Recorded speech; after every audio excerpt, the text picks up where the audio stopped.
Well, well, well.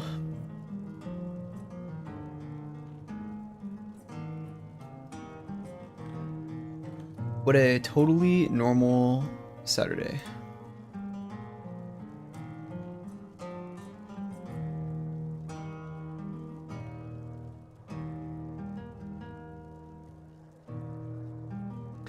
Completely normal.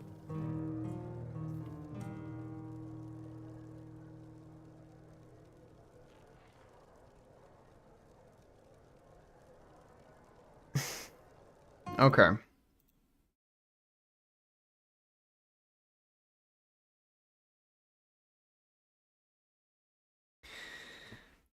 Well, well. We're just gonna be doing 3D today because we're just chilling like that. I was considering playing Disco Elysium. I might still do that, but I need to finish this stuff. Spent too much time going down this Expedition 33 rabbit hole. Hey, what's up, Avernick? Can we go through all the thousands of blacked out pages of the Epstein files one by one? I thought about covering the Epstein stuff, but I feel like there's no point because I mean, I don't think I have a very unique take on the Epstein stuff. I know you're memeing, but people are gonna find the wildest pictures and then post them online, and so much of it is redacted. It like doesn't even matter. Bucket fill a new image with black and GIMP, and we're basically there. Yeah, literally. Oh my god. I mean, some of those images really were kind of incredible in a very damning way. They, for how much they were trying to omit, they still left quite a bit, which is kind of concerning when you consider, what may still be there or what in reality they were trying to hide, I guess. But it's not like anybody's surprised at anything, and it's also not even like this is going to change anybody's mind on anything. I don't know. I've done that before, so technically I had the Epstein files years ago. True. I had a black background on my desktop for the longest time. Sometimes mine turns that way too. When I use too much resources, my graphics card just omits my background. It happens. I basically had all the files. They were pretty interesting though. I mean, I guess TLDR on that. There were some. I don't know the extent of what was going down with the people on Epstein's, peripheral, because it seems like I feel like every day I saw somebody new on that in the list or on the pictures or whatever, and I have a hard time thinking that like Stephen Hawking's was just showing up, trying to get it on the island. I don't really know. I think a lot of people were associated with them, and um of those people associated, it's a smaller amount of people that were involved in the some of the more heinous shit. So it's pretty bad, but I don't know if anybody is going to change their minds on anything. It's not like the stuff we knew years ago, which was essentially the same, changed anybody's minds back then, except for like Marjorie Taylor Greene, I guess. Those black sidebars when the movie doesn't match the TV's aspect ratio, Epstein files, everywhere. Checkered floors. If you think about it, checkered floors. Basically, every single one of these is an Epstein file. Who knows what we're hiding here? What are they hiding from us? What are they hiding from us? Nah, it's goofy. It's goofy, and people are acting like it's, you know, gonna change anything. It really isn't. I don't know. I'm very black pilled on it, pun intended. Since this is just where we're at. This is just where we're at right now. I mean, for the most part, you know, we knew everything up to this point. Like we knew all of this stuff. It's not like I don't know how much we're getting is new information really from any of this. Maybe a little bit about confirmations of who was doing what, but still. I wonder how I'm gonna make this floor here. I'm thinking about if I even need to. I might just put like a door here or something. George Washington accidentally spilling his equal over parchment in 1700s. Epstein files, exactly. It dates back. It dates back. We knew it. We knew what they were into. We knew. Oh, we knew. We definitely knew. Yeah, I don't know. It's goofy. And then now they're seizing like oil tankers too in Venezuela. So I don't know. People always want to talk about um, distractions and all kinds of other crap, but things are moving a little too fast. Diehard magas don't really care about this kind of stuff. And also, that event is today, I think, right? Or was today? Or wait, no. Maybe that was a while ago. The thing there was this isn't a political stream, but that MAGA event thing where Ben Shapiro was talking. Now Candace Owens is saying much crap about how Ben is like evil, like her ideological enemy. It's like, dog, you're in the same party, bro. They need a lot they need a lot of oil to black out the Epstein files. That explains it. Oh, you know what? I didn't think about that. Yeah, maybe that is why they're seizing these tankers. Clearly they ran out of oil. They ran out of that opaque black oil to redact all of the Epstein stuff. That's actually a good point. You know what? That makes a lot of sense. I definitely see that now. But every day, man, there's going to be more and more pictures. And I did look through them. And there's plenty that aren't redacted. I know the meme is that they're all gone. There's just nothing there, but that's not entirely the case. There's certainly plenty that is there that should be considered. If, you know, I haven't met anybody in person that's like defending any of it, you know, but, and I also haven't really seen that much online too, but partially I'd have to imagine that's because of, you know, the algorithm showing me what I look at, and most of what I look at is people you know, horrified by the stuff that they're seeing. So I haven't seen a lot of people defending it. I don't know if you have, but it's not like it was ever a popular position to begin with. So it is what it is. I kind of went down the rabbit hole of the Expedition 33 stuff yesterday too. And I did whip up a video I need to start putting my opinion out there more, because I feel like that's something I care about. I would much rather have a more resolved understanding of how the world is changing around me than just kind of like making art and not thinking about anything else. So, Joey with the hot takes. My take was so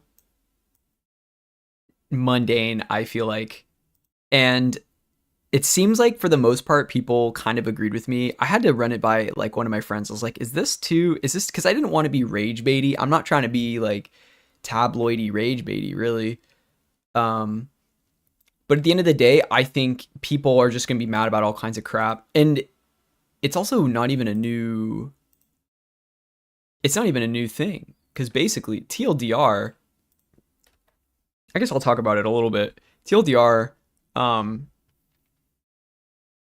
Sandfall Interactive and Larian are they're kind of under fire right now for some of their use of AI in the development phase of making their games. And I think people only really care right now about the Expedition 33 stuff because it was originally talked about 6 months ago, and then actually before that in April, I think. But it's only being talked about now because they won Game of the Year. And then I saw this, which is kind of goofy. So this is maybe a more hot take, but I don't know if I don't think I want to make another video about it. I honestly am not really that interested anymore. This is the last time I'll bring this up on my own, I may be lying, but that Expedition 33 lost, or they're disqualified from the Indie Game Awards. I didn't even really know. Indie Game Awards.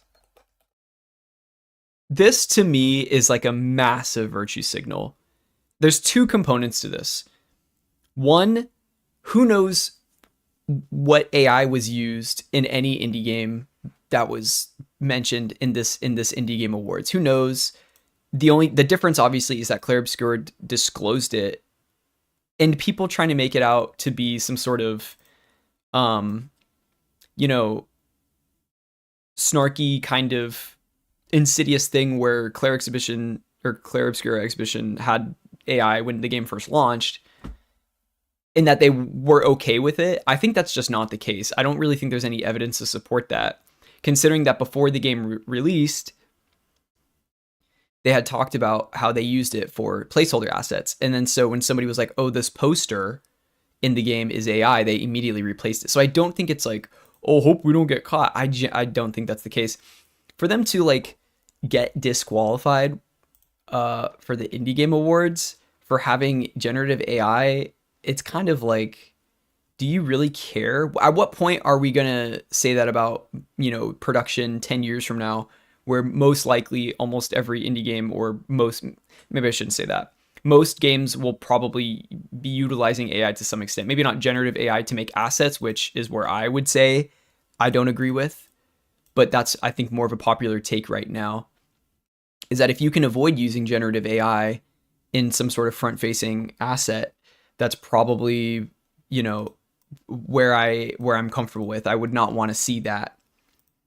If you're using AI for making concept art or generating ideas or poses or, code or something, like, I don't know, you can speed up those things, because at the end of the day, if those don't make it into the final game, it's not, did you use, is it going to affect the artistic representation of the game? I mean, to some marginal percentage, yes, but, putting something on your mood board and then that's AI, and then working from that. Are you making something that's AI? No. You're making something different. Obviously, the difference is that you're generating something and then using it if it's an asset, which is what I would say I have a problem with. So this feels like a weird kind of virtue signal cope kind of thing. The fact that like this is the reason you remove it and not because of all the other criticisms of whether or not they're indie or double A or whatever, it feels a little bit like missing the forest through the trees, or very obviously kind of losing the plot. So I think this is kind of like a meme, in a very unserious thing. If they they want to take a hard stance and say we will not use any game, or like rather we will not give awards to any game that uses generative AI, that's totally up to them. It is what it is. But to disqualify them after for this purpose, even though we knew like, at the beginning of the year that they used AI, I don't really understand what the deal is here. I mean, maybe I'll just quickly read this, but so you just need to slap a big AI generated label across every generated texture. True. What they need to do is people just need to start using the black and pink textures from Source Engine, like when a texture is missing, or like the Garry's Mod black and pink. So if it is AI generated, just put a black pink checkered filter over it. Black pink in your area. What's up, Fred? How you doing? Yeah, the second I said that out loud, I thought I was like black pink, huh? I actually never thought about that. I'm just kind of briefly covering this thing, but the Indie Game Awards took place. So this was 2 days ago. I didn't even see that. Clair Obscura Tacoma Awards for Game of the Year, and then they stripped it after they used Gen AI in the game, which we knew years ago, or not years ago. We knew almost a year ago, earlier this year. And I don't know. It's like, did they really? I guess they just didn't vet it. They didn't vet it at all. I mean, they were public about their use of it, and it only ended up in the game by accident, apparently, after they had given a resounding no that we won't use AI for our game's development. So this feels like a fabricated issue. Black pink in your Epstein files. Yeah, how come they didn't use the Garry's Mod missing texture? That would be a good meme edit. The black and pink checkered. When it was submitted for consideration, representations of Sandfall Interactive agreed that no AI gen was used in the development. Well, what do they mean by that? They say in the development. I mean, they knew that this wasn't the case, but it wasn't supposed to exist in the final version of the game. In light of Sandfall Interactive confirming the use of generative AI on the day the Indie Game Awards 2025 premiere, this does disqualify them. Well, that's funny that they took their word for it after we already knew that that wasn't the case, that they did use it to make posters, which were supposed to be placeholders. The original team behind this ceremony is a small crew with big ambitions. The Indie Game Awards can only grow to help with your help and support. We already can't wait for the 2026 ceremony. I mean, again, if you're for whatever reason if you do or don't want to call Exhibition 33 an indie game, I feel like that was more of a contentious issue than their use of AI for placeholder textures. That's just my opinion, though.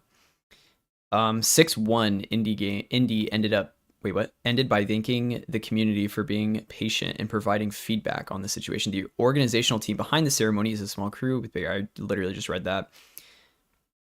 So it gave it to the runner up. So who won? This means that the award debut games goes to Sorry We're Closed, while Game of the Year goes to Blueprints. I've never heard of those games. What do you think, Claire Obscura Expedition 33 disqualified in having their award strip the Indie Game Award? I don't know. I think it's stupid. I think it's definitely a virtue signal kind of cope thing. Like, we'll see what happens. Each year it's going to get more and more like witch hunty. I just think that the whole AI witch hunt is pretty dumb. And if a game looks like ass because somebody used AI generated textures, you don't have to buy it. That really was not the case with 99% of the things in Expedition 33. Was like one poster that slipped through the cracks. So I don't really get what the big deal is. Maybe I'm just too I don't know. Maybe I'm a secret shill or something. Who knows? I side with Claire. With Claire, she did nothing wrong. She did nothing wrong. That's what I'm saying. I don't get it. But people, you know what? People like to be upsetty spaghetti. People like to be angy. A little bit angy. Just a little bit angy. I ought to just use it, this whole thing as a separate scenes, I should say. So I had to make a video on that. I was just thinking I probably could have taken a stronger stance on it, but I always get a little bit nervous about putting myself in videos because my opinion is never rigid. My opinion could change very easily if new information comes out. If Claire Exhibition says like, oh, there's secret talks about how they, used everything for AI and they're trolling everybody, I'd be like, that's like fucked up or something. But given all the information that I have and I had access to, my opinion is pretty formed, I would say. So if somebody disagrees and thinks that this is a much bigger deal than I think it is, I would love to hear that argument. So far, nobody's really made any point as to why I should care, really. Especially with the Larian stuff too. But the Larian stuff is actually way more interesting, and I didn't even talk about the depth that goes into. Thanks for your feedback the other day, by the way. Oh yeah, no problem. You're talking about on Luigi, right? Luigi? Yeah, I hope that was helpful. It's a little bit difficult because I don't do realism really, but I at the very least can try to look at something and think about like how it might look more real to me. So there's certainly people who could give better feedback, but I hope that what I said was helpful. While working out the shiny oil, but something that improved my scene is that I switched the point lights with the spotlight. Oh yeah. I feel like that can control face highlights and shadows much better. Yeah, with the spot. I think the spot is better. I used to spam point lights everywhere in Blender, and after a while, I just felt like my scenes, I was using way too many point lights, spotlights, and does it have area lights, or am I thinking of Unreal? I'm pretty sure. There's wait, hold on. Oh, there's the area light. I think I'd like to use area light and spotlight quite a bit. Area light's really useful. But yeah, that will always be a big change, I think. Spotlights are good, or point lights are good if you kind of need an area to be a little bit more visible in kind of like an atmospheric sense, but not necessarily if you're trying to light it properly. And you're also never really going to try and light things as they're lit in real life, because 3D doesn't behave the same way IRL stuff does, So it's a little bit tricky in that regard. How come my thing is so weird here? This isn't correct. I ought to have this be its own. Am I stupid? I guess I was just supposed to put the detail panel here, right? Because this is supposed to be the properties. I don't know what this is doing down here. Like this should join down, right? Yeah, there we go. But anyway, the Larian stuff, this is just one other thing. There's a lot of drama that I didn't talk about because I genuinely don't want to get into he said, she said type stuff. But somebody from Larian who I believe had left the studio over this issue of like them supporting and using AI for Divinity, that's like a whole nother thing where the CEO has been put on a pedestal by people essentially as somebody who is a good representation of what they want the industry to be in terms of the standard that they're setting, and that AI is essentially just a tool to expedite workflows, but it's not going to replace anybody. That's generally a good thing. But then people had been saying that like, oh, but the team doesn't always agree with the fact that we should even be using AI in the first place and all this. And it seems honestly like a mess. It seems like quite a mess. So I'm more so curious to see what happens in the coming days. I don't really want to make more videos about it because I think it's a little bit rage baity. It's like, you know, it's like outrage to cause outrage. I just wanted to put something out there so I have a general opinion now that I can hopefully solidify a little bit later. Point lights for lamps, I guess. My spotlights are the lighting only. Wait, my spotlights are lighting only the character. I see. Oh yeah, light linking. Shout out light linking. That did seem like a pretty cool thing.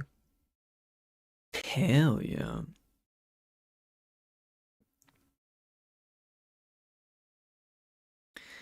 Yeah, you can get a lot with spotlights.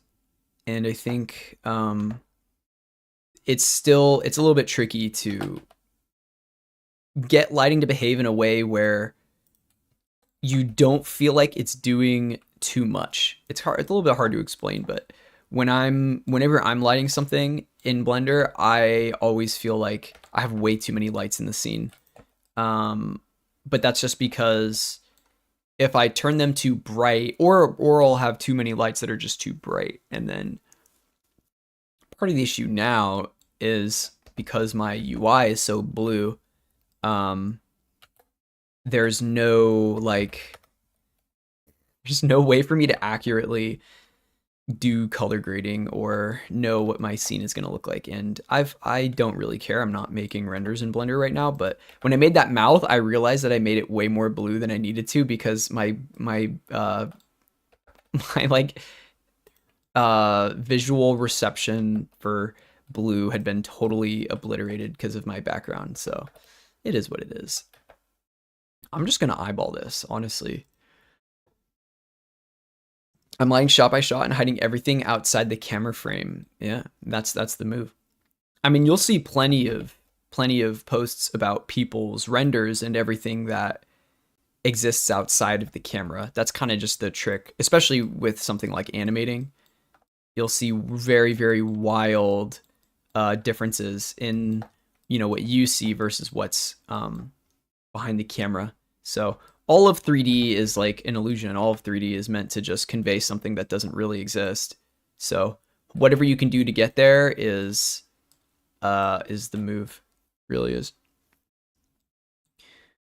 All right, I don't know how extended I want these to be. Whoops. Let me check. Okay, I want them to be within the grass, to be honest. I don't want them to be within the checkerboard. So I might have to push these back a little bit. We'll also be making a couple plants today. Wow, ads, that's crazy. We're also on YouTube today too. So just for funsies. Just for funsies.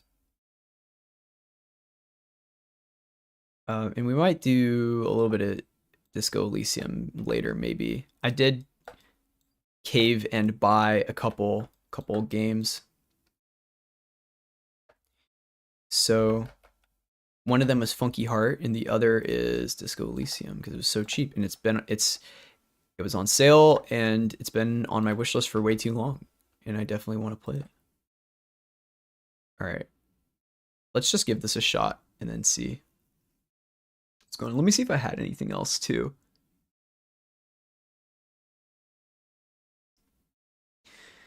We looked at a lot of this. Blender resources. Oh, I don't think I talked about this.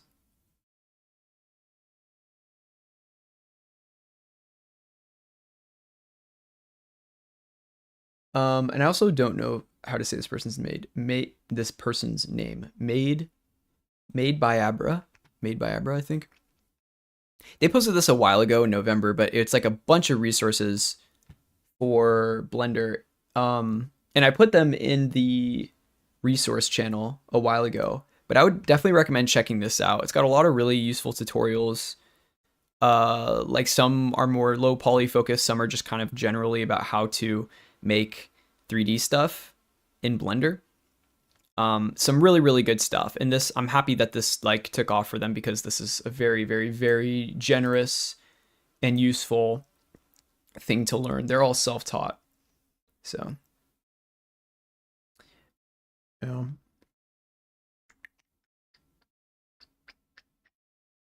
I think that's it. What is this?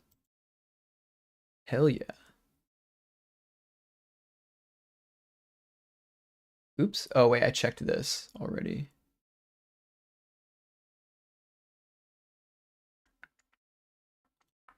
I just have a sheet that I was keeping a bunch of notes on. Oops. There we go. Some really good shader stuff that people have been posting. I'm going to try and get more into that resources channel because I think that is a good I think that is a good thing. All right, perfect. Yeah, that was actually the last thing that was posted in there. So anyway, let's go ahead and export this. So I have my preset here, which just limits my selection to what will be exported, or rather limits what's exported to just the selection. And I have too many things here. I could probably get rid of some of these blockouts that I'm not going to use, but let's just export that. I also would like to add some mechanics soon. I'm going to try and finish this today. Well, that might be wishful thinking, but I need to make another tree. I need to make a couple small plants, and then I need to make a way out of here. So I don't know if I'll make a door. I don't know.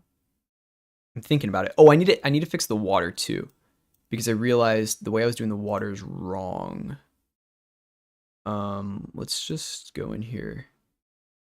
But I feel like I'm a little bit behind, as always. Okay, this is perfect, actually. This is perfect.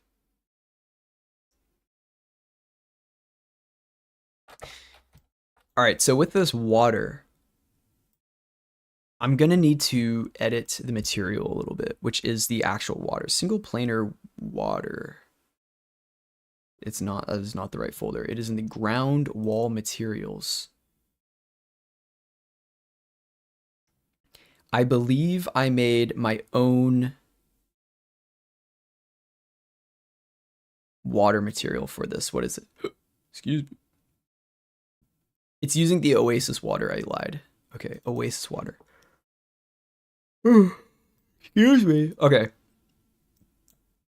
So we need to get rid of this. We need to get rid of that. And I need to put this into the front here. Can you help trying to make an Epstein files material in Blender, but it's showing like this?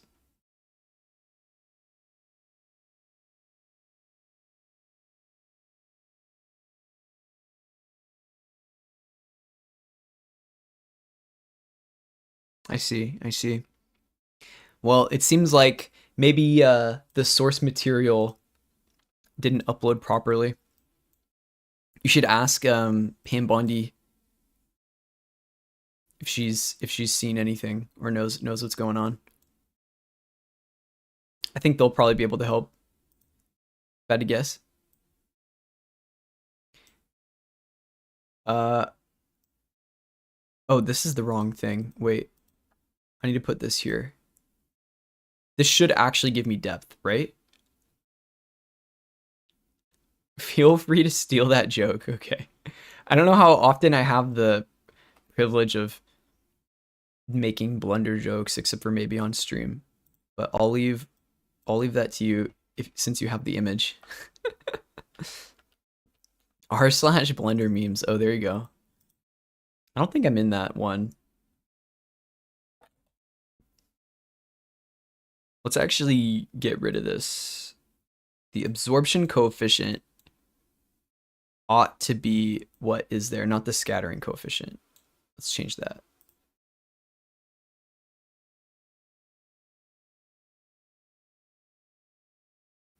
Doesn't seem to really change anything. And the opacity is 0. So maybe I just put it to 1. I enforce the rules, I can violate them. Not blatant corruption. You're just a benevolent dictator, you know? It's fine. It will be fine.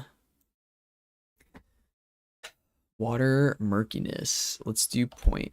I think I don't remember if we do 0.4 or 0.04 here. Yeah, the world is yours. You can do what you want. I wouldn't worry about it. You know, Prismatica Dev actually has a good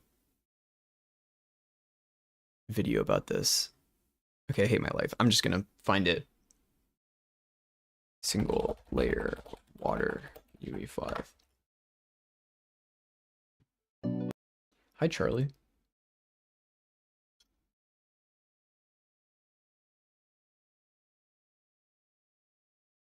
So the way, okay, I always mess this up.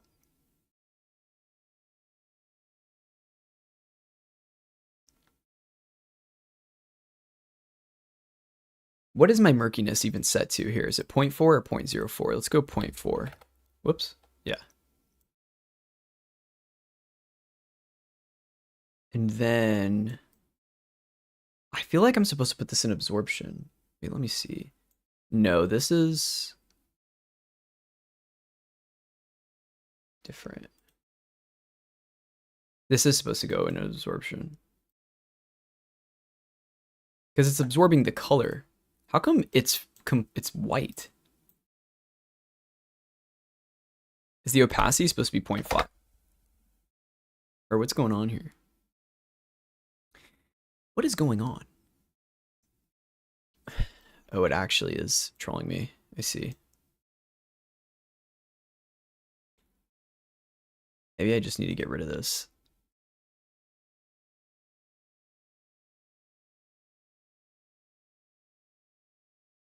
Oh, that was for caustics.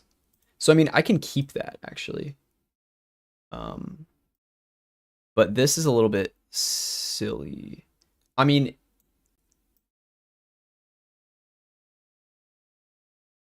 no, let's just put this all the way in there. Check it. I don't know why it's changing the color to be so weird. Also, why is it still this blue color? Hold on. Something is deeply wrong here. Something is deeply wrong here. Like, whatever gets scattered.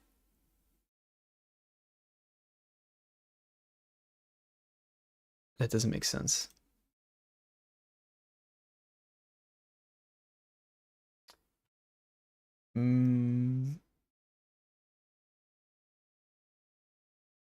Hold on. Single layer water.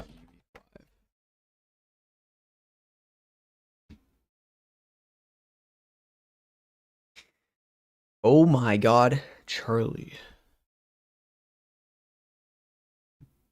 Different Charlie. I just need to speed this with up. An error straight away. That is to be expected. So what we're gonna do is go. Yo, can I like not have 1440p? So single layer water material output. Now this, I'd probably just set it underneath your regular material output. So okay, I gotta see why I have any emissive. Oh, he just put 0 in base color. Wait, is that why mine's being weird? I don't think I need to do that, right?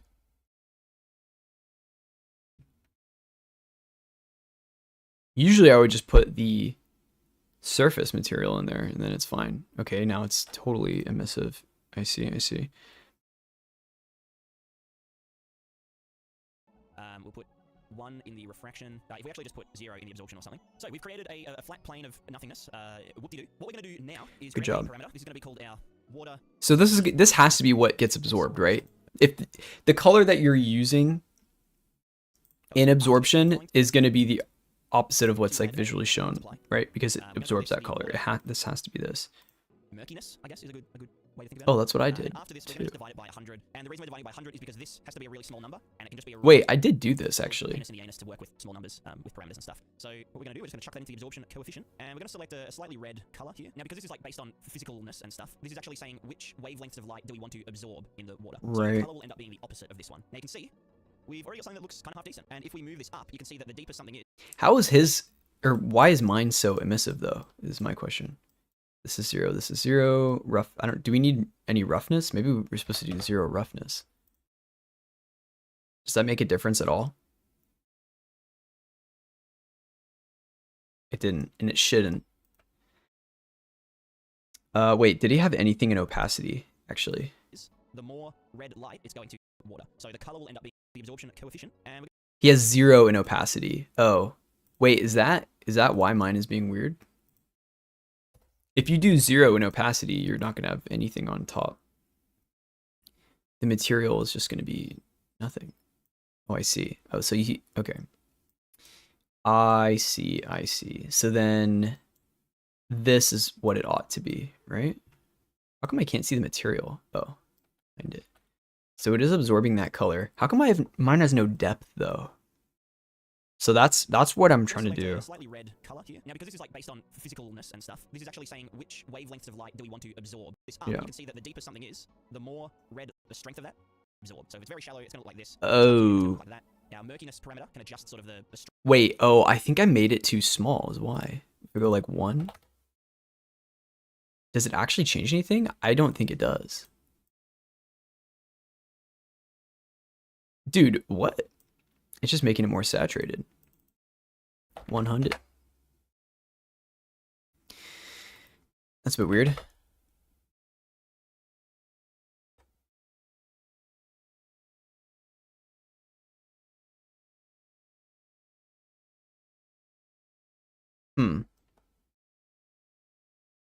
So why is that happening?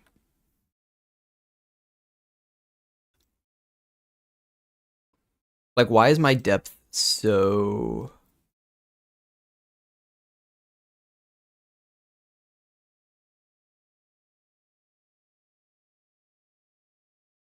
so flat?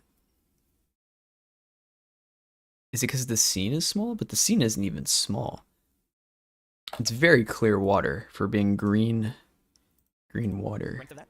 So we kind of put it right here, where we've got this like nice rock, and put the murkiness all the way up, then you can see that, it's doing something. Go team. Now this Did I just mess up my murkiness or something? I mean, our parameters are might be really all that the you same. need for your water. You might only need to use absorption coefficient. There is the scattering coefficient, which is very similar. So we've now got water scattering set up, and that's just going to the water scattering coefficients thingamajig.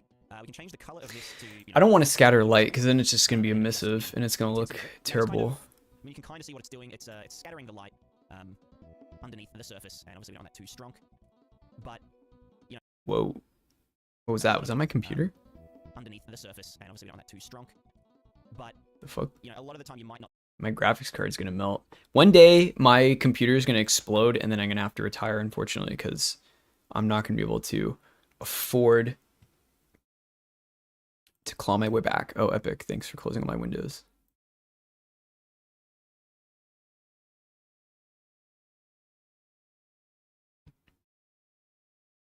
Where is my material? So we have our caustics somewhere right here. They're small, but they should actually be visible underneath.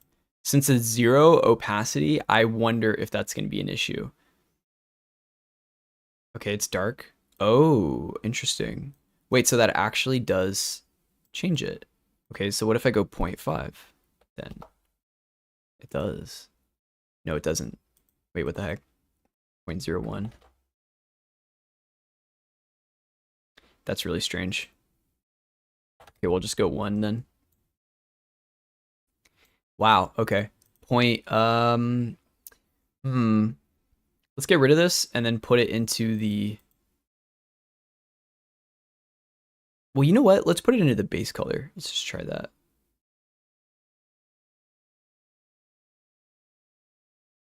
The surface is supposed to have it's funny because this material is like caustics basically, or the texture I should say, even though that's not obviously how water works. But it's fine. Doesn't actually seem to do anything. I thought it was the phase G actually, or is it not? Wait, speaking of phase G, I didn't even know that Andrew Tate was still boxing, and I just heard a bunch of people talking about him fighting. Apparently he had a fight today and he lost. And I was like, didn't even know that he was still fighting in the year of our Lord, 2025. Okay, this is actually good.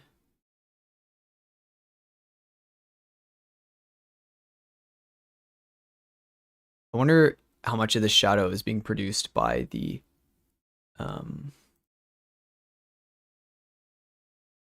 thing here.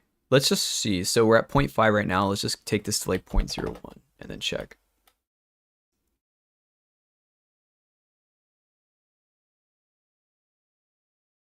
Interesting. Okay, 0.1 maybe.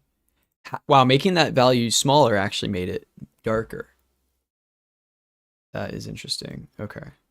So why don't I pull this down a little bit? Let's go 0.8.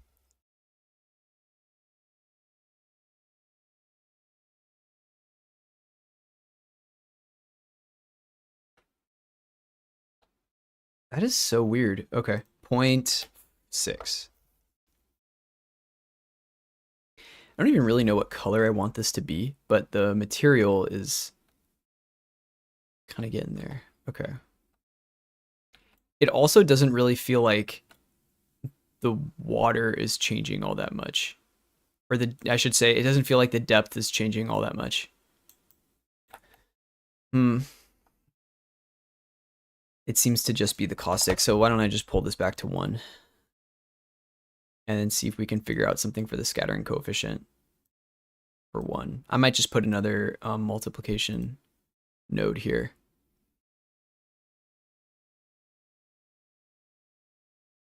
I'm just kidding. Yeah, that is tricky since we have 1 here. Let's go 10 maybe? No. I don't know. There might just be no way to do it. For some reason, you don't get depth when you do this. Is it a lighting thing?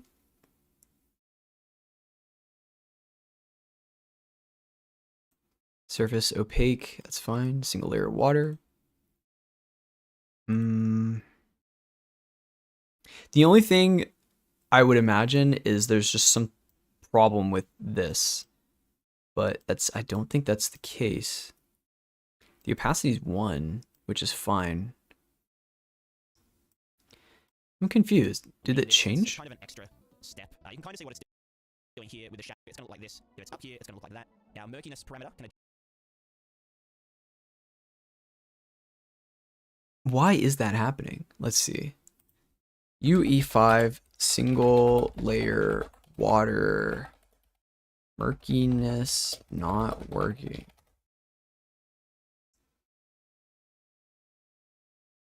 Definitely cannot use scattering coefficient. Enable ray tracing. I think we do have ray tracing. Oh wait, you know what? Is it because we don't have a directional light? Hold on. That would be tragic, but it would make me feel seen. God damn. It's so freaking bright now.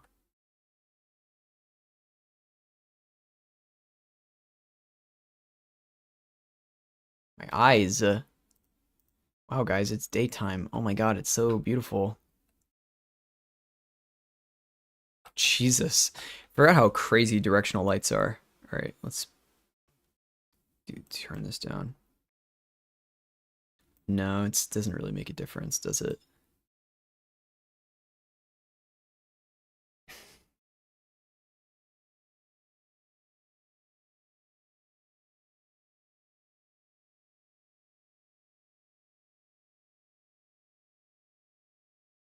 And this material, if you give it visibility in ray tracing, like the plane itself,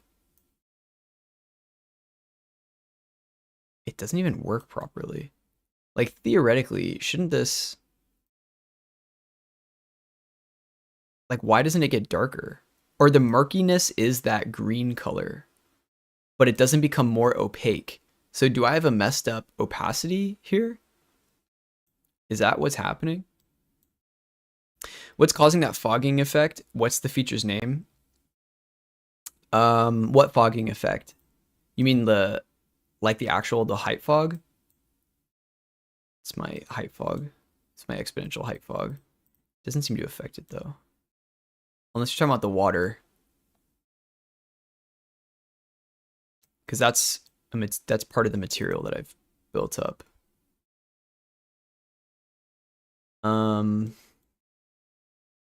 Like what if I just do this? Is that really gonna change it? It doesn't change it at all. It's so strange to me. The thing you were toggling, this is like this is just my fog.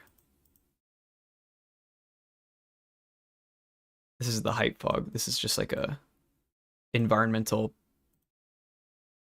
element that I put in there. But the issue is that there just should be more, there should be depth here. And it does become more green as you pull it up, which is technically the light that's being absorbed, but it's also supposed to just get darker underneath, and it's not, and I don't know why.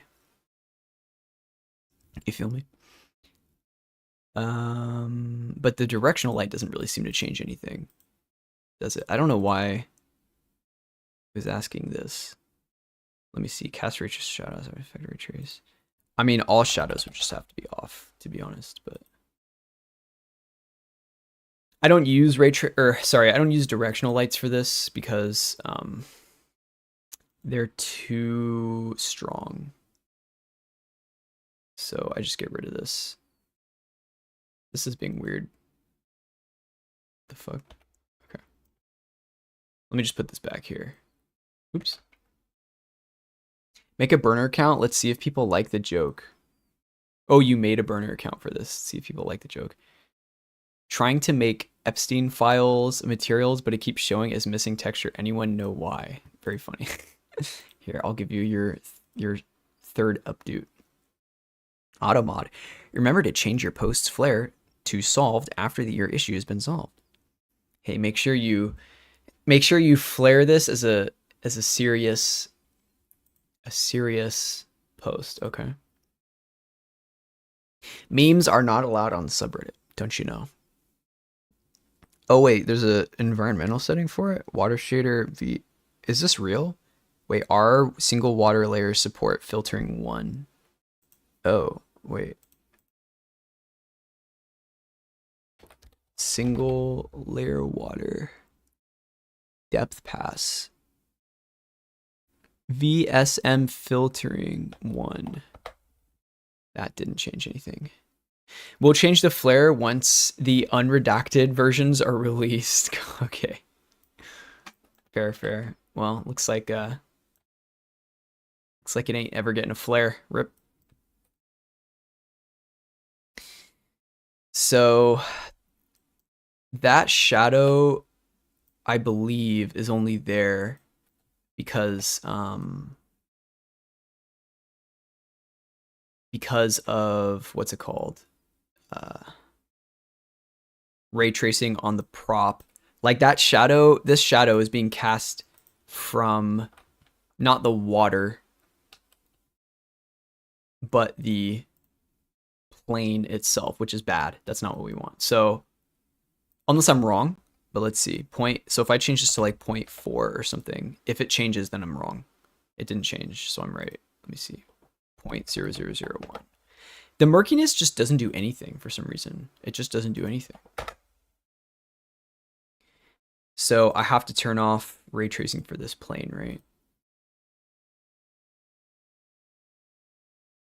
And it'll go away. Yep. So that's a problem. My Epstein files keep showing up as a missing texture. I don't understand, what's going on with that? Wow, Epstein files. Oh my god. Politics just feel like, it feels like reality TV drama now. It feels so unserious. It's like it's so damningly serious shit, and then people are just like memeing the fuck out about it. I don't know. But none of this feels real, man. Don't feel real. Maybe it's the scale behind water. Let me see. Is it any of these? Filtering to 1 in your default engine. Oh, well, this is in the actual file. Disable light propagation volumes. What the hecky is that?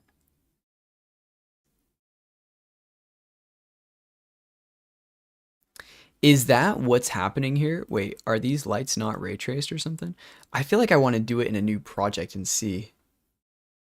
So what happens when you elect a reality star as a president? I guess it's a good point, right? You're not wrong about that, I suppose. I mean, yeah, I guess you're not wrong, huh? That is the world we live in here. Maybe it's because I don't have real time on. Like if I did, then that light would be cast, I imagine. But then I can't use my SLS map.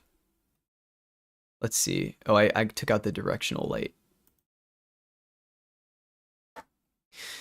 Add object lights, spot directional light. Jesus freaking Christ.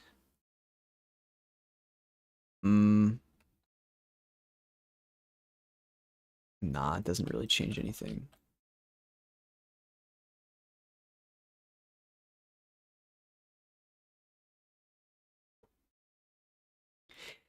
Hate that clicking on it twice doesn't work sometimes. He's not just reality star. He's also the recipient of old money legacy. Get it right. Fair enough. Well, he's both. He can be both.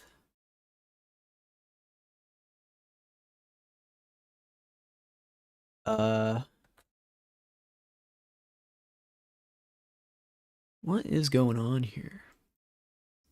We'll see what happens though. I mean, on a real note, I mean, that party it feels like it's just kind of dissolving. There's so many corrosive aspects to it right now that I don't really know where it's going to go, especially with the TPUSA stuff. So I mean, when whatever happens to Trump, if he like dies of old age or something, or like with health issues or whatever, I have no idea what's going to happen. I feel like there's going to be some sort of attempt to return to normalcy, and like nobody's going to accept it. It's going to be fucked. I think I messed this up. This was a bad parameter, right? Water absorption. Hold on. Water filtering. No. It's a thin layer of water on the floor. No.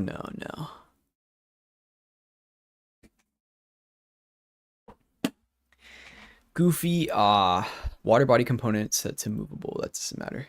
JD Vance doesn't have mass appeal tomorrow, so Trump probably wouldn't be able to keep momentum going if he became president. Yeah, that's the thing. I mean, obviously he's the vice president, so he would become de facto president, but like, well, he would become president, wouldn't even be de facto. Like, he would literally become president, but I don't know. I would be more worried about him because he seems a little bit more politically competent, which would be bad for us, you know. This guy's hardly the problem now. It's everyone whose influence is still going to be here. Well, the thing is, I don't think the party currently exists in its identity without Trump. Like, they need it's not a real principled movement. It's singularly focused around whatever Trump says. So, if that continues to be the case, when he's gone, I don't know what it's going to look like. It simply will become something different. There's probably going to be more infighting. I mean, you don't know. Like, we might have people siding with like whatever Ben Shapiro or Candace Owens, but Candace Owens has been saying some crazy shit recently, so it's a little bit tricky. It's not the caustics. Water MDL doesn't show and trace self shadows and volumetric fog granting ray traced. Let's just try a couple commands. I might open a new project to see if I could get it fixed. I feel like I'm going to be hung up on this for so long, and I really don't want to be, I really would like to just move on with my life and make some 3D Shiite. Let's see, water. Single layer water. Single layer water support. What we're looking for is it, it wouldn't be distance field shadow, was it? Shader support distance field shadow. BSM filtering. 1. I guess I should raise it up. I gotta raise the roof. Do I just make a new project?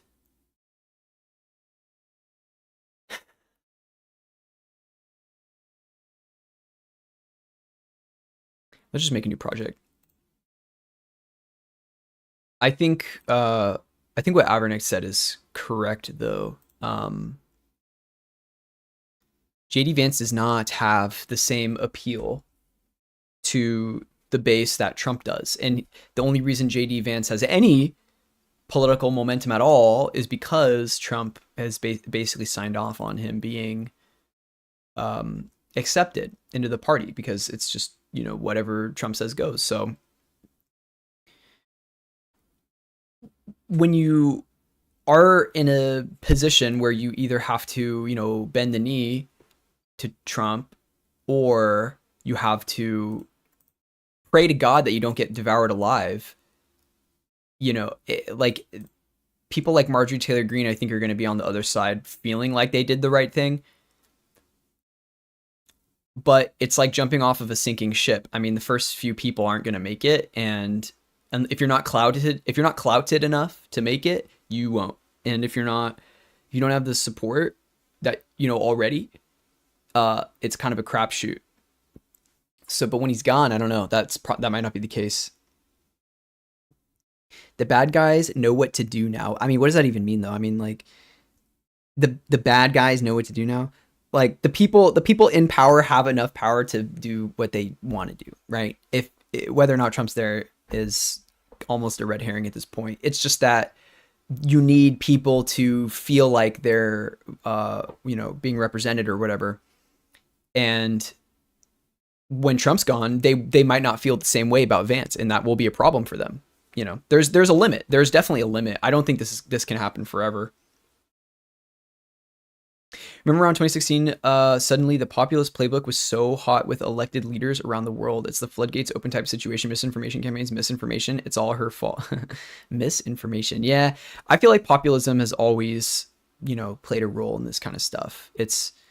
Most of politics is that. Most of politics is just populism.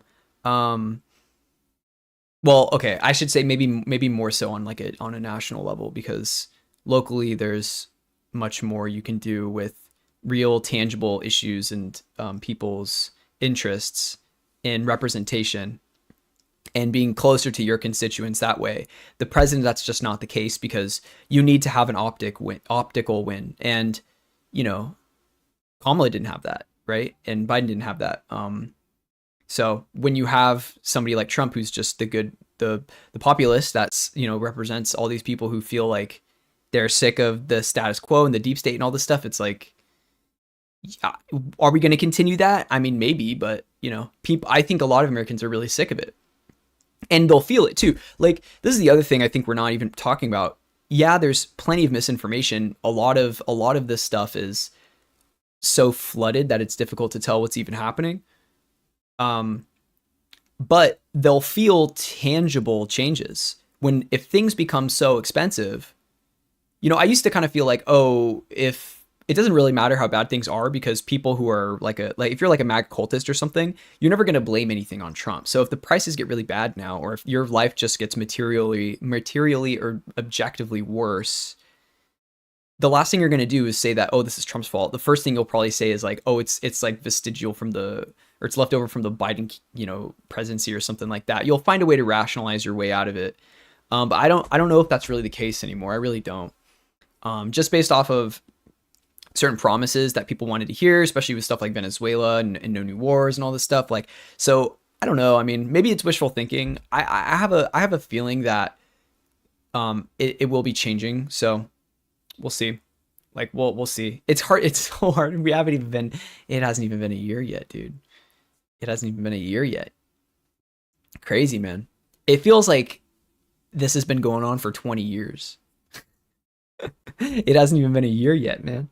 And I'm not even the craziest, libbed up person out there. I'm really not, but I can look at this, from somewhat removed and think that it's a little bit absurd, I guess. It'll be changing for sure. Yeah, it will be, won't it?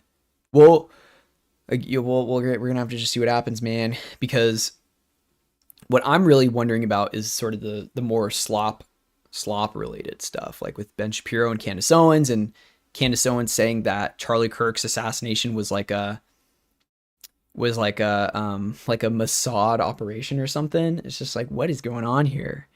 And then, people are turning on each other and turning on US support for Israel and making into this whole thing. It's just, it's pretty fascinating what's happening.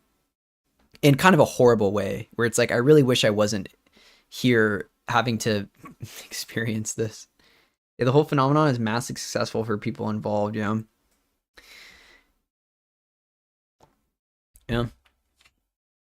Goddamn. Charlie Kirk, man. Charlie Kirky. Who'd have thought? I was so close to debating him too. I was in line when he came to my school, and I was literally about to go up next, and I was going to debate him on multiculturalism, and then they ended the event. And I was just like, well, I guess I'll debate him next time I see him. And that is unfortunately not the case anymore. I have a visceral reaction to watching any of it. They all deserve Oscars. Well, you know what's messed up, and this is a genuine flaw in me, is that I have a really hard time telling when people are being honest or not. So I know that there's so much theater and just like political theater and blatant grifting and opportunistic acting around all of this stuff, and I genuinely have a hard time telling when I think somebody is lying. I personally think that most of these people know that what they're saying is, purely like, I don't know, like they might be self-aware enough to know that it's an opinion that they're kind of not necessarily grifting, but I think that they have to truly method act in a way where they believe that what they're saying is true, because how could you not? It's just certainly not sustainable. It's different than bending the knee during a meeting or something where, you're talking to somebody that you might not necessarily agree with, but you have to say, oh yeah, I think you're right about this and blah, blah, blah, because you want to get something out of it. I have a hard time believing that like this is some sort of consistent thing that's, going on constantly, and you're able to keep it up forever and ever and ever. It's just, you can track when that's obviously happening with something like the more culty aspect of whether or not something is only good or bad if Trump approves of it. Like, you can see that and say, okay, you're only saying that because of this, obviously, but when it comes to punditry, it's just difficult for me to tell. They have personality disorders. It's showbiz. I'm pretty convinced it's all acting. That's the thing. I'm certainly not built for that. I'm certainly not built to be able to keep that. Like, I would have way too guilty of a conscience if I was just lying to people all the time. I put the wrong thing here. Wait. Shapes. It really is just showbiz. The kind of front-facing journalism. They're eating up the adoration of these audiences. There's boy genre and girl genre. What does that mean? Megyn Kelly Best Actress 2025. Yeah.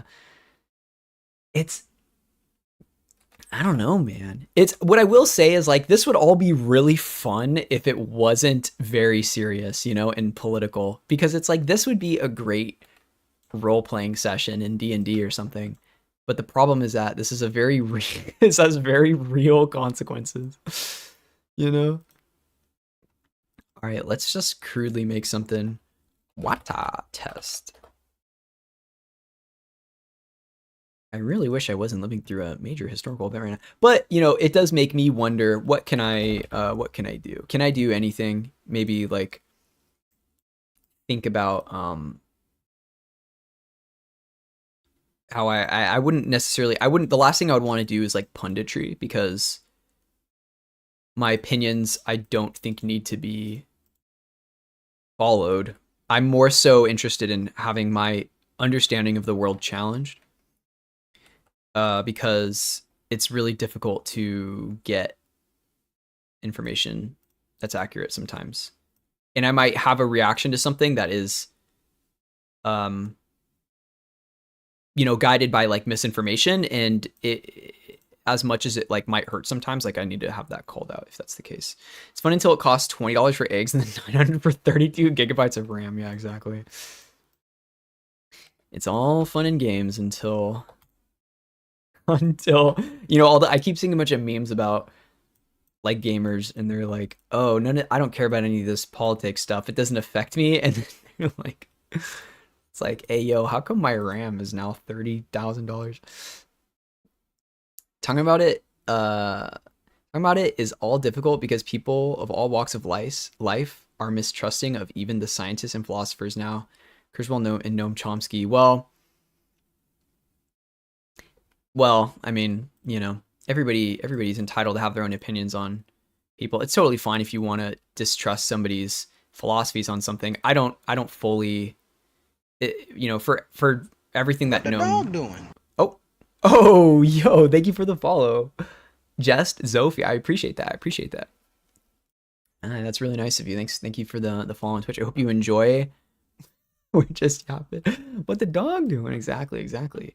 I'm just testing this water really quick because in my other project it's not working the way I want. So I wanted to open a fresh one and just do a little bit of troubleshooting. But we're just yapping. We're having a good time. Talking about lighthearted stuff here, you know what I mean? Oh dear, water. I know. I just want to swim in it. This is the roughness needs to be changed here though. I wonder if that's actually part of it.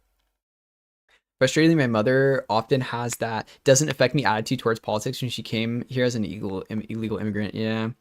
I mean, I totally understand when people want to stay out of it completely. Everything kind of ends up becoming like political to some degree, right? Or everything, it sort of has its hand in it. But I fully understand, and for most of my life, I was just kind of like not interested in trying to like do much beyond sort of just ask people what was going on and watch the news, and that was it, because it's so exhausting. You know what I mean? I work mostly inside of the Halo engine. Whoa. And the way water is done is very complicated for no good reason. Wait, that's crazy. Wait, why is the water so weird? The water in Unreal is a little bit too simple. There's different ways to do it. Like you can have, this is the easiest way. It's single plane and that's it. I mean, I don't have experience with that Halo engine. In Hammer, you literally just make a brush and then you change it to a water material and it like does it for you. In Unreal, it's like you can do a single layer water material, which is super simple, or you can actually do, world position offset and give it like waves and stuff. But that's a lot more complicated. Also, this is casting shadows, I believe, right? That's a problem. So why, oops, spelled that correctly. Shadows. That's really cool though. So do you make mods and stuff? Or like what do you do in the Halo engine? Are you making maps and things? I say informed, but I feel like people should be allowed to not be interested. People got bigger problems, seriously. Yeah, that's the biggest thing too. I think it's fine if you want to, for the most part, stay out of it. And I think um, people who like virtue signal about that kind of stuff, it's like super exhausting, you know, because it's like if you're gonna press somebody about their opinion on something when they've kind of, you know, they've got their own life to deal with and they're not super they're not trying to like, I don't know, like debate somebody on that kind of thing. You know, it actually doesn't feel like the depth is changing all that much since I don't have the right multiplicative factor here. Basically, you can get the water, in and to look good, but anything that enters the water will either have really messed up physics or it will just straight up murder you. That's really interesting. Insofar as the mechanics of being in water in Unreal Engine, I'm not fully familiar with it. I've so far just been making them passable through, and then I'm going to have a filter so when you go under, it like changes your thing, your vision. But I don't know if I'm gonna have like swimming, you know, in the physics aspect of it. I'm still trying to figure that out. That's a bridge I will have to cross when I get to it. Yeah, modding was my entry into 3D, and it's bleh. Fair. Fair. Oh, that's cool. I would love to do some modding for a game. Sometimes I feel a little creatively bankrupt though. So I'm like, oh, I don't know what kind of mod I would want to do, and then I end up just not ever doing anything like mod related. Back in the day, I did want to make 3D models for like the workshop for TF2, but then I tried doing 3D when I was younger and I just like could not figure it out. Okay, did that change anything? Wait, hold on. 2. Let's go like 10. Whoops, 10. But that's really cool though. So now you're like primarily doing stuff in the Halo engine. We would basically have to use something called a portal, which is another 2D plane that would be used to tell the game, hey, this player is in a different zone, and in that zone would be able to set up fog, color, etc. Oh, interesting. Yeah, that sounds like a very, that kind of does sound like a common fix sometimes where you'll have to tell the game that there's like a transitional experience that needs to happen. Like when the player goes into the water, then they're treated a little bit differently for the purposes of physics and movement. Yeah, and like everything. 2010 game era for you. Yeah, fair enough. I don't have a ton of experience with that beyond Hammer, but Hammer, like I said, is pretty hands off because it's not you're just in Source Engine making maps, so they've already sort of figured that out. I wasn't going into Lua, like I don't know how to write in Lua or anything like that, so I didn't need to go in there and make my own changes. And I think in Unreal, there's, you know, the nice thing about Unreal is so much of it has been resolved in terms of like how you might need to do something. So we can, oh, I realized I left this in here. So we can just look something up if we don't know. And there's 9 times out of 10, there's like 500 tutorials on how to do it, which is quite nice. Okay, so I guess ray tracing, keeping ray tracing on is really the only thing. But this is a fake shadow though. Like this shadow that's being casted in here isn't being casted from the water. It's being cast by the plane, which is not what I want at all. There might just not be a real way to do this. Dude, why does the landscape just create a metric fuck ton of things? Yeah, I mostly mod, but I've been trying to bridge out to just general 3D modeling as something I've interested in, but it's hard and not like jump ahead in tutorials because I already know what I'm supposed to do, but I don't know just how to execute it. That's fair. I think that's fair.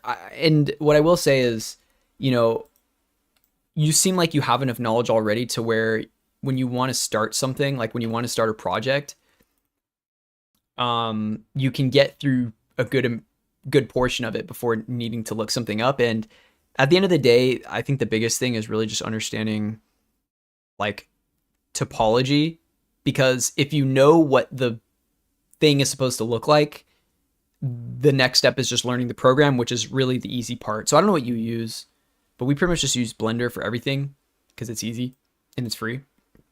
And we love Blender.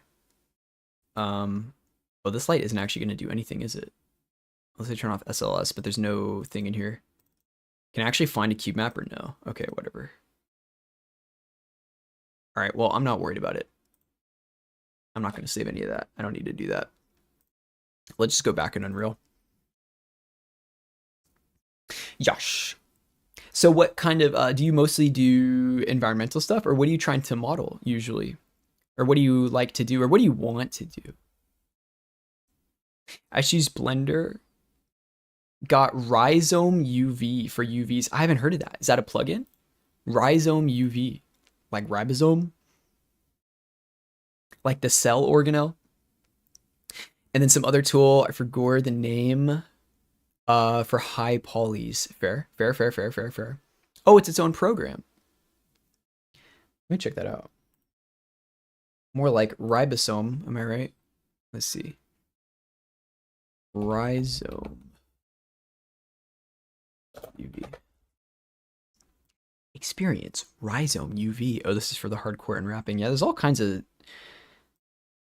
god damn it. There's all kinds of programs for unwrapping and UVs and stuff now. See, my meshes are so uncomplicated. I just point at a couple edges and then draw a seam. Is there like a gallery or something? You see what's new? Show me what's new.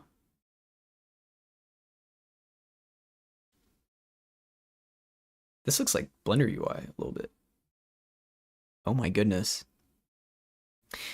Wow, is this not the most efficiently packed UV you've ever seen in your entire life? Oh my god. See, most people don't like doing UVs. I actually do enjoy it, but that's because my meshes are so uncomplicated. Here we have we do have a Discord, and I know some people who would love this to be put in the resources.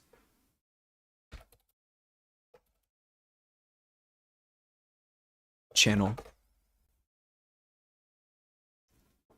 I just mostly focus on props and weapon models at the moment. Nice. Very nice. Very nice. See, I haven't done a weapon like ever, but it's something that I feel like I should do, really. Because we are going to, well, I don't think I'm going to have really much fighting in this, but it would be cool to make some more props that aren't just foliage. I do like making foliage more than anything else. That's kind of just what I end up doing. But they're so low poly that, you know, it doesn't require much effort. But that's really cool.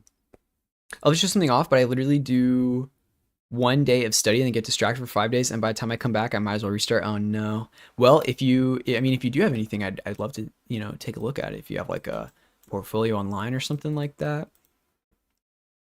That's why I actually like to go live too, because I am still distracted when I go live, but it's more enjoyable and easier for me to get work done, I think, when I'm streaming than if I'm not. Unless I'm really like, you know, locked in or something offline. But the only stuff I got is blockouts. That's fair. Well, you know, that's fine too. We love blockouts. I guess if you think about it, most of the stuff that I'm doing is blockouts, right? So I think that's totally fine. Most of what I feel like if I don't if I keep trying to make this water work, we'll never get anything done today. My problem is that I get hung up on a very small thing, and I will not be able to do anything else until that is resolved. This currently is a problem because of the way it's not drawing shadows correctly in Engine, and it ought to. So like, Lumen is very weird with how shadows work, and very bad. It's not actually creating real depth. This is fake. So Unreal's quirky.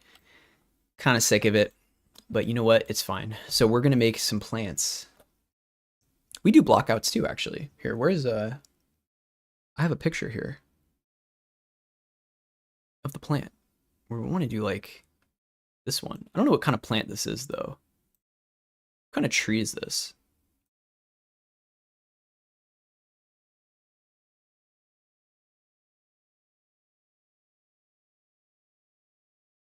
I'm not really sure. I mean, I think we could just go for it. Oh, it's got these like fruits. I mean, kinda. I think people get too hyped over high poly models. Don't get me wrong, they're cool, but like games wise, it's the textures that do all the work. As long as the normals are good, I don't think extra 30 to 60k tries. Excuse me. It's gonna do anything other than make someone's game run worse. Yeah, 100%, 100%. I agree. Um, I will say I personally don't have a problem with games stylistically however they want to do them. Like if a game wants to do really high poly realistic, Call of Duty look and stuff, that's cool too.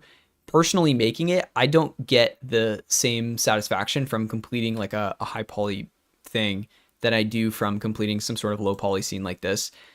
I'm also not doing it for work, so I have the freedom I have that luxury to make that decision. So I, don't have to like I don't have to have that same burden. Same with kind of why I guess I don't think about UVs the same way, because my stuff is just way too simple. But I mean, I totally agree with you. Like the textures are always going to be super important to make sure that whatever you're making actually looks like the thing it does. And putting more geometry there can only help you so much. If your texture is not good, if your texture doesn't do a good job at representing, the scene, you're gonna have a bad time. So let me open this photo again. Actually, I just want to check something and see how tall it ought to be. They're a little bit taller, maybe like one or two of these, maybe 1, 2, and then we'll see here. And in terms of game optimization, I don't even have a very good computer, and I tend to play games in the lowest settings anyway. So my biggest thing ends up being how the game will look when I play it on lower settings. I'm not a big I don't need my games to have the craziest graphics ever. I just like when they run decent, and that's kind of it. And decent, my standard for FPS is way lower than most people's, I would say. Like I'm not one of those people that's like, oh, if it doesn't run at, over 60 or something, I can't play. It's like I'll play games at like 24 FPS. I don't care. It's like 2K versus 4K textures. I really hate 4K textures on models because, like, unless that person is literally staring at it at 2 centimeters on the screen, it don't need to be that good. Yeah, I think the other thing too is high, and this is something that I never fully overcame, but like 4K texture maps aren't always going to be necessary, because sometimes when you use a higher resolution texture, it's kind of like getting around the issue of making the textures good enough or rather making the UVs good enough to have enough texel density for that space. Like you might not need a bunch of UDIMs of 4K textures. You just need like a couple really good 2K textures. Nobody optimizes games. Optimizing games is for chumps and nerds. True. Hey, that's big true. That's facts. That's facts. I'm thinking about this, and I don't even think I need another I don't think I need another block out because we already have the one from the tree. So I'm just gonna go and open Blender and then start making something. I would like to figure out what we just got ads, rip. I would like to figure out what kind of tree we're getting here though, since I don't exactly know. Is it an iNaturalist angle? That might be the question. Let's see here. Let's open. Oops. Yandex. But I definitely had issues when I was trying to make high poly characters that I was using way too large of textures for something that could have been done with a much smaller texture, you know, but maybe with more UDIMs or just with better just better textures really and better UVs. How bad are UDIMs for optimization? That's something I actually don't know. Like how bad is it to just have a bunch of UDIMs as opposed to a couple 2K textures? Because you would need more textures for each of those UDIMs, right? Hold on, where is this? Oh, corner. This thing. Hold on, wait. I messed this up. Oh,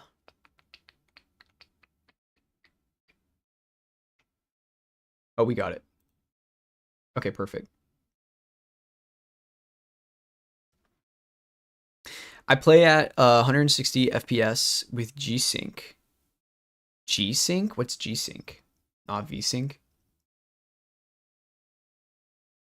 Pictures. Dude, why is this so trash? Wait. Give me 1 second here. Oh my god, it's the wrong format. Okay, hold on. I gotta open it with GIMP.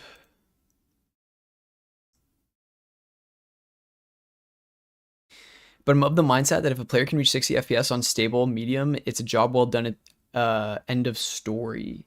Yeah, I think I don't really have like a well-rounded standard for what the optimization ought to be, just because my standards are so low that I wouldn't want to put them on anybody else's thing. I also don't play games that are crazy. It's basically what VSync should be. It syncs the monitor to the game's refresh rate. Oh. Wait, isn't that VSync though? Isn't that basically what VSync? Wait, so what's the difference between G-Sync and VSync then? Because I've never seen G-Sync as an option before. Okay, hold on, I opened the wrong image. Open with GIMP. Keep. There we go. So what I want to do is take this and I'm gonna crop to selection and then export this as treeref.png and just use that.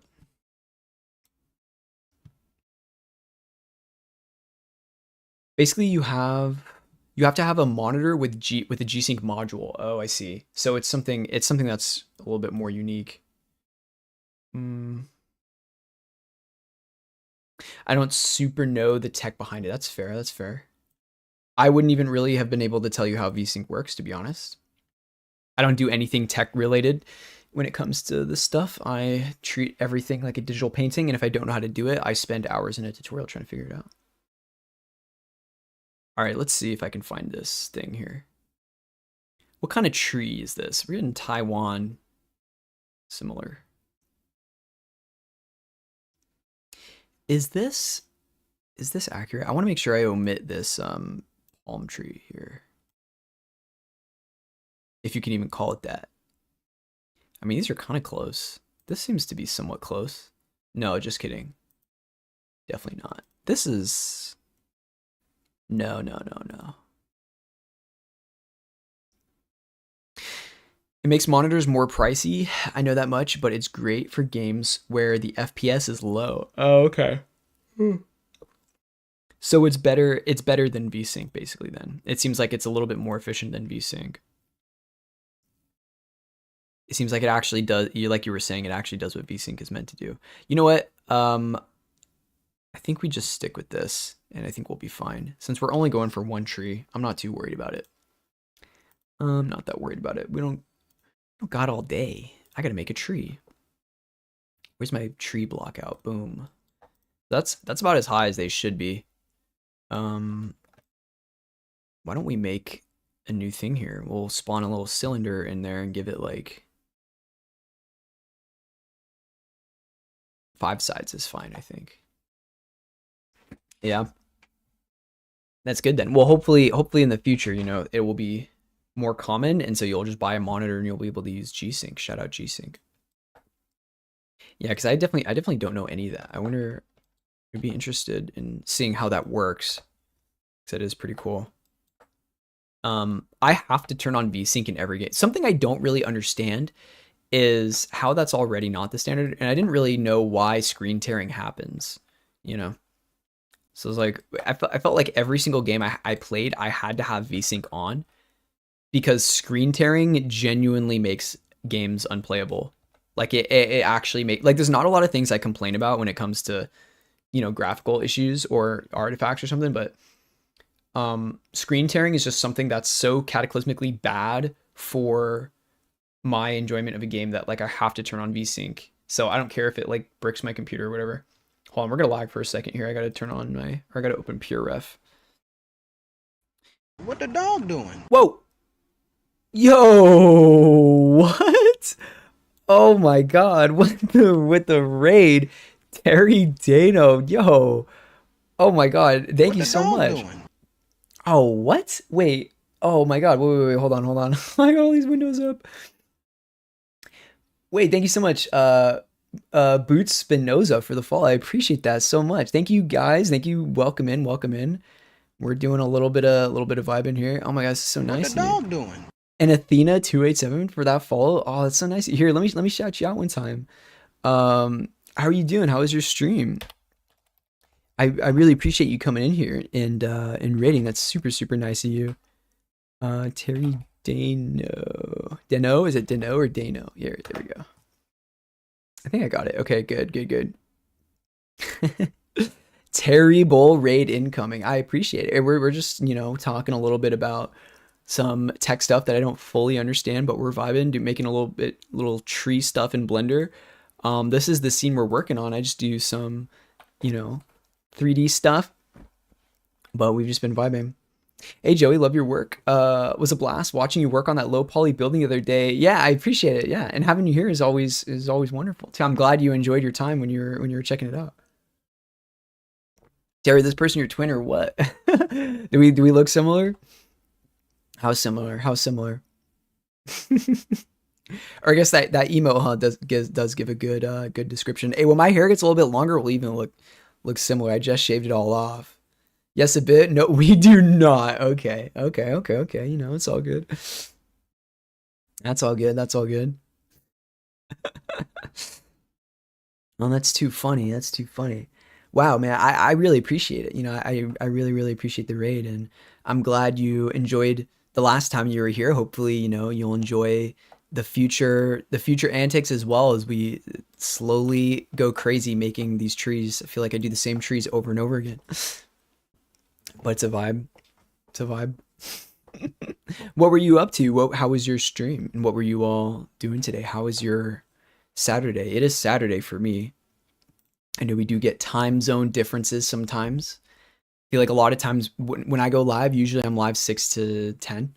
So, it's a little bit like this weekends are a bit of a mixed bag. Sometimes I'm editing videos, but we like to just do 3D here and stuff. We like to vibe. And talk about what people are working on. We talk about all kinds of stuff too. So, if anybody has anything going on or is interested in something that's happening, we love to yap. You know what I mean? But we're currently just working on a small Unreal scene. So, which Terry did get to see previously, but denying the look-alike allegations. I see. We were chatting and playing the Friday the 13th game. Ooh, I want to play that actually really bad. It looks sick. The Friday the 13th game does look really fun. I remember watching people play it kind of a while ago. There was a period of time where I was searching for something other than DBD to play because DBD had kind of crushed my heart and soul a little bit. So I was kind of thinking, maybe there's something else out there. And I had at that time recently rewatched Friday the 13th 2. And I was kind of itching. I was itching to play it, I'm waiting for my quesadilla to get here. Hell yeah. Where'd you order a quesadilla from? Is it like a super loaded quesadilla that's like dank? Got all kinds of stuff in it. DBD can definitely do that. DBD is a game that will absolutely test your It'll truly test like your patience and humanity. I usually don't get very mad at games, especially if I'm like really bad. I'm just kind of like, it's fine, you know, it is what it is. DBD is one of those games where I really wasn't even good at all. I'm not good at all, but I would still get so irrationally angry for kind of the dumbest things too, but especially if a killer I felt like was just being toxic, it would be over, bro. I've said things in post game chat that I certainly regret, and I think have made me really reflect on what kind of things I should be saying to people in video games and post game lobbies. But it's DBD, man. I mean, I don't know. It's hard to not get upset. Just waiting in lobby is already such a pain, and then if you get in a game and you have a bad time, I mean, how are you not supposed to crash out? So. But I'm reformed, I'm reformed. I'm a good person now, I promise. A loaded quesadilla for my local taqueria. Oh, that sounds so fire. That sounds so fire. I had a Trader Joe's burrito earlier today, and it was honestly not that dank. And I was like, damn, I should have just gone to somewhere near me, because there's plenty of Mexican places near me that make some dank burritos and quesadillas, and I may have griefed myself a little bit by not doing that. But it is what it is. It is what it is. Why I certainly hope that you enjoy that loaded quesadilla. Sounds dang. But before you got here, we were just talking a little bit about some game optimization stuff, which always sort of goes over my head a bit, mostly because I don't have a big standard for how a game should run. If the game is playable to any extent, I'm usually okay with it. But screen tearing is like one of those things that always gets me. So it just got here. I'm gonna eat. All right. Absolutely wonderful. Sounds good. Thank you again for following and coming in the raid. I appreciate it. I hope you have the best quesadilla eating experience that you'll ever have. We'll be experiencing eating the quesadilla vicariously through you. You feel me? Some like spiritual level. But I'm currently not hungry enough yet to make anything, so we're chilling right now. I'm sated a little bit. But I do have a problem where I'll be drinking coffee and then I'll be so fine with just the coffee that's in my system that I'll like forget to eat. So we ought to take it, we ought to take our hunger a little bit more seriously, I guess. I'm just gonna hide this since I don't really need it. But yeah. Same, you love uppers. Wait, uppers. Oh. Like stimmies. Yeah. I pretty much only drink coffee and like water. That's kind of it. I don't really think that there's any other consumable beverage that I have ever, except for occasionally alcohol, or like Baja Blast from Taco Bell. I do like an annual Taco Bell pilgrimage, and that's the only time I'll like ever have soda ever. I'm not a big soda person. It's too much. Like that sugar will keep me up forever and ever and ever, and it's just not a good idea to do. I'm responsible. I take caffeine breaks. Suicidal today? Oh no. Caffeine breaks. So like for a whole day, I mean, the problem is I have a chemical dependency. And what I mean by that is I will get headaches if I don't drink coffee for a day. So I genuinely have to, I have to have coffee at least once. But the thing is, I don't have more than a cup that day. So do I, dude. But the problem is I can't be incapacitated for a whole day. I'll feel worse than if I were to just, have coffee and then continue to raise my tolerance a little bit. I fear I need a sugary soda. I mean, that's fair. I think when I was like a while ago, I used to really use soda to kind of get me to be energized enough to finish some sort of task. But now, like, it makes me feel worse than it does make me productive. So I just can't really do it anymore. I used to drink soda like more frequently, or what I used to have actually was those Pure Leaf teas. Those are gas.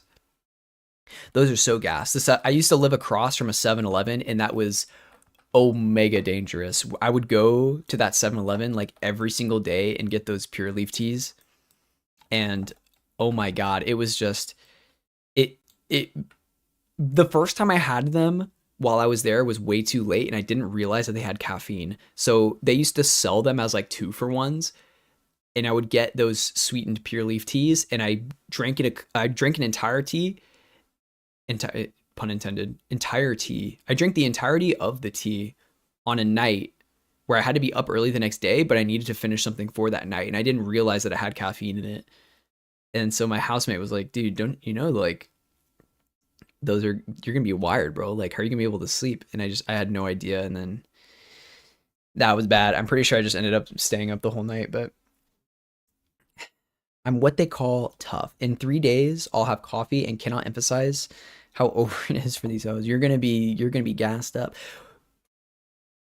When I take a break, I don't get that same I don't come back stronger. Like, I don't know how to describe it. There's times where I have to curb my caffeine a bit. Like, I maybe won't have it for one day because I had a good amount the day before, and then I just don't think if I had it again it would be good like the next day, or I had it too late the day before and then I need to fix my sleep schedule.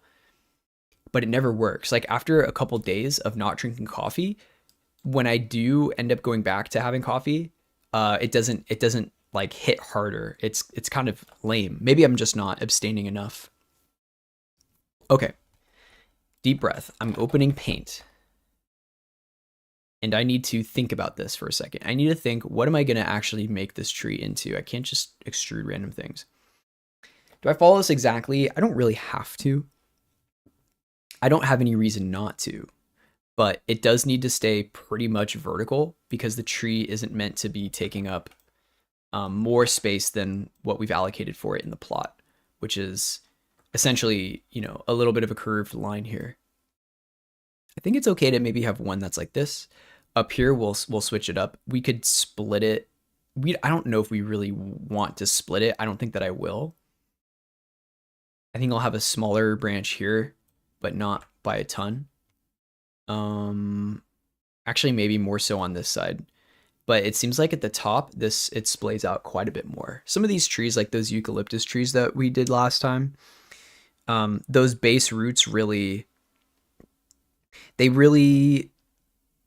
mirror every single branch that comes out of the trees. Not all trees are like that. Like, for example, these palm trees, they kind of just grow straight up, and then as each of those leaves come out, they die and then become like a husk. So that trend will continue with those trees, but with these, like, how much of this shape is representative of the main trunk? I'm not a botanist, so I don't actually know if this is real. This is just what I especially noticed with eucalyptus trees, which I don't think this is, but it's definitely not. But they're splaying out quite a bit, and it doesn't have many smaller branches. It does have a couple, though. This is a little bit interesting. Like sprigs. They kind of look like they're not even part of the tree, but they definitely are. And I don't know what's up with this. This must be something else. I actually don't know if this is part of the tree.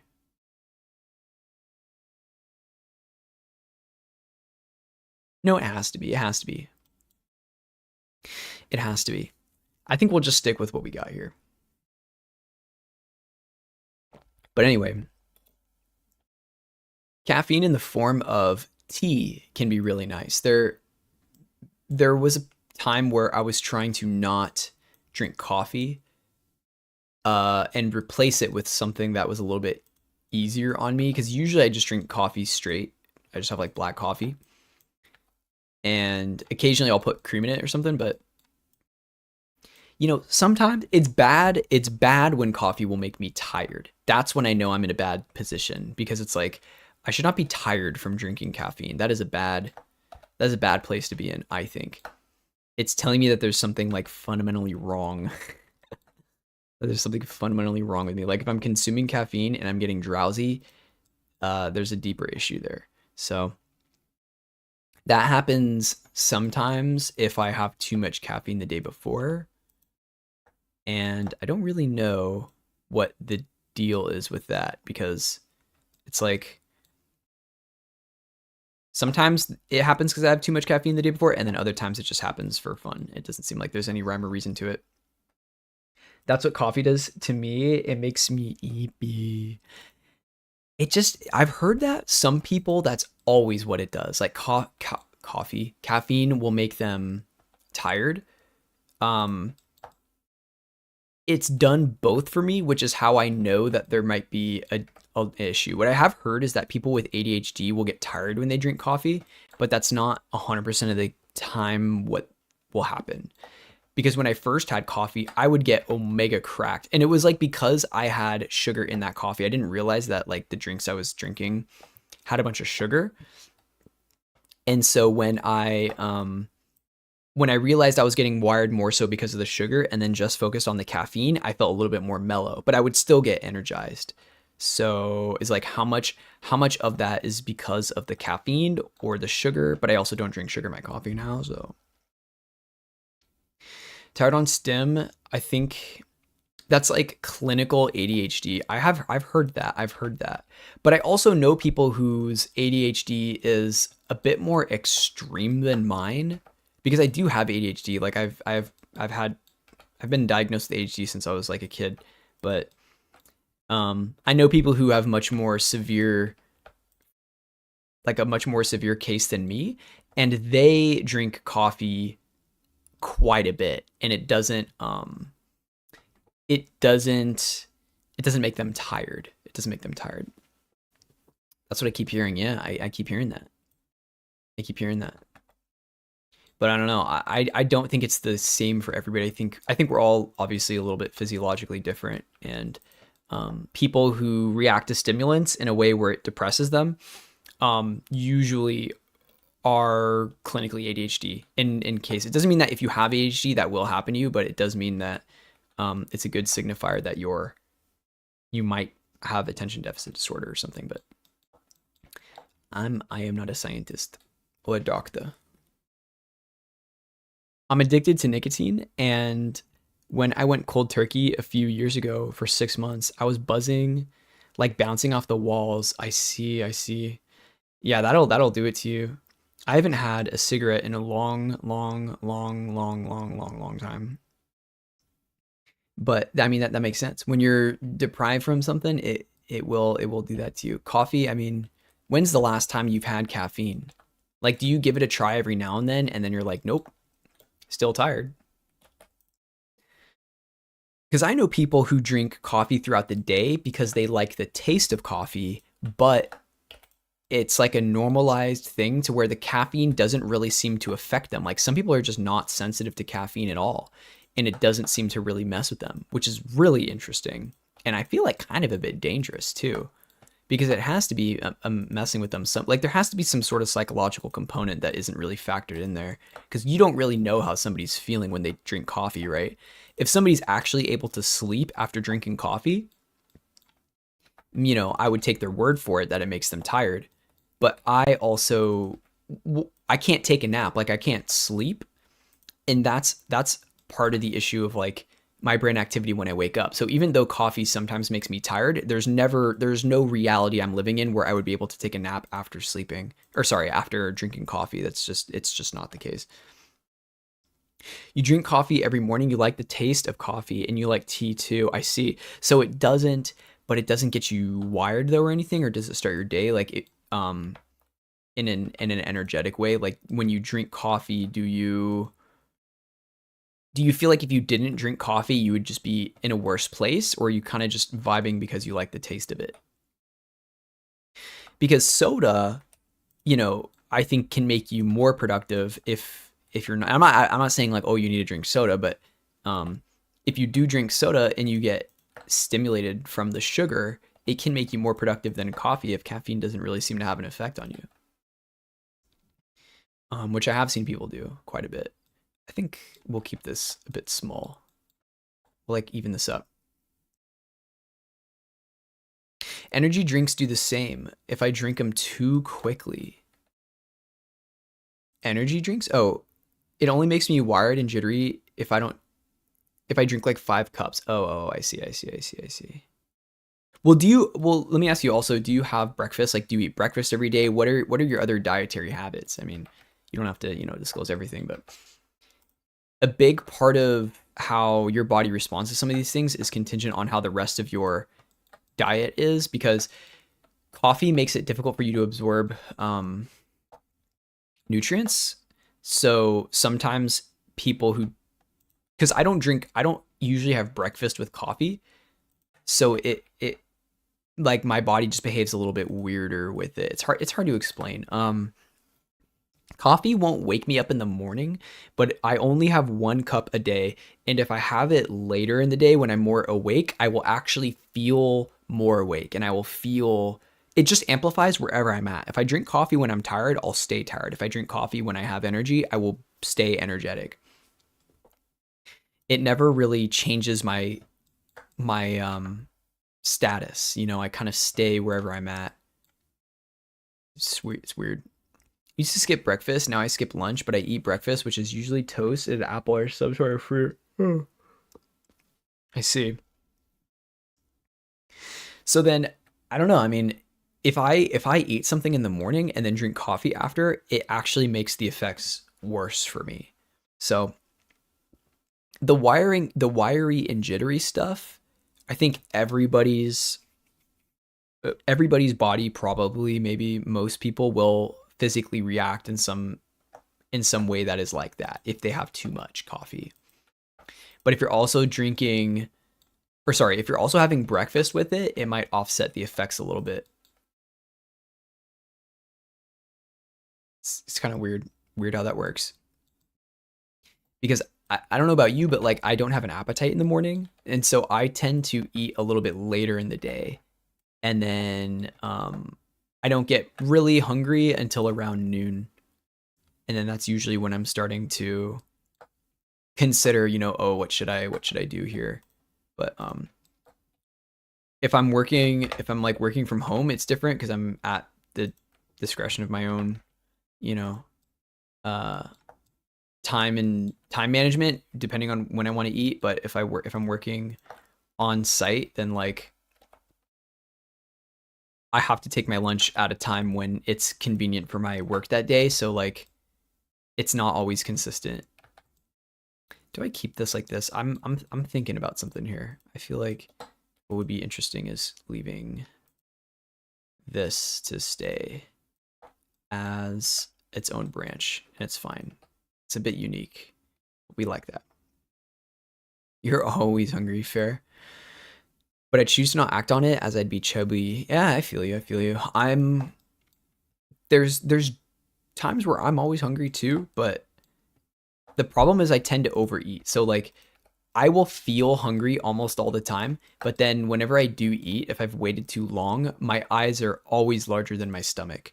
So I get way too full, and then it's bad, and I can't do anything. Like my appetite will go away, my energy will go down. It's too bad. So I kind of have, I don't, it's not like, I wouldn't classify it as like an eating disorder or anything. I would say I have poor eating habits, because I tend to overeat or not eat, or like just skip meals. It is a skill issue for sure. It's not like an eating disorder or anything like that. But it's more so because I'm just like stubborn about how I want my meals to be spaced out. But I could snack the whole day. That's the big problem, you know. And I have no self-control when it comes to sugar. So if I buy a bag of candy or something, like I'm not gonna, spread out the consumption of that. It's gonna go all at once. So I have to always be careful about what I'm like surrounding myself with when it comes to food. You know, you can't stand like candy. You can't stand candy. I hate how it makes my teeth feel like all candy or just like gummy or something. Because I understand that with dots, those those candies that like stick to your teeth and then make it really difficult to get off your teeth, those are kind of rough. All candy. Wow, that's really interesting. You must just have some reaction to sugar that is consistent throughout. Wait, no, no, but you said you like soda though, but it's just candy? Is there any candy that you've had where you're like, oh, this is fine? You know, oh, this is okay about it? Or is it, for the most part, just kind of all not very good? It all makes your teeth feel the same. I only drink sodas with sugar free. Oh, so it is the sugar. Interesting. Dang, you only drink the sugar free. See, I feel like this isn't a super popular opinion, but when it comes to like diet stuff and sugar free stuff, it all tastes like ass to me. It all tastes so bad. If I'm gonna drink like a soda or something, it needs to be the full blown thing. Like Coke Zero, Diet Coke, all that stuff tastes just like crap to me. I need to have, like, if I'm drinking soda, bro, I'm gonna drink the one that's got all the crap in it. That's what I need. Oh, you live in the UK, so you use a sweetener that tastes better than sugar. I see. Yeah, aren't there? I could be wrong about this, but doesn't soda taste a little bit different too? Just because there's like different laws about how much sugar can be used in things like that, or am I thinking of a different country? Maybe it's Sweden or Finland that does something like that, or Norway. Fake sugar is unhealthier too. Is that true?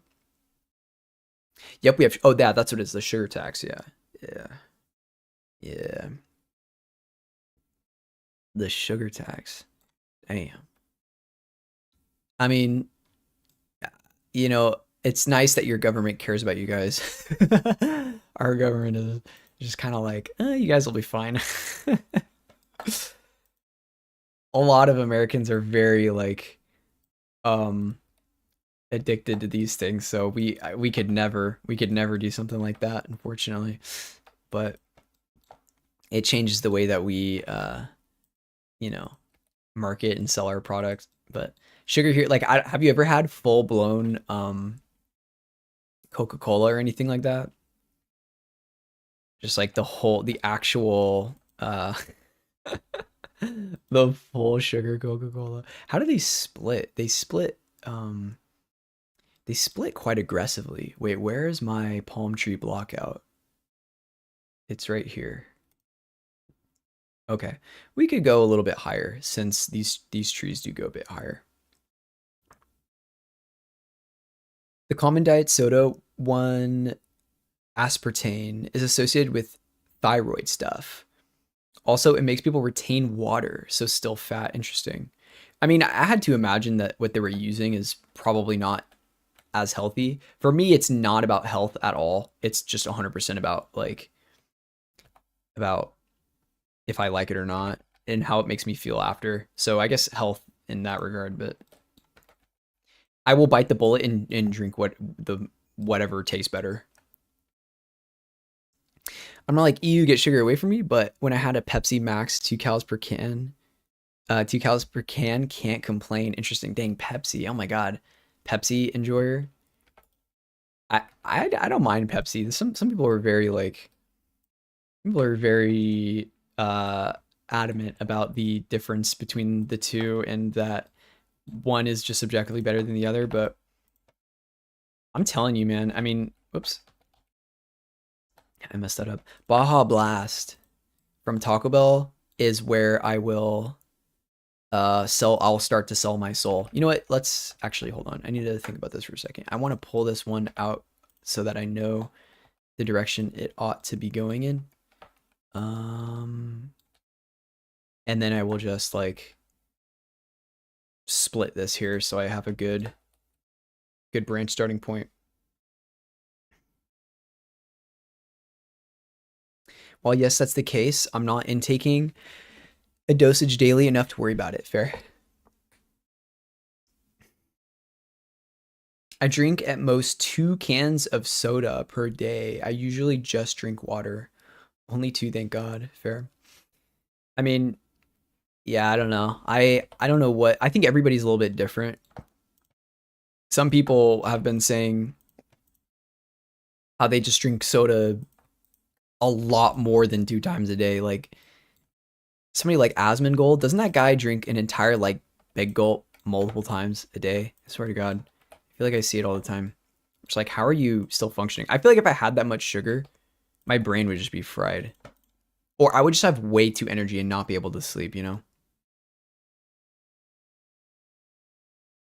Not gonna lie, I prefer the taste of Diet Coke. That's so funny. Diet Coke just tastes like rubbery. It doesn't taste like diet sodas just taste synthetic to me. They just don't taste very good. I don't know. It's hard to explain. It's like an intriguing taste, but I don't know if I've ever had a Diet Pepsi though, to be honest.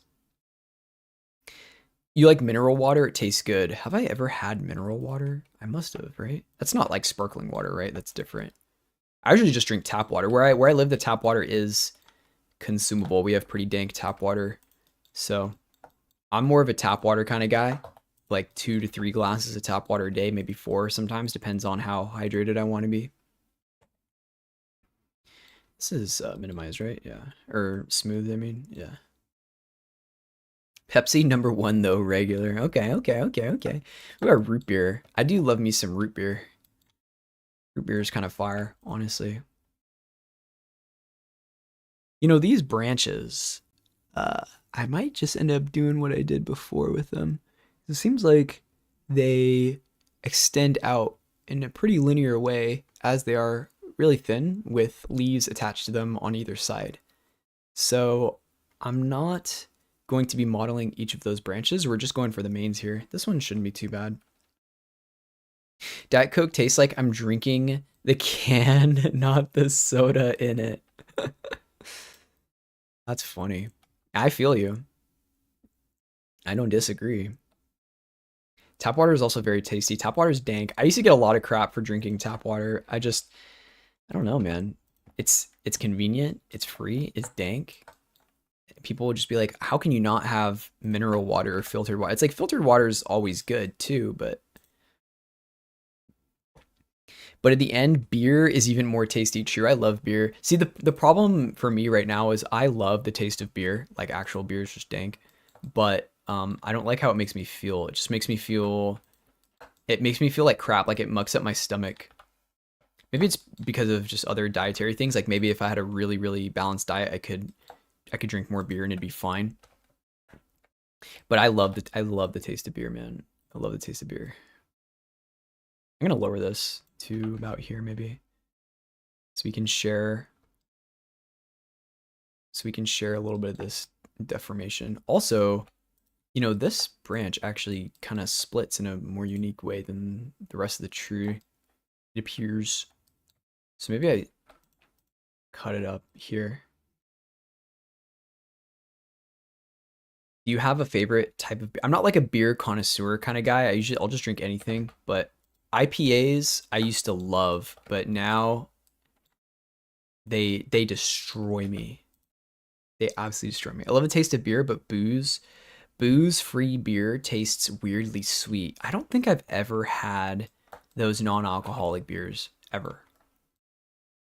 I just haven't. Your stout kind of lasts. Fair. Stouts are good. Stouts are pretty good.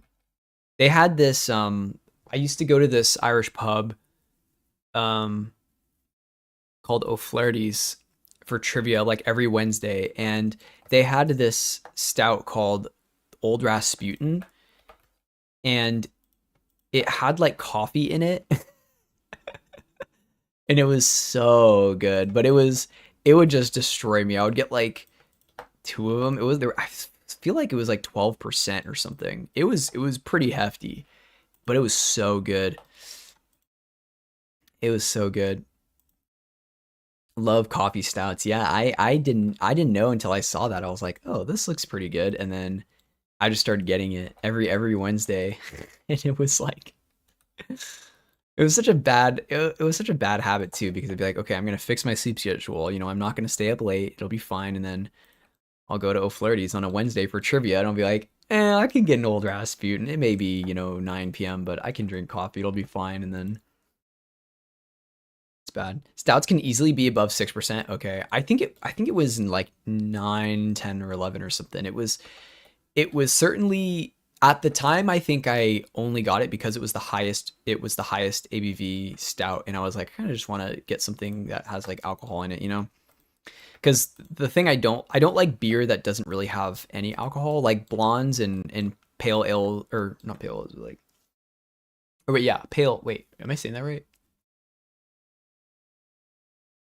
No, yeah, pale ales, just not India pale ales, right? Or lagers. Like I like lagers, but the thing is, they don't always. Sometimes when they don't have enough alcohol, it feels like you're getting scammed. Where it's like I'm drinking beer because I do like the taste of beer, but I also don't want to feel like I'm drinking water. There needs to be something a little bit more there, you know? To me, any beer that is like 9% plus ain't beer. It's just wine gone bad. Oh my god. I mean, that's fair. Loggers. Yeah, actual loggers. That's how we say them out here. Lagers. Laugers. We got some good loggers, but I used to drink.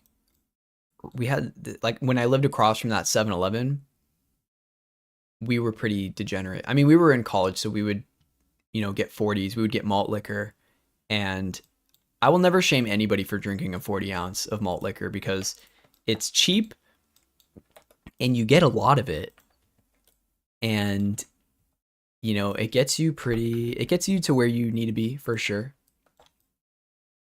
Your brother loves them. I'm indifferent to loggers or to malt liquor because I don't meet many people who really enjoy malt liquor. Loggers, okay, okay. Because we yeah, loggers are fine. To loggers, although you're spelling it like log. The loggers. The thing is, loggers can just be a little bit too light. They can be a little bit too light for me. But malt liquor is, nice. We used to do 40 hands, which was fun. That was a fun time. This is a very tall tree now that I'm thinking about it. I ought to just keep it here and then split. Does it go out or in? It's a little bit hard to tell. I'm gonna assume I'm gonna go on a limb here and assume that it goes more out, and then the branches will stay in. So I'm just gonna like squeeze these a bit. Since the thickness of this is like probably too much, I think here. It's only 3 a.m. I ain't trying to spell word I ain't gonna use again. Wait, what do you mean by that? Oh, you ain't trying to spell a word I ain't gonna use again. Oh. It's it doesn't have that complicated of a spelling. It's L-A-G-L-A, wait, hold on.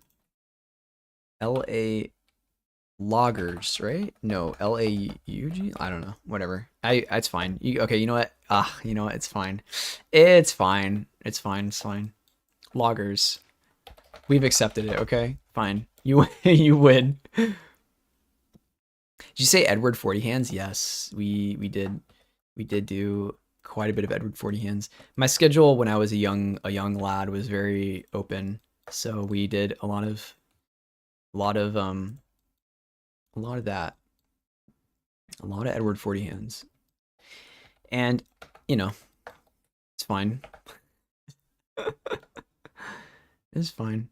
I wouldn't recommend it to everybody unless you really love malt liquor, but it's a fun time when you don't have a lot going on. You're an undergrad in college. So, you know. You know why it's hard to spell though? It's because you can't spell it out in your head by saying it. Hold on. Loggers.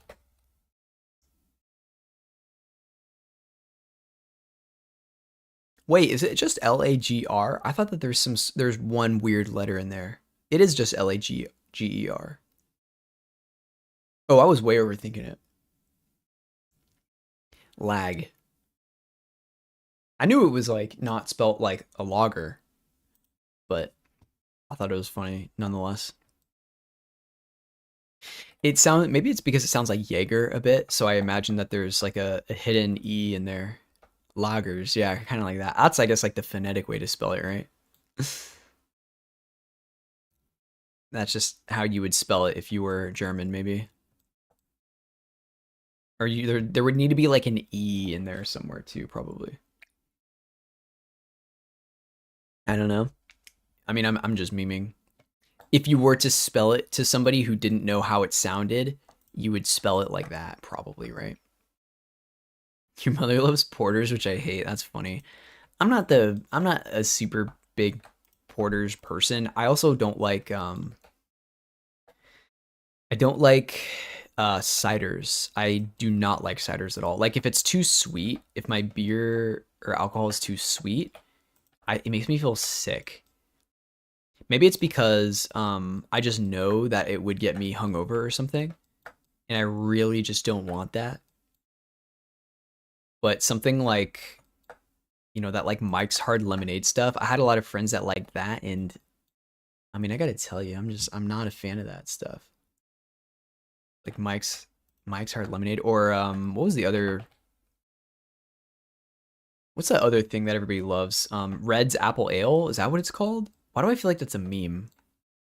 Maybe it's because of the commercials. I don't know. But any cider like that, I'm just not a big fan of. I know people really, or like rosés.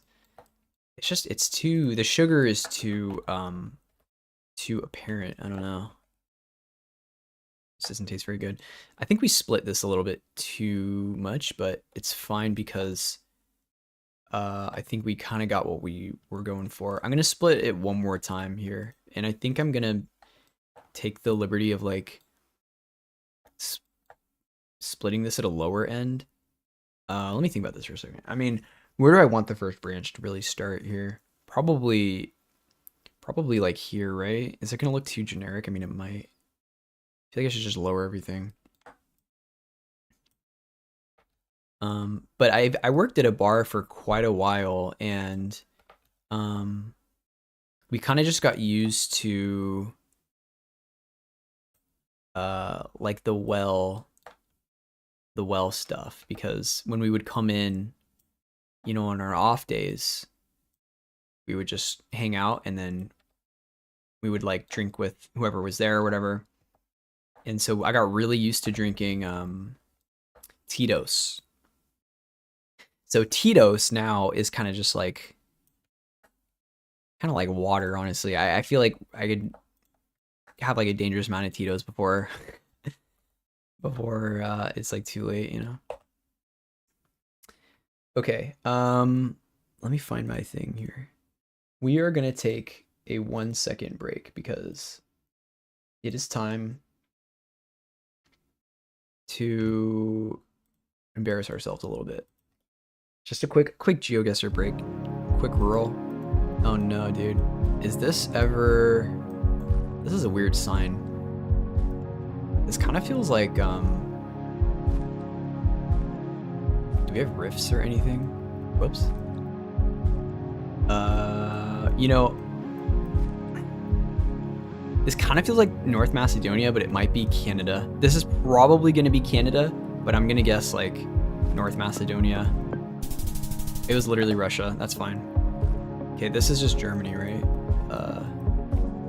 It's either Germany or Belgium, but I'm going to guess Germany. I'll guess closer to like Ardennes though or something. Okay, it was Germany. Oh yeah, that's not bad.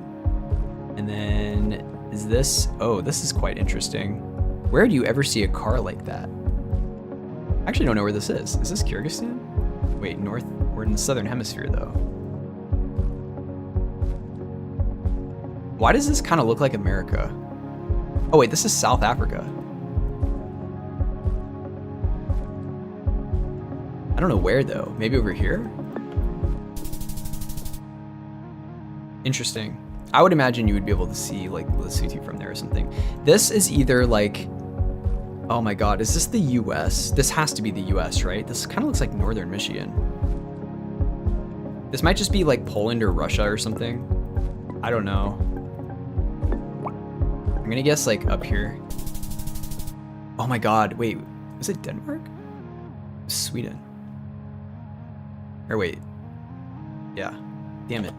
Okay, well, it is what it is. I'm gonna get this Omega wrong. I never get these correct. I always want to guess somewhere here, but this could be anywhere. Are we short cam? This might just be Russia. I'm gonna get this pretty wrong, I think. This could be Eastern European, but we have a lot of pines. Is this ever Canada? This kind of feels like NorCal.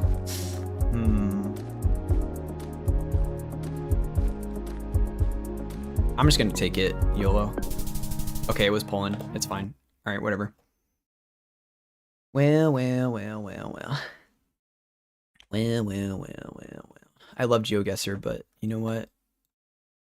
Sometimes we don't always do very well, and that's okay. We try to get one. Try to get better.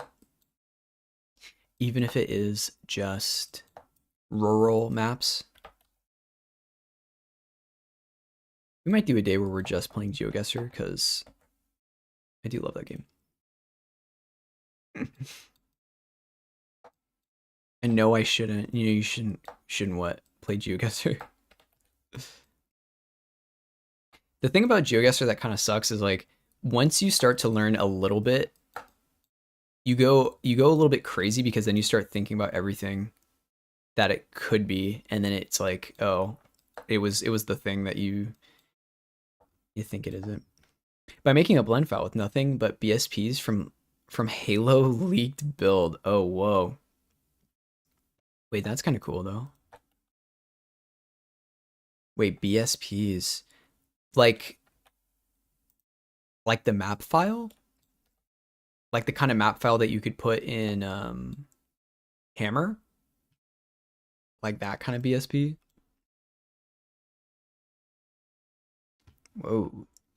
Wait, so do you ever put your stuff into source? Or what? I'm just gonna split this tree. I'm getting vibes like it's calling to me, you know? Like it ought to split. I'll move this down though, since we'll keep it a little bit truer. Like here. And I'm also gonna move this so that it's in line with my tree values a little bit more too. Hell no, Blam is bad enough. I don't need to learn source 2. Dang. Okay. So what are you gonna do with them? What are you gonna do with all these then? Are they gonna stay in, or what are they gonna stay in? Because if we're making them into BSVs, that's to make it into like to have viz leaves, right? Or no? Because that's how you do it in Hammer. You have to make sure that the map has proper viz leaves, such as how like you run with what the player draws in the scene. I'm gonna go to a streamer and go, here, take what you need, and he's going to ignore me. What are you talking about? Like somebody who's working on something, you're gonna be like, take this, and then that's it. Wait, this is very interesting. What is the plan here?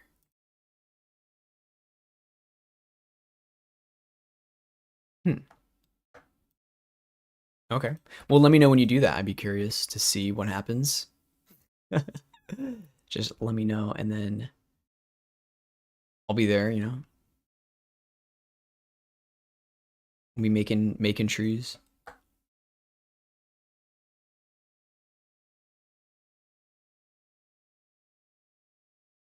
I'm gonna like pull something out of the side. I will have, hold on, give me 1 second here. Too many windows up. Some of these leaked builds are dev builds that contain gigabytes of data. From which game? Which Halo game are we talking about here?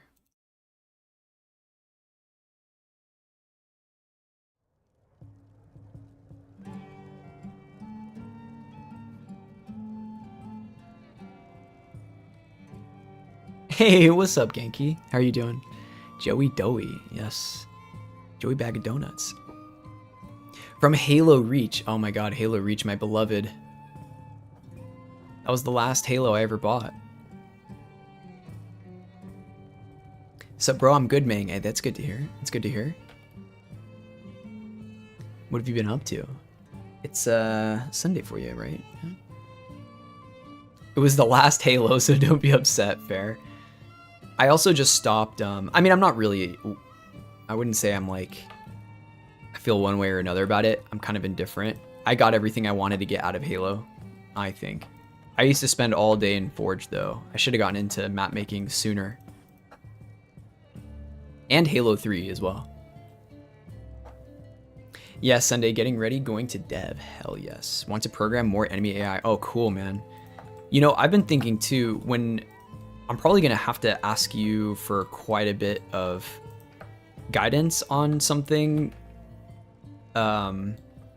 insofar as like how AI will work in my open areas, because I do want you to be like chased by enemies that I'm making, but more of like a hiding kind of system, similar to like how it works in repo hiding, where you're not really intended, but not where you're able to fight them. So something a little basic. Like I'll probably show you something and then ask what you think about it. So weird that it's called AI in video games because it's different to generative AI. Yeah, true. I know. People, the way people talk about AI in games is not, it's not the same as the AI that people are concerned with right now. It would be cool if it could help though. Well, come to Blam and you can have the best Forge tools you've ever seen in the most toxic community out there, excluding Destiny, because that's just like sticking your wiener in your fire pit. Fair. Excluding Destiny. Fair. Wow, well that sounds like a wonderful invitation. I hadn't even heard of that. It's just called Blam. Can you send like a link to that or something? I'm a little bit curious about it. Getting chase is easy, no stress, ask for number. Okay, I appreciate it. I do have one map that's very close to being usable for that kind of thing. But I gotta figure it out in terms of like how crouching works with collision, and you know, I did want to use the Project Borealis stuff, but I don't want to put myself in a position where I have to actually fix Project Borealis's movement to work in my system, because I don't know how to program in C++. Where can I send a link without? You can send links in chat. Logic Driver Pro is good because of the state machines, but can figure out a way to do without it. Is Logic Driver Pro an add-on? It's like $300. Holy moly. C20reclaimers.net. Yo, Zoe's putting malware in the chat. What's up with that, guys? I'm kidding. Hell yeah. Dude, Halo maps. Oh, ODST, my beloved. I think ODST is my favorite.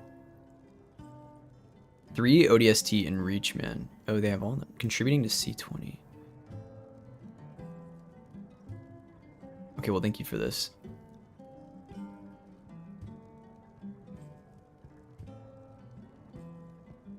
Project Cartographer.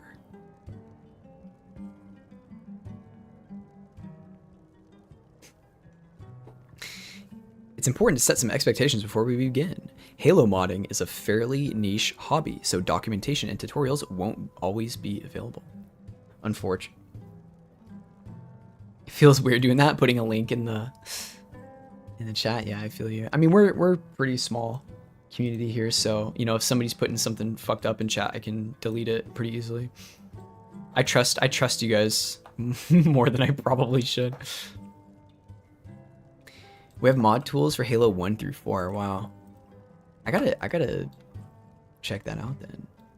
It would be cool to see how all that works. I'm sure you know Inferno Plus, right? Like the guy who does all the Halo 1 modding stuff. Have you ever talked to them or met them or seen anything with them? Because they do the most classic high quality Halo mods, or at least they make very good content out of it. They seem to be working really hard. I don't know what they've been up to recently. As long as you own the Master Chief Collection on Steam, you can download all of these mod tools for free. Oh, cool.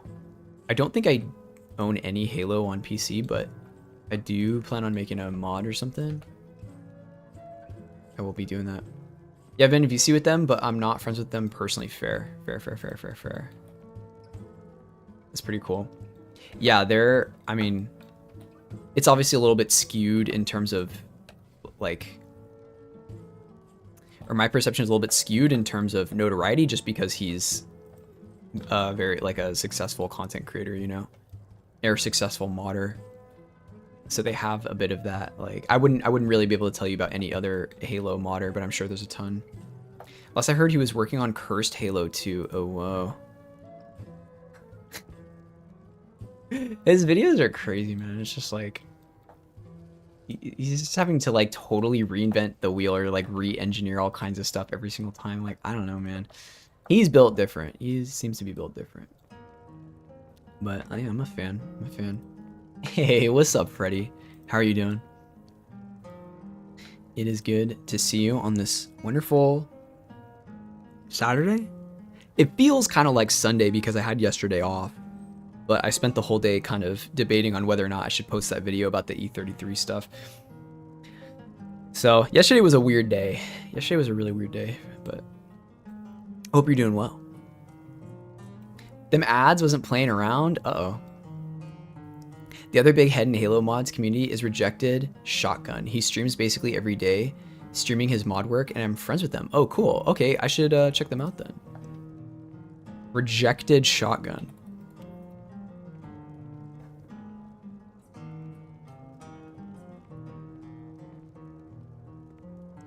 I'm Drake.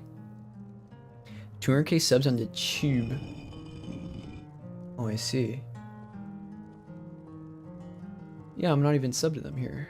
Give it another sub. Now they have 200k and 201k.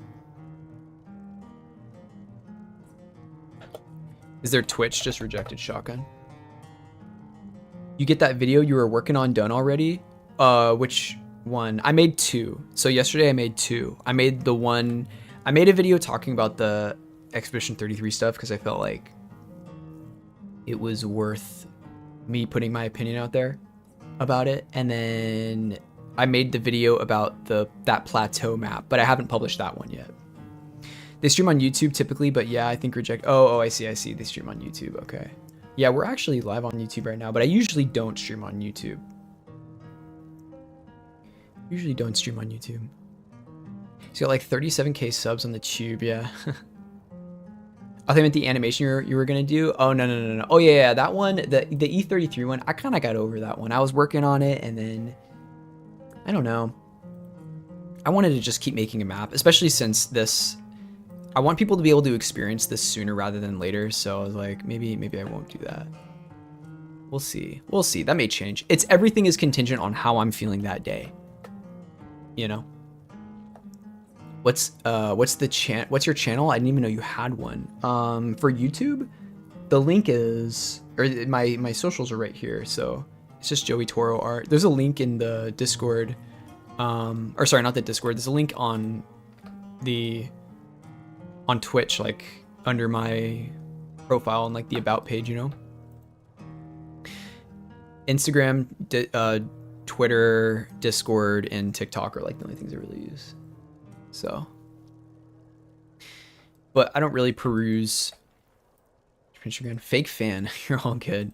That's why we got the socials tag right there, you know. So keeping it consistent. I'll check out that Rejected Shotgun guys live if I can whenever he goes live. It's on YouTube. I think YouTube is probably the better platform at the end of the day for the viewing experience. But Twitch has the best chat for sure. Like Twitch just has the best you know, in terms of emotes and stuff you can do. It's YouTube chat is a little primitive. Twitch is S tier for chat. Yeah, Twitch is S tier for chat. Yeah, exactly. Because the platform itself is difficult. You can't avoid ads, and like it's a little bit tricky when it comes to, you know, just how things work, but chat is like goated, and YouTube for whatever reason just doesn't give a shit. So But you know, we're balling. And then Kick is like a whole nother beast. Occasionally you know what's funny is when I stream on Kick occasionally, I used to, just because I was curious. And I got way more interactions on Kick in both regards, in terms of like bots and real people on Kick. And so I kind of feel bad. Like I had a couple people on Kick who would occasionally come in, and you know, I should look into that. But now that Kick is gonna start doing ads, I don't really, kind of like whatever. Cyblock solution for Twitch is just annoying to use. Oh, is there really? I didn't know about that. I'm a uBlock Origin kind of boy. I didn't really know that there was something else. But I also I usually don't watch many streamers that I'm not like subbed to, so ads are usually not an issue. You can use uBlock for Twitch ads. Oh, really? I must not have the goated version then. What's up with that? You can use uBlock Origin for Twitch ads. Mine by default does not work, so you must just be goated. You must just have the secret sauce. You need to enable advanced features and then run a script. Okay, I see. So it does require a little bit more effort. Yeah, I mean, for Twitch specifically, it's not that deep for me, just because, like I said, usually the streamers I do watch, like, excuse me, I'm subbed, so I don't need to worry about it. But that is good to know. I know that some people have been able to avoid ads, and I just never really asked. I tend to not worry too much about it. I need food and I want food. Thank you for the hydro check. I appreciate that. Hope you're doing well. I will hydro check to that. Twitch is my go-to. I don't got money coming, so I wish I could sub and support, but usually I can't. That's totally fair. That's totally fair. And that's kind of why I feel bad sometimes about Twitch, because it's like, you know, I don't expect anybody to like sub or whatever, but it does mean Twitch is just gonna shove ads down your throat, and it's like, feels bad. But that's why I want to stream on something else that doesn't have ads, like YouTube. But I need food and I want food. I hope you're doing well. Hope you're vibing. Thanks again for the hydro. The ads on Twitch are aggressive. Yeah, I know. I used to get ice ads all the time. It was really weird. I would just see like, who's the girl? The DHS girl. I forget her name. Christy Gnome or whatever. And it'd be like, please protect your country. Join ICE. I'm like, what is this Twitch ad that I'm getting right now? I want to support some people and friends, but I got nerfed by not being able to. No, unfortunate. See, I feel you. I was unemployed for a while, or I was working, but I was unemployed for a bit, and then now I work full time, so I can actually give back to people who were like supporting me before, and people that I care about. So it's it does feel like now I have a responsibility to make sure I'm like subbing to people I want to support, because I know what it's like when you want to support somebody, but you know, it's just like it's tough right now, man. The market is not good right now. It's not good right now. But I just like sharing what I'm working on, so hopefully people can enjoy it, you know, without needing to sub or anything like that. They need my card info, but I only have in-country card and not Visa or MasterCard. Oh, so you literally cannot. Oh, so you actually got nerfed. Wait, what the hell? I didn't know that was a thing. Doesn't Twitch do, or I guess you can't do PayPal then, huh? Because I think Twitch does, like I use PayPal. I'm not quite sure how it works with your stuff. I know that they've made it a little bit difficult over the years. The market is not great, but the community is amazing. Yeah, true. Hey, the community is all we got, okay? So we gotta make sure that it's good. Otherwise, what do we have? You know, we don't got much. It's not looking good if the community isn't looking good. I used to be able to use PayPal, but again, they demand I need my card connection. Like, man, that's interesting. You know what? I actually remember something like that when I was recently subbing. After taking a break, they needed my card info again, and PayPal was being weird about it. Or Twitch was being weird about getting my PayPal info. Maybe I might know what you're talking about, actually. They really want me to get a Visa or MasterCard. I wonder why. Is it the only way? What if there was like a physical Twitch teller that you could just give actual money to, like physical, tangible currency? And just like these are my subs for the month, okay? Kind of like a stock exchange kind of thing. What if you what if like people's subs cost different amounts depending on like them as a streamer or something? So like some streamers was like more expensive and it would change like the market or something. It's like basically investing. Wait, that would be a crazy platform idea. Basically the stock exchange, but for streamer subs. I wonder too. Yeah, I don't know why they wouldn't change it. What are they doing? They're like calling their audience. It's low-key why I love seeing a different way donate to certain people. Yeah, exactly. I mean that's I think most people do have some other way to set up like donations and things. I don't know. I never thought about it for being that reason specifically, like in terms of accessibility. But I know that they usually use PayPal anyway. So like if it's a PayPal issue, that's one thing. If it's Twitch asking for card info, it's like different. And from what I've heard, some people don't like using PayPal for that kind of stuff. I'm kind of indifferent. Help stock streamers. Dude, I mean, just think about it. It's like you have, somebody who's a very famous person and you can basically the minimum to sub is like $25 or something. So it's like every single one of his subs their subs is like, that they've spent $25 on a sub, but it prorates. It changes based on how well they're doing. So if they lose popularity, their subs become less and less. It's just like some sort of horrible dystopian capitalistic like nightmare, People are. It's like that would make a good sci-fi movie, wouldn't it? I think I'm just cursed because I live in Vietnam. Like most random stuff here is banned. That's crazy. That is crazy. Hey, shout out Vietnam though. Like, where I grew up was San Jose, and I believe it has the highest population of Vietnamese people outside of Vietnam itself. And so like most of my friends in high school are actually Vietnamese. I've always wanted to go to Vietnam.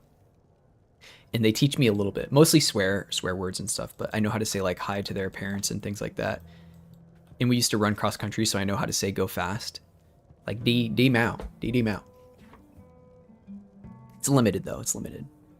Also, they now have Google Map coverage in GeoGuessr, so I actually have to survey the land and make sure I know what Vietnam looks like and how to actually distinguish it between some of the other countries in the region as well.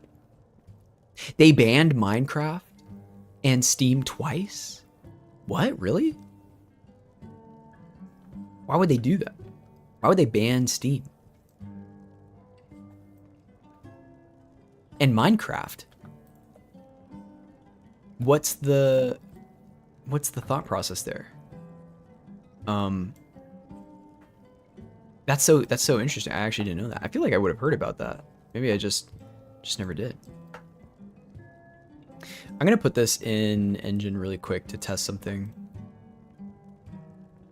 I've been pulling tubes for too long. We'll call this I don't know what kind of tree this is. We'll call it corner tree A. Yeah, what reason would they have to ban Minecraft? I know that the Google car wasn't allowed to traverse Vietnam for quite a while. And I think that was a privacy thing, because China has the same issue now where they can't, the Google car is not allowed to take pictures there. So only in some places, like I think Shanghai does have coverage.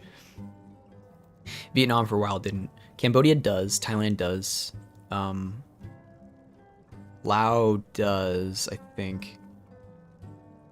For Steam, in short, the Viet devs wanted some fair play fields. Like the Steam devs outside the country, but the government didn't want to do much work, so they just banned it. That's like really fucked up. What?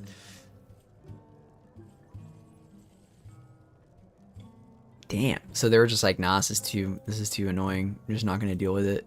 That's unfortunate. So is it still banned? Are these things still banned?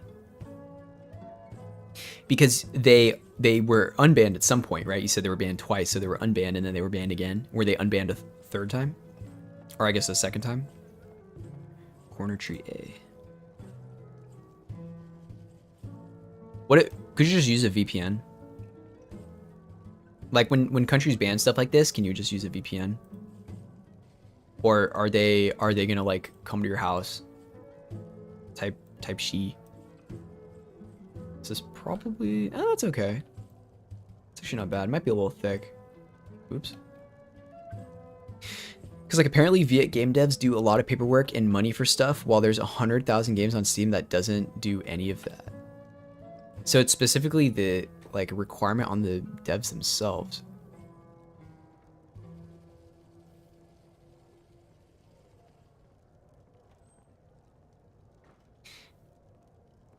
And they just ban the platform as a whole. That's so weird. Oh, I gotta make sure the collision is good.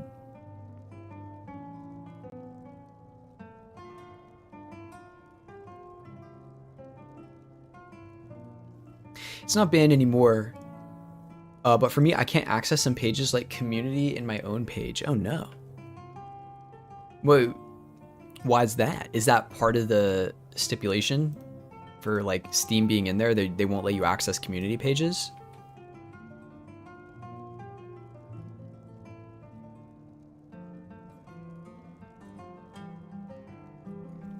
That sounds like really weird and specific, but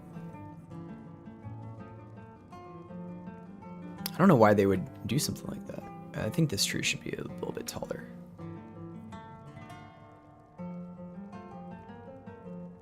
We've got our man. I like our man here. Have you seen this man? Collision in this isn't exactly how I want, but it's fine. You can still play any game as long as you already have it at that time. So you can't buy new games? Oh, wait. They didn't ban access to your library before, just anything that has to do with transactions. Wait, so is that the current state that it's in, or that's how it was during the ban?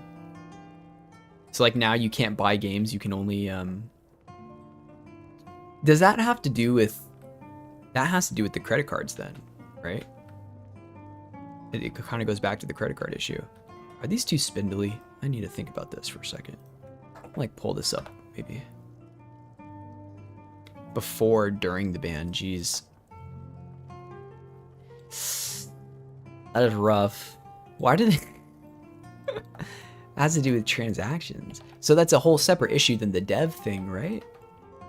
Because that has to do with the credit card company. Unless it's something else. Yeah, that is just foul. I'm sorry you have to deal with that. Maybe, you know, maybe Gabe can talk some sense into them. But now I can't play regular like before either, and now it demands Visa. Visa and MasterCard, not even PayPal or anything else. Wow. So I think about it every day. I want to cry. Yeah, I'm sorry. I didn't know that it was like that. I really didn't. And that is unfortunate. So what, I mean, well, you know, in a brighter note, what can you play? Or what have you been playing? Have you at least been aware of any potential changes in the future to something like that? Or maybe that won't be an issue anymore? That is really wild, though.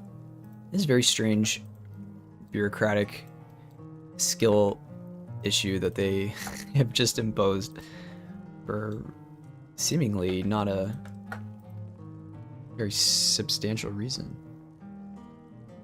I'll hold my cup and ask my friends to buy games for me, and I'll pay them back. Oh, wait, so can people gift you games? Can people still gift you games? What a weird state to be in. It's like you can't purchase games, they can give you games. Oh, okay. So I mean, yeah, if you have some way to pay somebody, that's so weird. It's like, oh, it's only the transaction. It is an odd state. That is so strange.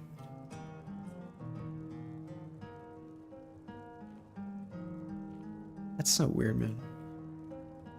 You just have somebody gift you games and then you pay them. I wonder if there's some sort of like website where you could do that, where you just ask people. You do like a transaction similar way or something.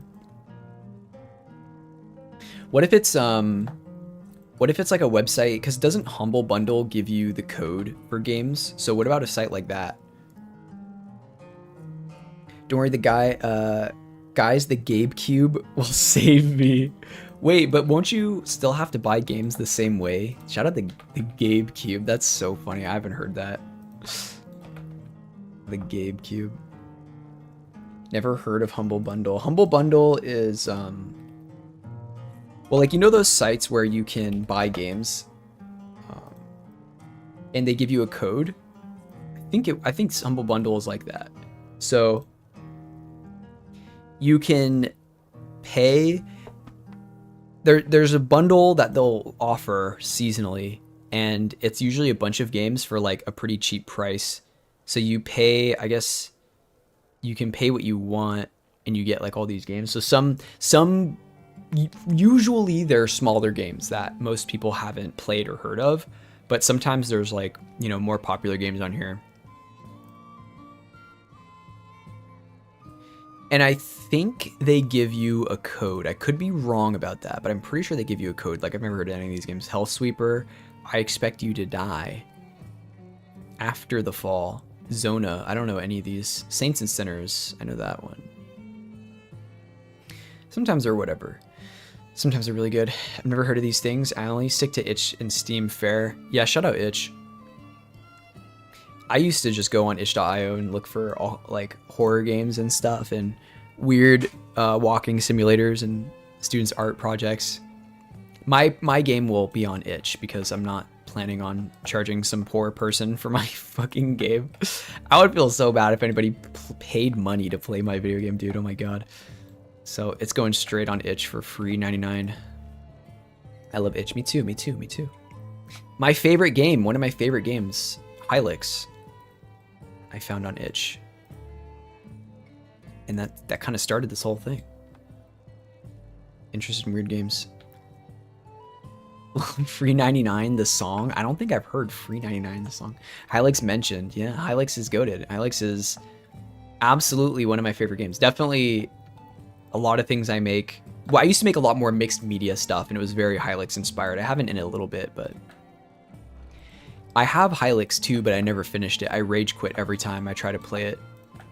And I've tried to stream it a few times, but I don't know. I get really awkward about streaming Hylics 2 because I feel like there's so much grinding I have to do, and it's just not interesting to watch at all. Because I'm just like, yeah, I don't know. Sometimes there's some games I feel like I have to play off stream because I'm like, I feel weird about it. It's hard to explain, but Hylics is one of those games I feel like I'll never beat because if I can't play it on stream, I'm probably not gonna be able to beat it.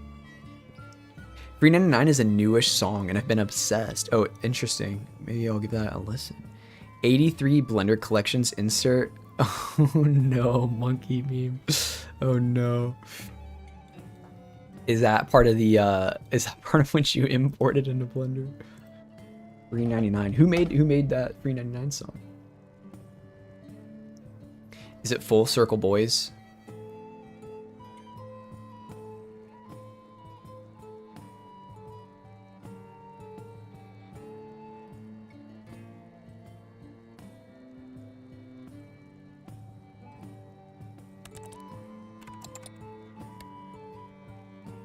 Mormon missionaries.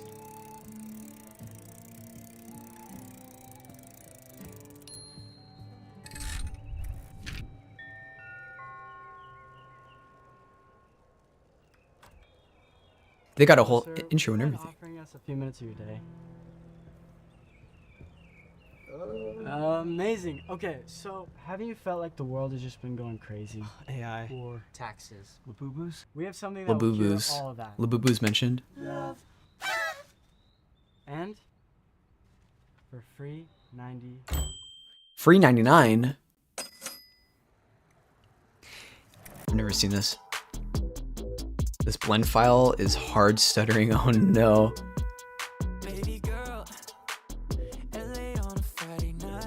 I've not heard the song at all.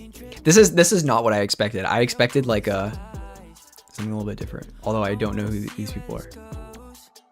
We got a boy band. Wait, they got moves. Wait, they're kind of schmoovin' actually. Wait, was that gloving? Wait, hold on. They're gloving, or they're tutting. This is tutting, right? They're not gloving, they're tutting. There's a difference. My first time ever seeing the music video. They dance.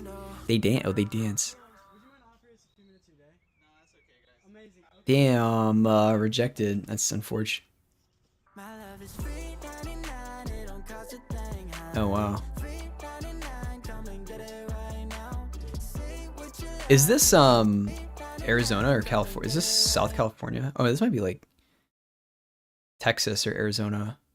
It feels sort of like South California. That backplate was California. This is a California plate. This is like SoCal, right? Or this kind of, you know, this kind of looks like San Jose a little bit. When the song came out, I kept getting TikToks of them dancing. Oh, really? My TikTok is omega cooked. Oh, it is San Diego. Yeah, SoCal. It does look like San Diego. Thanks, GeoGuessr. Also, I've just been to San Diego enough to tell. Official music. Damn, they got rejected. Oh, sad. Okay, do they do more dancing? I want to see where they're doing good dance. This guy's getting a record. Like the boy band NSYNC. Oh, so they just dance in front of them. That's pretty cool. I wish they came to like my door or something. They're kind of schmoovin'. I fuck with the vision. You got TikToks of them dancing.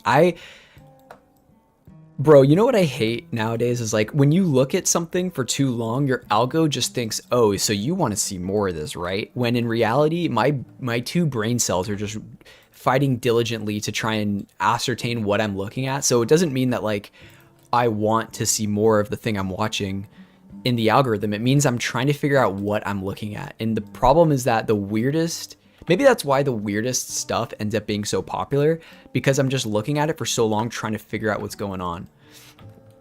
And currently I've seen so many of those like Yakubian edits with like Charlie Kirk, where they're either like solving math equations or it's somebody doing like a Counter-Strike montage. Do you know what I'm talking about? Do you know what I'm talking about?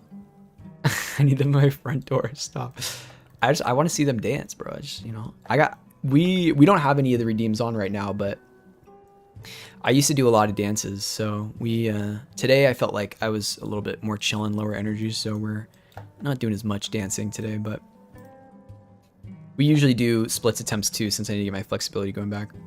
Why is Yakub getting back? I don't know, dude. Have you seen the, do you know what I'm talking about? Do you know like these TikToks I'm talking about? They're really quite something. And there's quite a lot of them. It's always some Counter-Strike clip too. God, I forgot about this Jake Paul stuff. My friend keeps haunting me with Yakub. It is very haunting. And it's weird because, you know, it's incorporating all kinds of stuff into it. Okay, this is foul. Can I not see this? Here. Let's see. No. This will not take more than 1 second. Hopefully. Some of these videos aren't available anymore. I'm assuming they get taken down because they're a little bit schizophrenic. But actually, yeah, it looks like they're gone. Wait, hold on. Oh, we're getting ads, rip. All I know is if I saw my Instagram feed, if y'all saw my Instagram feed, you would not show it to kids or old people. What do you mean by that? What does your Instagram feed look like?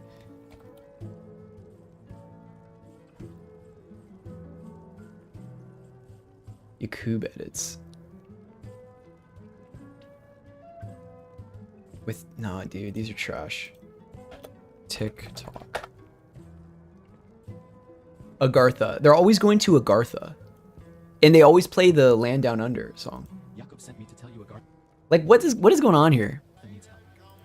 Here. Why are there so many? I love how, God, I love how to fit into the TikTok aspect ratio, they just compressed everything. It's not even clipped. This is literally like a full 16:9, like totally compressed. Save Agartha. Always plays Land Down Under. And there's Yakub. This one isn't even good. Some of them are ridiculous. There's Yakub. Like, why? This one sucks too, but like, look at this, bro. Like, what is going on here? Why am I seeing all these? This guy. That guy haunts my dreams, man. I can't with this. It's like Twitter, but more unhinged. You'll be scrolling in and get a video of the hard R being spanned at max volume. I've noticed that. I've noticed that. Sometimes I do a little bit of doom scrolling in the morning sometimes. I'll just like wake up, and to prevent myself falling asleep, I feel like I have to see something that'll like wake me up. And I'll just be looking like, usually it's actually, you know what? Usually it's like a Twitter reel or something, but it'll just be somebody in Roblox and it'll just be like spamming the N-word. It'll be like a George Floyd edit. And I'm like, why am I seeing this, bro? Because it's not like it's not like those things could stay up for that long, right? Surely somebody posts that and they get taken down relatively quick. I just don't get it. It's like, where are these? Who's making these, bro? Like, somebody get your kid back, you know? I don't know. It just reminds me of when I used to play Gary's Mod back in the day, and there were no rules about what you could and couldn't spray on the wall. So people would just put the most obscene shit everywhere, and there really weren't like TOS, so people would just say whatever they wanted, and it was super, super unhinged. And it's just like, I don't know. It's kind of interesting. It's just like, feels a little bit different now. Feels like that people are just not careful about what they say or do anymore. I don't know. You're like losing decency, I guess. Wait, hold on. There's a strat I can do here, right? I can take this and then do loop tools and then make it a circle. And that kind of works a bit. That's pretty good. The way it could be a mid 20-year-old Clippers, dude, it could be people in their 30s, you know? It could be anybody. It could be anybody. I always just imagine, maybe it makes me feel a little bit better thinking like they're just a kid, you know, it's fine. They're gonna grow out of it. Kids have their edgy phase and then they realize that's not okay. I regret some of the things I did on the internet. You know, it's fine. It's fine. I played DBD and I've said horrible things to people that I regret in the DBD post-game lobby. Regret is a strong word, but you know, I think some of those killers didn't deserve to hear what I had to say, you know? So it's not that deep. So, you know, people can grow, okay? People can change. It's fine. If you're in your mid 30s making like George Floyd edits where you're spamming the N-word, I think maybe there's something else there that we're not talking about, you know? Maybe there's something else that's wrong there. And I don't know how much saving can be done. There might need to be a little bit more of like a reflection, I guess, in oneself. But you know, thankfully I don't associate or surround myself with that kind of stuff. So. Being reminded of the time I got banned because I swore on Princess Tycoon on Roblox. Oh no. Where are all my banned Club Penguin players at? Who getting banned in Club Penguin for saying crap? You feel me? This is how it is. I don't know. I think games are still a little bit more careful about what you can and can't say. Like if you say something insane in League of Legends, you'll get chat banned, and that wasn't really all the case. They used to not care. I feel like, I don't know, or you couldn't say some crazy stuff if you didn't get reported. They didn't care, but People have said some really insane things, and I'm like, how is this person allowed to talk? League is like one of the only games that I never trash talk anybody because I'm so bad, and I would not be able to back up my trash talking. And I also don't play like Summoner's Rift, so it's not like I have anything to stand on, you know? Okay, I like this shape. I'm going to extend this a bit, and then I think we'll make some branches for it.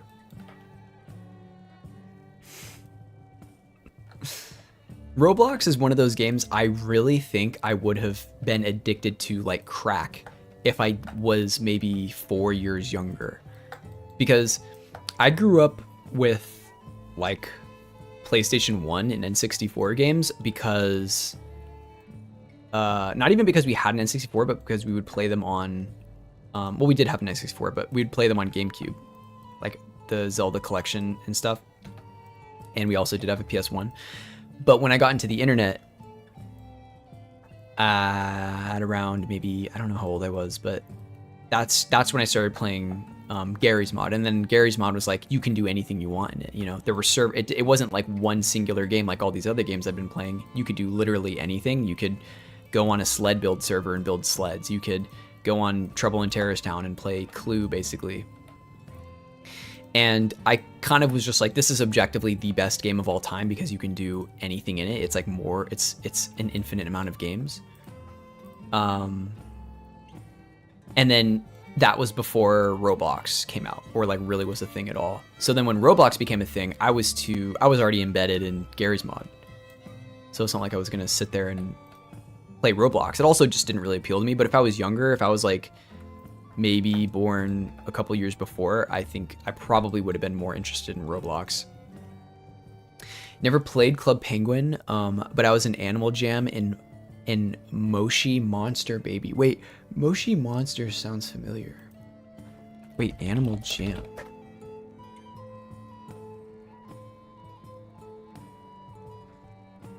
Fun online animal game. This looks like Bloons a little bit. Doesn't this kind of look like Bloons? Like the art style? Wait, this totally looks like Bloons TD5. Or is it TD6? I always forget.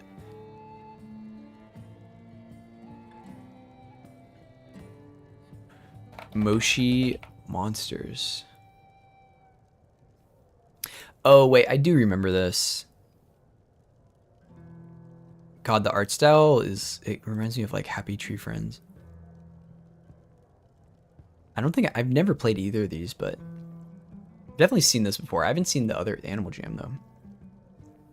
I loved Roblox so much with how everything is going. I decided to boycott it on my own terms. That's fair.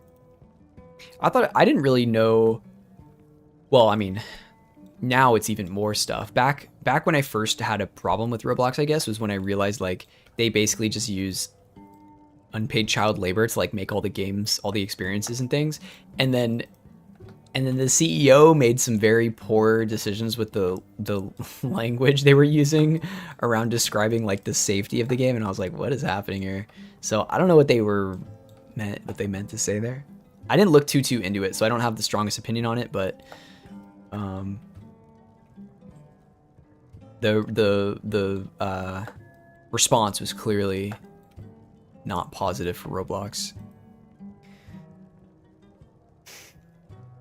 I forgot, and I don't know the full details, but the CEO something of Animal Jam did stuff with NFTs. Oh, really? The CEO of Animal Jam did stuff with NFTs. Like did they try to integrate NFTs into the game? There was another game that did that and then stopped it immediately. Like, it was crazy when I heard it with the NFTs, or with the are you talking about with what the CEO, the Roblox CEO said? NFTs, sad. Dude, you know what's unfortunate is when NFTs first became a thing, before it was like super degenerate, I actually thought that it was going to end really well. It's like, oh, this is interesting because maybe digital artists now will have a more robust way to like monetize their work or something, but then it ended up just becoming like a crypto scam, you know? So I feel like it was a unfortunate missed opportunity, and culturally it's going to take a long time to recover if anything good were to come out of it. I get banned for talking about my abortion on Animal Jam. Is that real lore? I got banned for talking about my abortion on Animal Jam? Well, damn. Does Animal Jam have strict rules against talking about medical procedures? Sounds like a Club Penguin thing. No, I'm just confounded by Roblox. Never played. Roblox is very interesting. I always wanted to play the Dead by Roblox, the DVD version of Roblox. Let's export this one more time.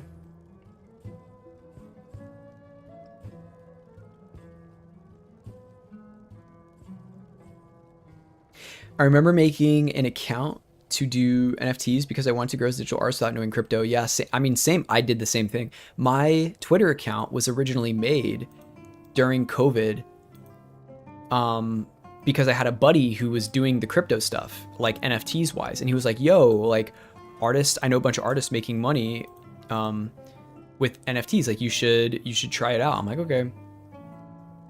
So I did. And then, yeah, it was just kind of like, I realized, I guess, early that it was very obviously not about the artist. It's like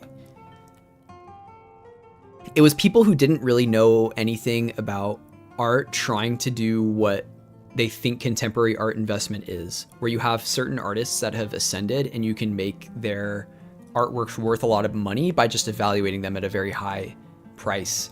But that doesn't work when you have the most oversaturated market like in the world, you know, for NFTs. So it did not work out, and it was very obvious that it was like early on it became very obvious that it was like whoever holds on to this thing last is just going to get screwed over. There's this one game on Roblox that's still going on, and I love it. I love it to bits. But then everything happened. Oh no. But then everything happened. But then the Fire Nation attacked. We lost everything. Rip. Hey, well now what you can do is you just gotta make your own Roblox. Or you do it in SNBox, which is Gary's Mod's spiritual successor. You ever think about that? You too can create your own, a better version of Roblox without NFTs and goofy CEOs saying things they shouldn't. I don't actually understand how Roblox works in so far as the shop, because I know that people have very expensive things. I had a cousin that was really into like buying the accessories and stuff, but I don't really understand how that works. Like, do you make something in Roblox and then sell it for real money? Because people have these like back attachments or something that are like supposedly rare and really expensive, but like if everybody's just making something, isn't everything going to be a one for one thing? Like why? Where does the value come from? How are these things worth anything at all? I don't really understand. I don't know. Yeah, I don't know either. It's very strange. I mean, I think that's how, because I'm pretty sure you pay Robux or whatever for these things, you know? AFAIK, that's just how it works, but I generally don't know. And I heard that they're doing something like that with Gary's Mod, actually. Or sorry, not Gary's Mod, but SNBox.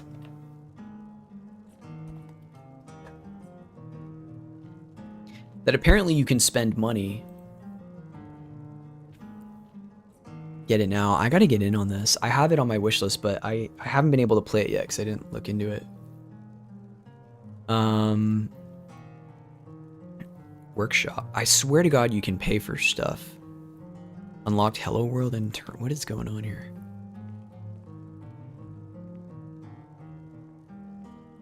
I never understood the concept of digital accessory being out of stock. Like I get limited edition, but that doesn't make sense. Well, it's just like, excuse me. It's fabricated scarcity, right? Like you can, an image, it's like NFTs, right? I mean, you could make the argument about the blockchain and all that stuff. And the fact that in programming, or I don't know, in the digital space, this thing only has one in existence. Like in the blockchain, there's only one of it or whatever, and you either have the rights to it or you don't. It's obviously not the same as like a painting and then making a copy of that, because digital is a little bit different. But something having scarcity in a digital sense is like completely artificial, right? I don't know what I'm looking at here. We'll likely to continue doing these. I mean, so this is just made in SNBox. I don't know. I gotta get in on this.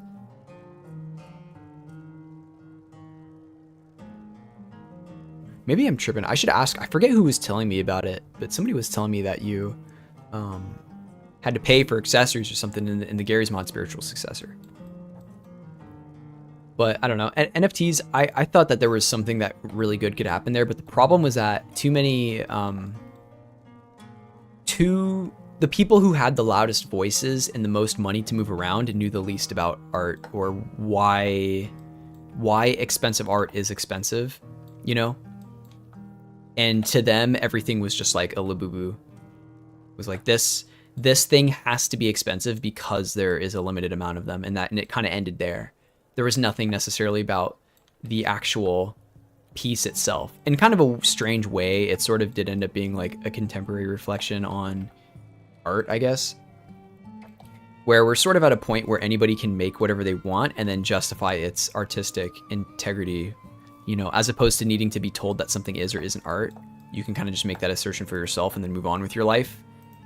Whereas I think there was a lot more reliance on like institutional validation for art that still does exist, but a lot of people will go to museums and be like, this isn't art or whatever, you know? And that's I think a little bit different than historically how it's been, where people would rely on those institutions to like tell them, oh, this is something that we should consider art, or like, why is this here, I guess is a more profound question for like somebody to ask about art, you know? But when it comes to NFTs, you had crypto people telling you that something was art, and it made it very obvious that like they didn't know what the fuck they were talking about. So it was a much less critical reflection on like why something should be priced at what it is. Where in most cases a painting's price is like, if you have to really justify it, then there's another component there that is understood by a larger group of people, like why a Picasso painting is worth a lot of money, right? Because if you look at a Picasso painting, somebody who doesn't really care might just say, oh, it's like chicken scratches, whatever, my kid could do it, why does it matter at all? But it's very obviously like a part of art history, and there's much deeper intent as to why these things are worth anything at all and why we care about it. Like the fact that we even know who Picasso is like tells you something about why we value these things. Whereas NFTs just didn't have any of that. They had essentially nothing at all, and it was like completely fabricated. People who went to art school tell me weird answers to the question of what art is. Yeah, because there really is no answer. Everybody has their own pet theory. Their professors are mentally ill, first of all. Oh my god. Wait, really? I loved my professors. Not sure art school is even the authority on the topic. I mean, bro doesn't want to do push-ups anymore. I did no push-ups today because we were just chilling, you know. It was a chill stream. We're doing no push-ups. We might enable some antic stuff later, but I feel like when I do 45 push-ups during a stream, I'm just like tired, and then I don't have the energy to keep talking. So we're taking a break. I'll hydro check in a sec. I actually have to get water. I think Fred, like the stuff about authority on art, in reality there is none. I mean, what is canon because it's canon. It's like Occam's razor for history. You know, why do we care about these things? It's just because it's what we learn about and what we know. It's like, why do people like Kim Kardashian, right? It's like she's famous for being famous, and art is kind of the same way. There's certain things that are really profound about art and like why why we ought to care about something, because I think there's a little bit more structure in like what value we give to aesthetics. Like, why do we even make art in the first place? And I think that question sort of answers, like, the answer to that question answers the question as to like, what is art? Like, why do we make art? Well, sometimes we want to see something. It's like, we don't have to do this thing. It's not a, you know, but it can be a survivalistic thing. And at the same time, like, being able to manifest something that doesn't exist, like, humanistically, is kind of weirdly profound in a way. So I'm one of those maximalists. I feel like everything is art, really. But if whether something is good or not is just like up to you, obviously, right? Okay, I gotta get water. I'll be right back. Stay hydrated, okay?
All right, we did our hydro check.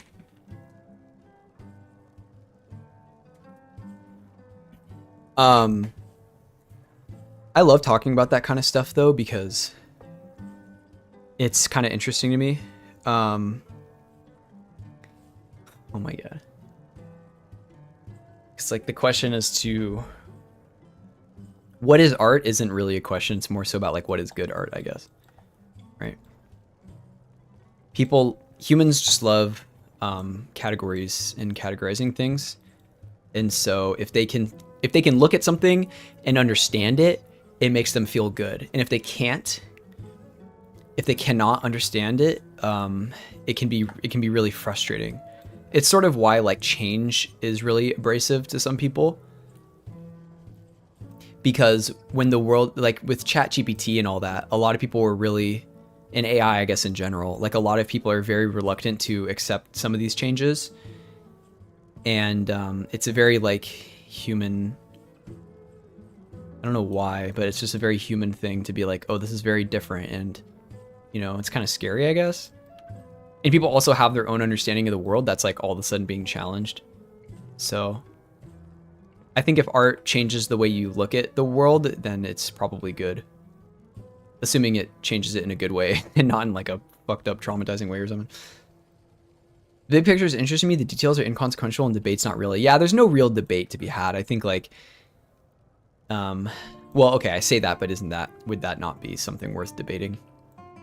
I love that kind of stuff though. I mean, I'm big into I have no problem arguing about something that has no answer, because it's like, it's interesting. I think it can help you resolve, like, what are we really here to do? What do we want to do here?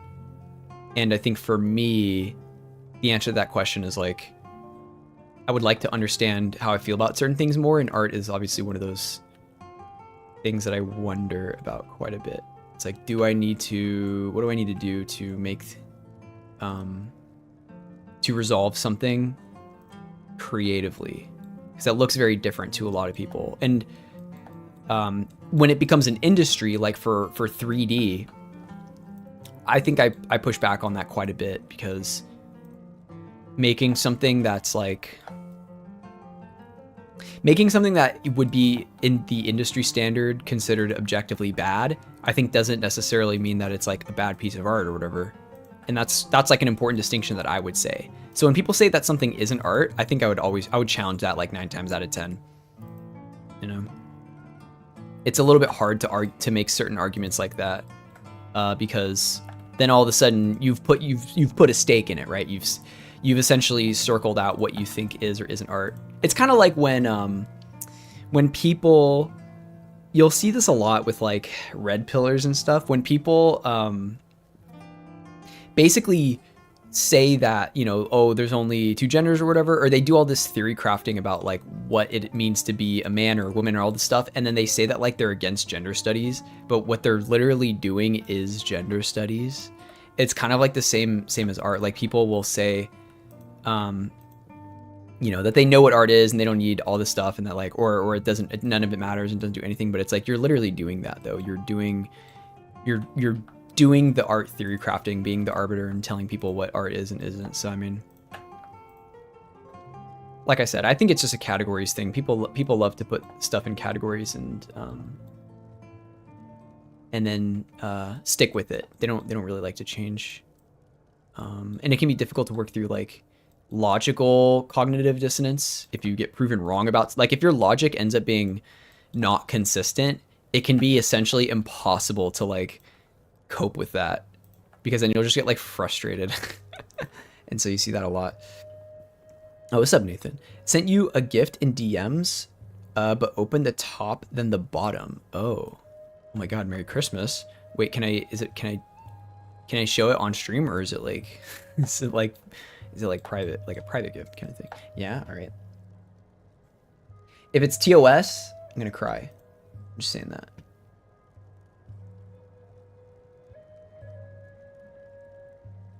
Not TOS.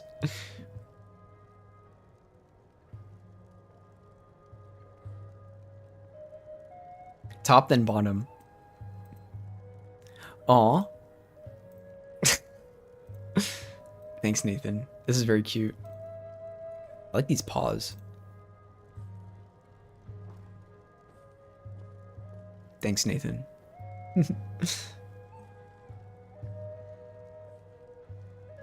If there's only two genders, then what is God? Because they refer to it as him, but they say he ain't a male. So how does that work? Is that what they say? Do they say God is not a male? I never read the Bible, so I actually don't know. I love dogs. Dogs are so cool. I agree. Do you have any dogs? I don't have any dogs with me currently, but my family does have 2 dogs, and they're very cute. Yeah, and the gender stuff is always fun, because my position is, again, I'm pretty like maximalist about it. If anything, I'm more close to Susan Sontag's perception of gender just essentially being a performance. Like I would even make the argument that, you know, about as much as you want to call it a social construct, it just doesn't exist at all, and we just kind of like, you know, are living our lives the way we want to, and trying to say that there's only 2 of these things that we've essentially made up is, I would even argue, like sort of categorically false, because people just sort of, you know, perform throughout life however they want to, and limiting it to 2 things doesn't quite logically add up. In my IMO. Sadly not, no dogs, unfortunately. My mother ain't a dog person. Aw. I'm sorry to hear that. It's kind of funny. My mom's like the opposite. My mom is the biggest dog person I think I've ever met in my entire life. She for sure loves her dogs more than me. You know what I mean? I'm kidding. But she definitely treats them really, really well. She spoils them. We'll send dog pictures in the Discord, so everyone can feel like they have a dog, you know. I will say though, the best pets are the ones that you don't have. The best pets are your friends' pets that you get to visit, you know, and that you don't have to take care of. You sent one last thing. Nice. These little baby capybaras. You know what I was thinking about? Capybaras kind of remind me of guinea pigs a little bit. Don't they kind of remind you of guinea pigs? You like cat? The best cat is your own cat. Fair. I don't have a cat, but it would be cool to own one. If there was more time in the day and I had a better way to structure my life, I think I would love to have a cat. I can't have a pet where I currently live though. Capybaras are giant rodents. I've always wondered if they're gross to touch. Really? I feel like they're probably soft. Smallest fish and biggest dogs. We are not gross to touch. Capybara has to defend his honor here. fucking rude. I mean, it was. Hey, he's just asking a question. I don't think it was meant as an attack. Okay. It didn't mean to be racist. It's not racist. Yeah. I should have looked around before. You should have. Yeah, you should have found a capybara and petted it first. That is the true solution. That is the true solution. All right, let's circle that. Excellent. Yeah, I don't think there's any capybaras here. Maybe in the US of A, there's somewhere where they exist, but as far as I know, South America has capybaras. That's kind of it. All right, let's give this one more shot. I don't want to spend all day making these larger trunks. I would much rather just start the leaves as soon as I can.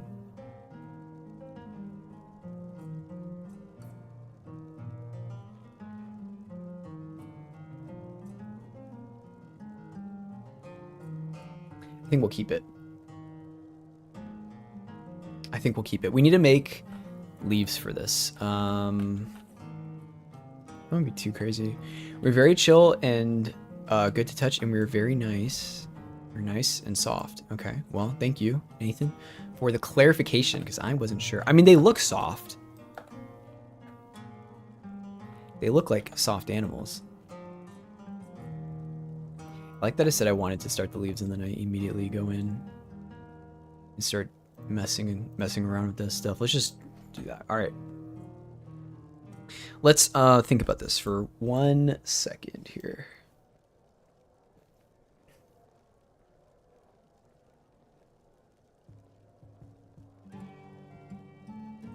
These branches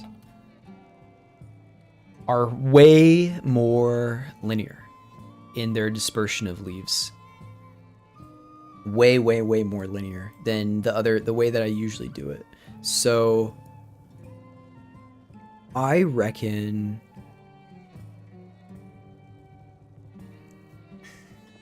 we basically make a plane with a texture that has the branch on it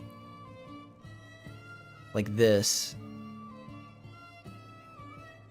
and we just do leaves like pretty basic, and then disperse like that. And then I have another plane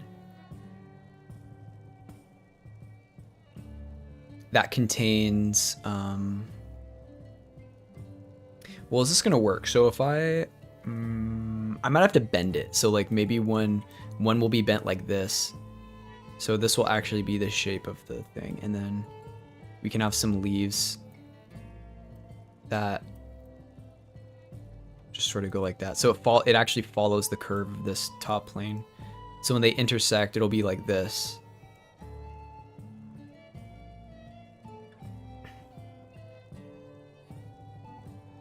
These planes will essentially, here's the tree. Well, let's see this. Let's say this is the tree, and this is like a branch. What I'll do is I'll take one plane that will go like this, right? And then another plane that goes like that. And that will pretty much be it.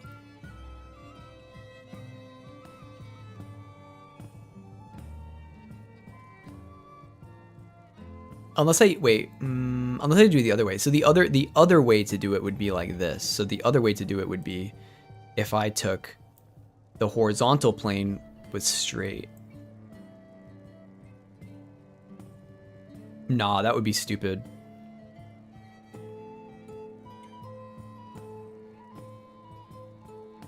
Yeah, that would be dumb. Because if I do this, then that means the vertical plane is way harder to retain like the integrity, and also that also just doesn't make sense. Yeah, so we're gonna do this one, the top one. So okay, basically I see the vision. I see the vision. We'll keep this just in case.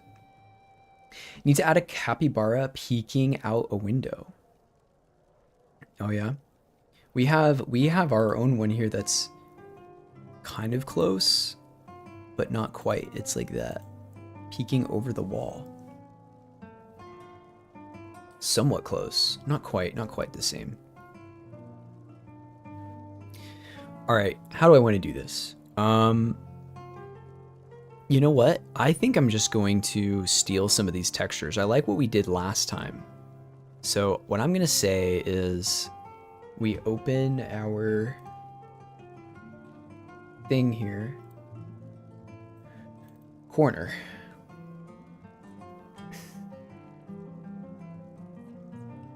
And we could even do 64 by 128 since we had that before. What picture is this? That's this one.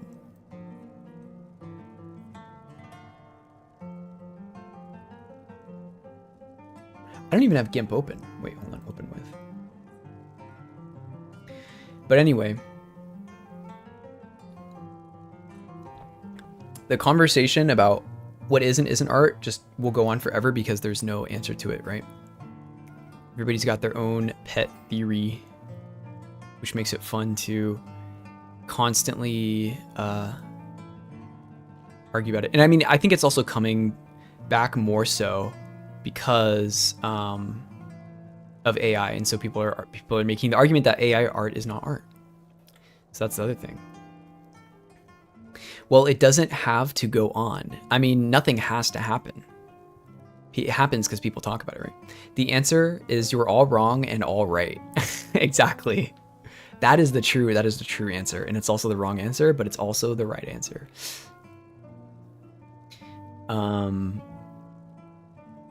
That's funny.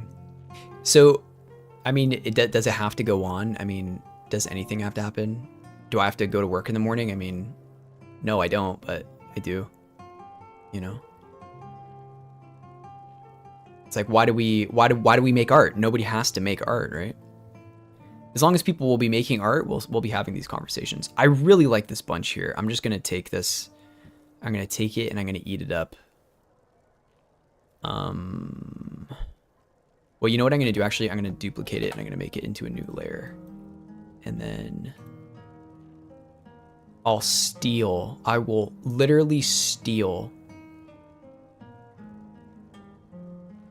Is this like, what is this? This white stuff. I will steal from the branch. The only true answer is capybara. Thank you, Nathan. Well, there you go. Any objection? I guess not. The only truth is capybara. Me too, buddy. What is this white stuff? What is this suspicious white liquid? Is this sap, perhaps?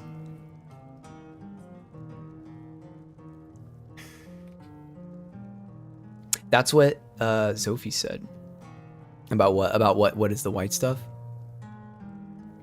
Or about the answer is you're all wrong and all right. Yeah. Yeah, we got it. That's what I'm saying. That's my argument. And I'm agreeing with it, which is ironic because if it's wrong but it's also right, how does that make any sense? At the same time, if then it's like a paradox, right?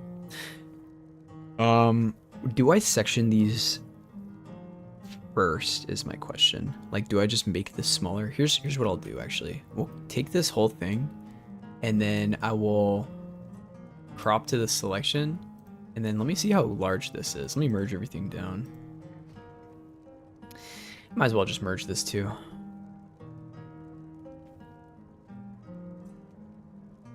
You feel me? What if nothing is art? I never thought about that. What if literally nothing matters? How big is this image, you reckon? Probably what? It's 1200. That's pretty big. It's smaller. Could be lichen or fungus that most trees have. You know what? You're probably right. That's actually a very astute observation. It probably is lichen or some kind of fungus. I think you're not wrong actually about that. Let's get this to 512 really quick. And then I'll actually make this 5. Oh no, you silly Billy. I meant to do canvas size. There we go. And then even it 512. Yeah, you should be proud of that one. I literally just did the same thing twice. That's so intellectually embarrassing. I want to scale the image. There we go. 512. I was wondering why it wasn't saving. There we go. All right, good luck. I'm just curious how much retains. Actually, quite a bit. It's going to be a 128 by 64 thing image. But I'm thinking about how I want it to retain its presence here. I mean,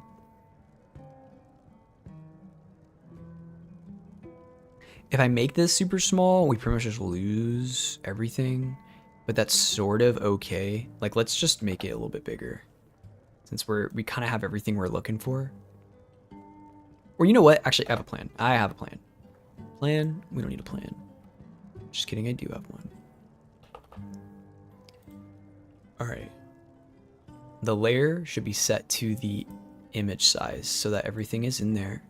I'm going to grab it. I'm going to grab some of this wood and I'm just going to like duplicate it. Even though it's got some lichen on it, that's fine. I'm not worried about the lichen.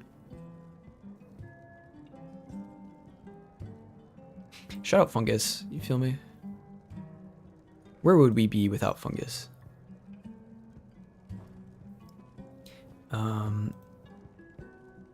You know what I'm saying?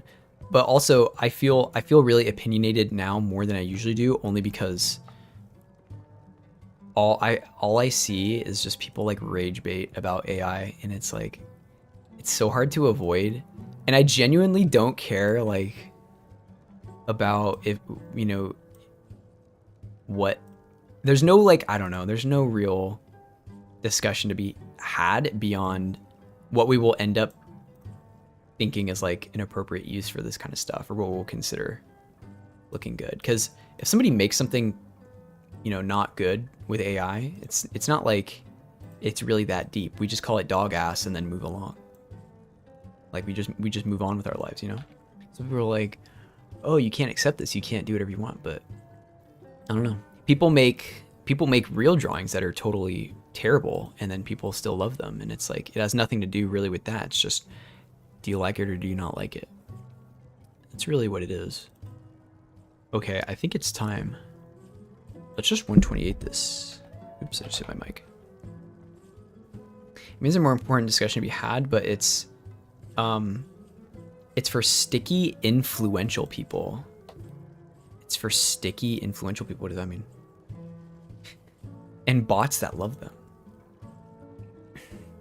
When you say sticky, influential people, do you mean like they stepped in glue or something? Or how exactly does that work? Okay, this is when I do have to change the canvas size, and I change the height to be 64.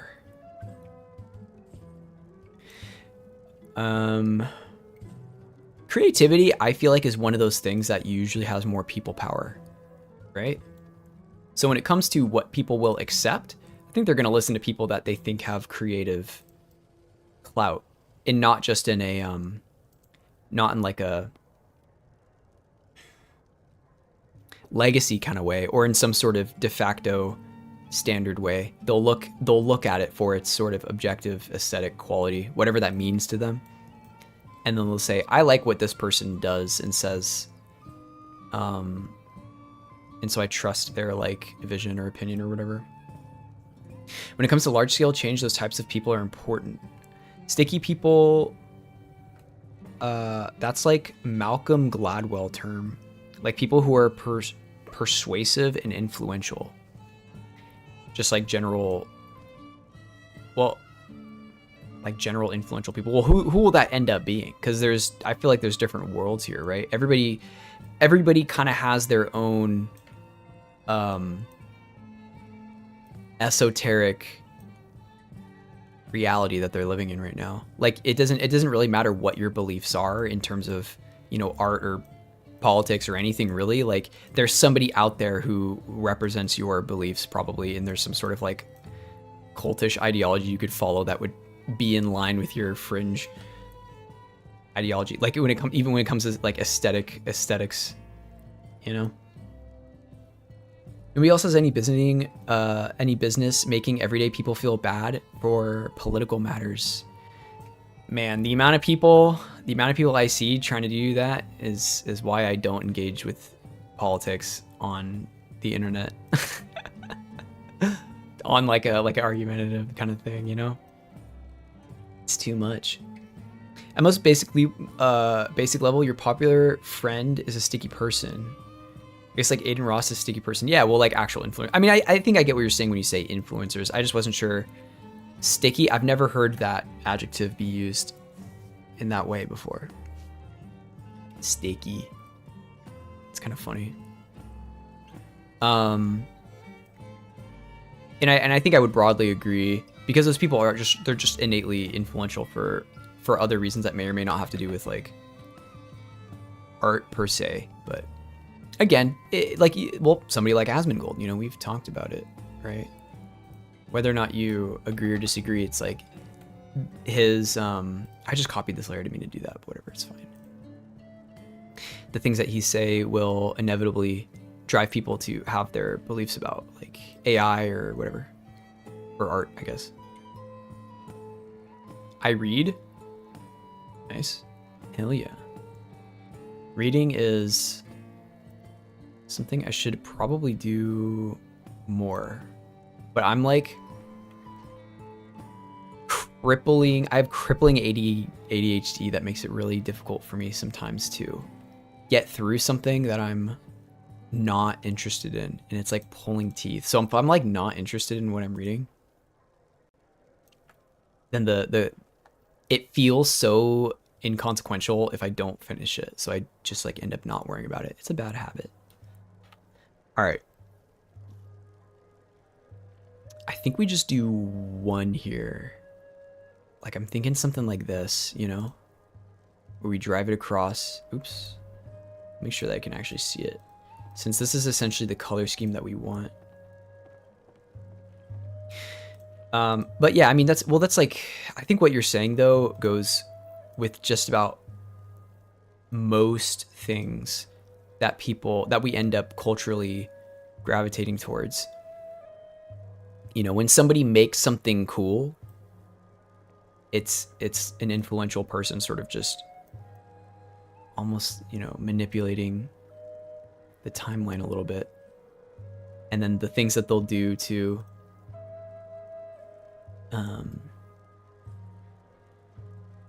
conform with that newer sense of aesthetic motion is very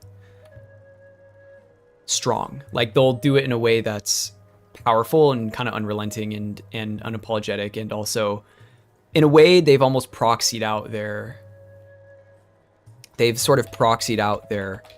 responsibility to some kind of opinion, because they say it's this person who made this important, right? Or look good or something. I'm looking for a rotate here. Oh, hydro check and posture check. Thanks, Argon. I appreciate it. My posture was not good, so thank you for saving me. Yeah, essentially any kind of change. The book is called Tipping Point. I see. Well, I mean, I'm also curious. I mean, you know, we're in a very weird time right now too, so there's all kinds of weird things. Like historically, people just don't live long enough to remember or see what we've evolutionarily done historically. So no matter how much history we've written down, people still just don't seem to think that they can, you know, repeat the past. They're like, no, I'm built different, you know. Past 3 days, I woke up at 8:50 plus, and now the things I do are more delayed. 8:30, because you're trying to wake up at 4? Argon, what does your day look like, man? You're waking up at 8 and you're still not getting the time that you need to do what you need to do. I mean, that's pretty crazy. What are you trying to do? That's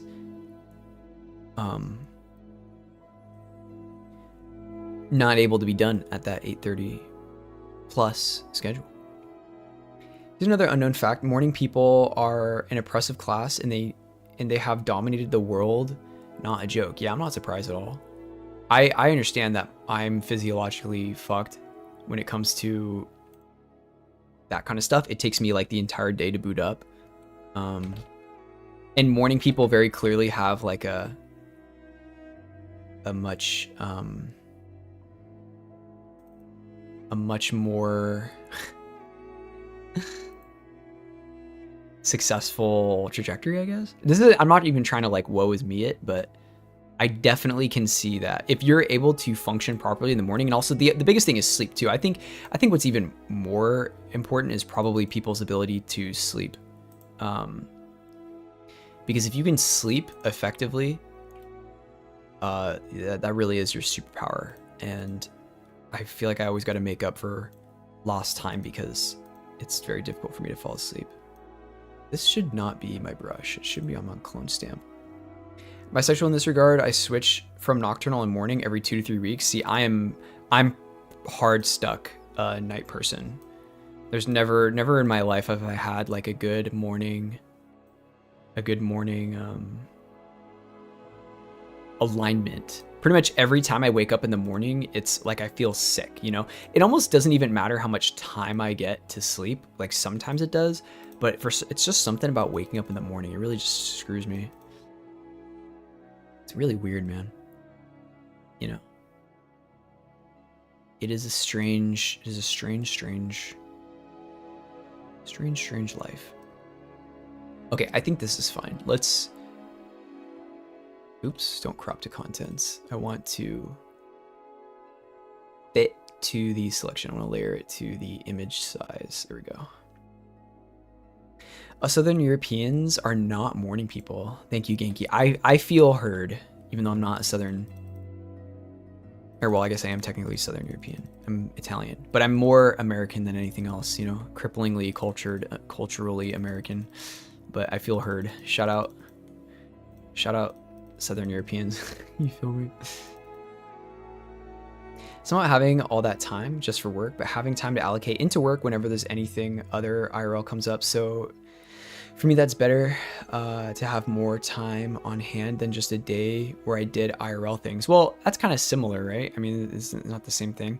Just having, I understand you're saying not having, it's not about having more time to do specific tasks. It's just like more allocated, more time that you could potentially allocate to like things that you weren't considering, right? Where is Southern Europe? Yeah, like Greece, Italy, Croatia, North Macedonia, Bulgaria. Bulgaria is, I guess, technically Eastern European, right? I mean, Greece is also a little bit more Eastern, but we don't call Greece Eastern Europe. I don't think so. I don't think we do. It's genetic. Oh, wait, really? Okay, I feel super heard then.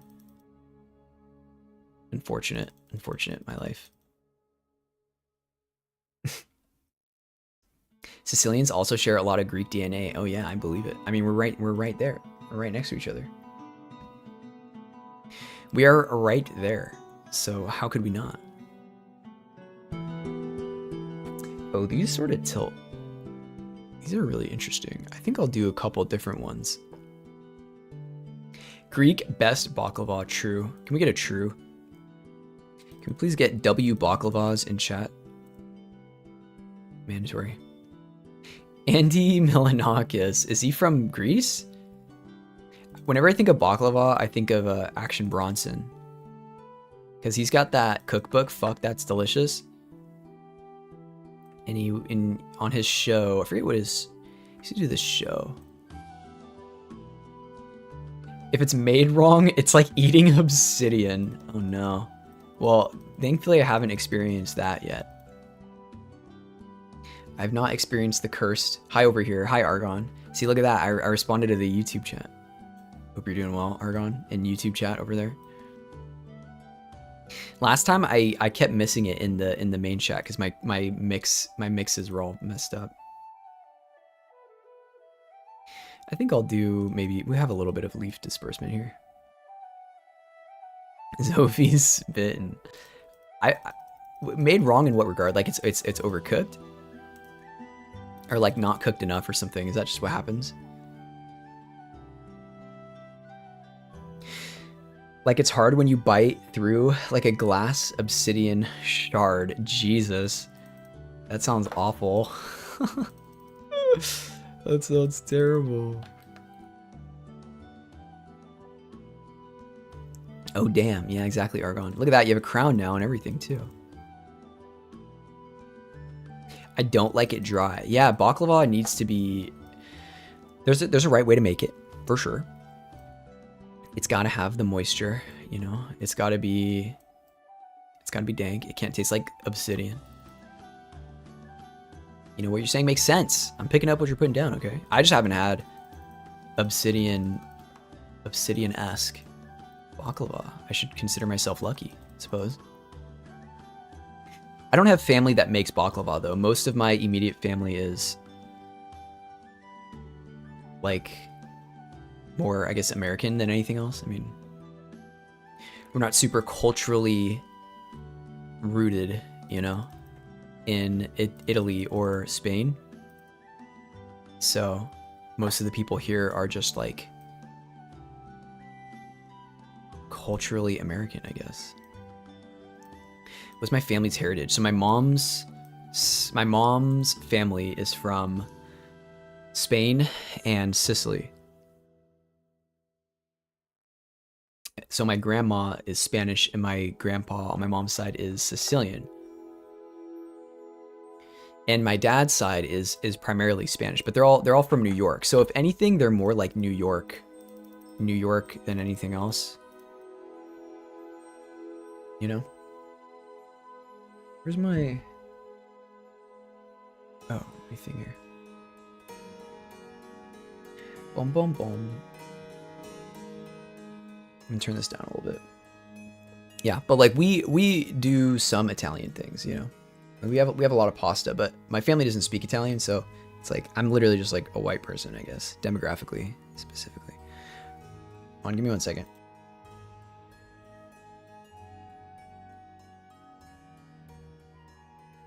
Return to your European culture. Hey, I would love to go to Italy, okay? I would love to go to Italy. I'd love to go to Greece.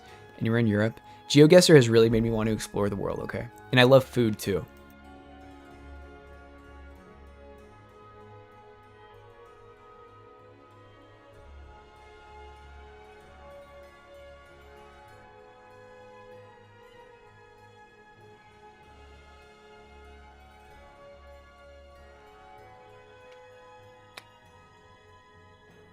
Spain is also dope.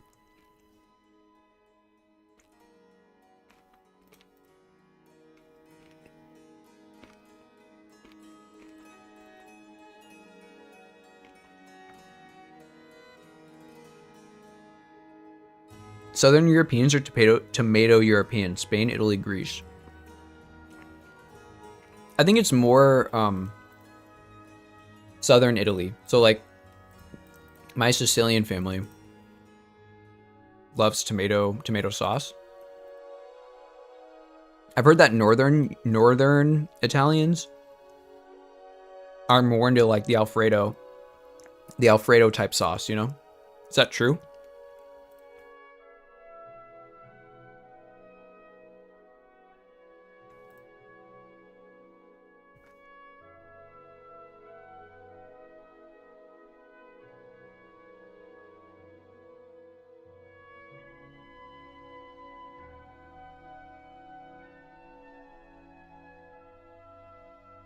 Friendly reminder to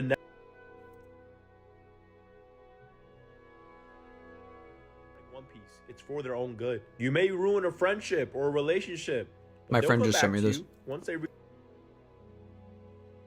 friendly reminder to never stop peer pressuring your friends into starting One Piece. It's for their own good. You may ruin a friendship or a relationship, but they'll come back to you once they realize you were right this whole time. They'll come back. Friendly reminder to never Is that stop true? peer pressuring your friends into starting.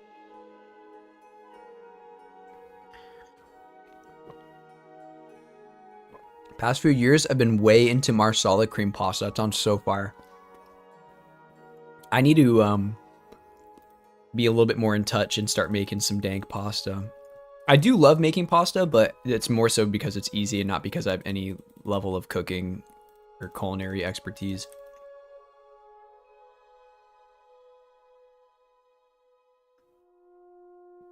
Northern Italians are more Germanic, lighter featured.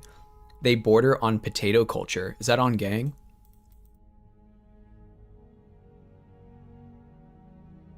I knew that a bit because some of my relatives have told me about like some of the more like racist aspects they would experience traveling to like Northern Europe as Sicilians. Because they're like me. I'm like, what do I even look like in the camera right now? I guess I look super, super white. My skin is a little bit darker than it shows up on camera, but that just has to do with the exposure and the light. But like when I'm in the sun, like where I grew up and where I would run all the time, I would get super, super dark. And so that was when that's when I actually really looked Sicilian, but it's a different story now. I don't see the sun anymore.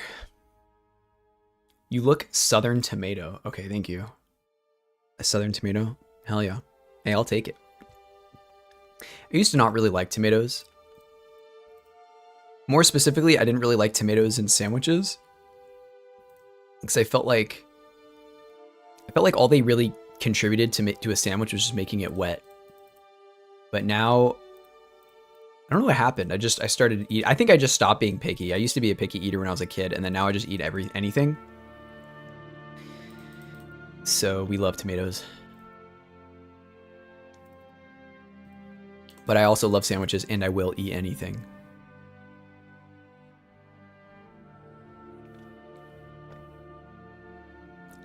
Same, but then I also learned about the component of good flavor and started to use acid correctly. Tomatoes are important and easy. Easy, like easy in terms of preparation. I think I have a crippling addiction to onions. I put like onions and pepper on everything and like jalapenos on literally everything that I eat. That's me and cheese. Cheese is just like crack, honestly. If I could eat anything forever and ever, it would just be like sourdough roll and cheese. I love cheese. Like fresh mozzarella is like actually crack. Like if I was going to get executed and I had to choose a last meal, it would probably just be like an entire brick of fresh mozzarella. I'd be like, can I just get fresh mozzarella and some like freshly baked sourdough roll, please? I'd be like, hell yeah, I'm so down. I would die happy. Like an easy acidic flavor. Are tomatoes acidic? They don't really feel acidic. Maybe it's just not the acidic I'm thinking of. Yeah, but that is a mild cheese. Try mature cheddar. Cheddar shit is gross. Oh, really? Mature cheddar. Why? What's wrong with it? Yeah, it's a subtle acidic. I guess, yeah, it's so subtle I never even really noticed. I feel like tomatoes are like 99% water. But fresh tomatoes are really good. Soggy tomatoes are not as appealing. I think part of it is like an appealing thing.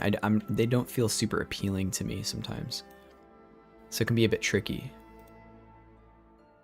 You feel me? All right, check this out. Now we're going to I'm going to practice because I'm really nervous, guys. I'm actually really, really nervous. I've never done this before. I got to draw leaves along this branch and I don't want to muck it up. They seem to kind of do this conal shape around, all the way around. Like if we were to have leaves, volume wise, like this, and it would be like a bunch of these, but we're not going to do that. So I reckon we just do some that are down and then some that are like flush, more flush, because I don't want to do them completely up like that. That would be bad. I think we'll do a little bit flush. It's cheddar but aged, so it smells like stinky feet. Interesting. Well, I will eat anything at least once, okay? Like I said, I'm not a picky eater. And okay, actually, I don't know if you guys have had durian. Any durian enjoyers? I'm not a durian enjoyer. The first time I had durian, it was in a cake, and I didn't know it was in the cake, and I ate it, and I thought I was gonna die. And I was like, this is maybe the worst thing I've ever had. Oh no, yeah, actually, you know what, you're right. Maybe I won't try anything once. I think I could probably live without eating, I don't know how to pronounce it, surströmming. That's that like Swedish fish thing, right? Or Norwegian or whatever. Wait, you should be able to, does the visible layer really have to be gone? Oh wait, hold on. No, I just need to be drawing on the correct layer, yeah. Durian is yuck, yeah. Durian is not dank. I could live the rest of my life not eating durian or strömming.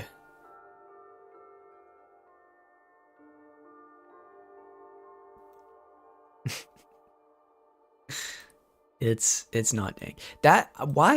I've heard, what I have heard though is that people who eat it for those like kind of not rage bait, but gross out videos where they try it and then it's nasty, you're supposed to like open it underwater, right?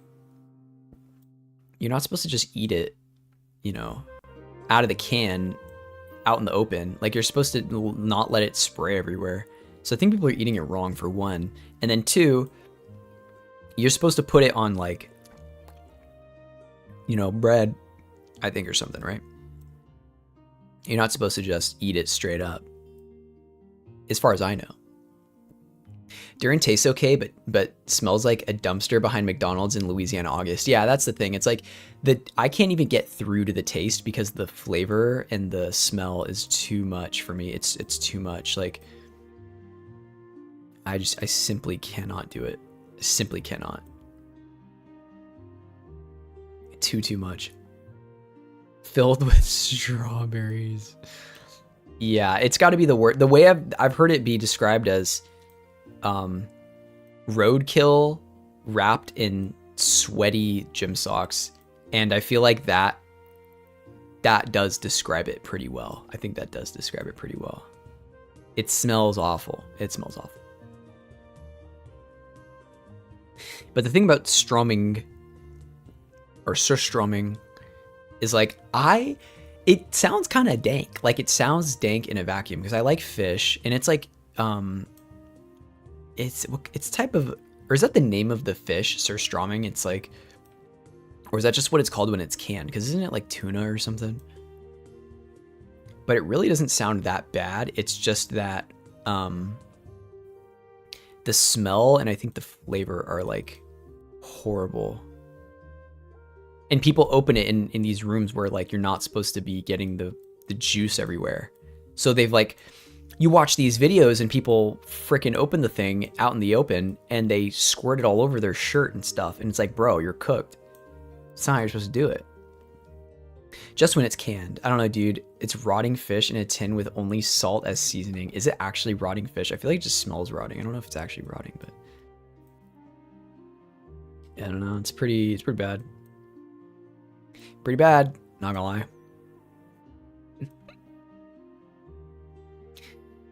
Well, if you ever want to avoid eating something, if you're like, I will try every food in the world, you know, no, fair warning that surströmming is reported to be not dank. You heard it here first. No, it's genuinely actively fermenting in the tin. The point is its shelf life is short. Oh, see, I didn't even know that. I thought it just reeked. I didn't know that it actually had to do with, you know, being a genuinely rotting piece of fish. That's awful. Not good. Fermented, sanitary, rotting, I guess. Yeah, well, fermented doesn't ferment. Could something that's fermented technically be rotting? Or is that like a reductive way? I suppose that's more reductive than anything else, right? Hey, what's up, Gaia? Chat, I'm on the moon. I figured out a stupid 3D thing and I'm floating. How we doing today? Hey, we love hearing that, okay? We love getting solutions. We will jump up and down for you. Good to see you. Good to see you, Gaia. Glad you're doing well. We're just making some foliage, talking about surströmming, good food, horrible food, the usual. Lightly salted fermentic Baltic herring. Dang. You know, it doesn't even sound bad when you put it like that. It really doesn't even sound bad when you put it like that. It's just when you watch all these videos of people like dying, you know? It took me months to figure out. And thank God for years old tutorials. True. Finally exported a 3D model correctly. Nice, nice. Was this for the thing that you were talking about, for the program that you're trying to run that like runs an instance of Unity, or is that different? Anyway, excuse me. How's it going? What you doing? We're just doing some plants. Making some plants for this scene here. Specifically leaves that will stick out of this guy, kind of like this. So we're doing a couple different ones. Or we're just vibing. We're simply just vibing. I think I'll do a couple different types. Fermented herring, Baltic herring caught in spring are salted and fermented for months, a process that creates lactic acid, giving it a unique tangy flavor and powerful aroma. Yeah, a little rough, but you know what? It's fine. It's fine. We can theorize on how bad it tastes without needing to taste it ourselves. But I am very curious, and maybe I'll try it once. Maybe we'll set a sub goal, and we'll try it on stream. I don't remember because it's super late. It's a 3D VTuber modeling software. Oh, gotcha. It's finally working. You made the physics work, and it's so satisfying to see it move and the hair move. Not gonna lie. Oh yeah. Oh, I'm sure it is. I mean, I see the way that some of those models move, and like, I'm not like a good 3D artist or tech understander of like how the tech stuff works. So when I see models that are rigged really well, I'm always like blown away. It's super cool to see. Because that stuff's just like magic to me sometimes. Sounds good. It doesn't it sound good, Freddy? Doesn't it sound kind of good? Chat, get this man a 10 of surströmming for stream. Hey, one day it'll be a sub goal. It'll be maybe the 200,000 point redeem or something. I mean, I like cooked fish and fish sauce. It's not cooked though. You eat it raw. Wait, are you supposed to eat surströmming raw or no?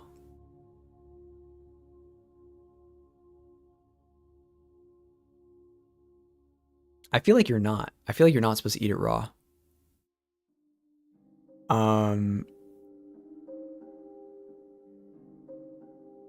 Okay, I need to think about this. I'm gonna want to tilt it, right? So I could just do it completely straight and keep it straight. So let's actually put a guide here. This is the vision. Don't worry, the vision will be immaculate. New guide. I want a horizontal guide.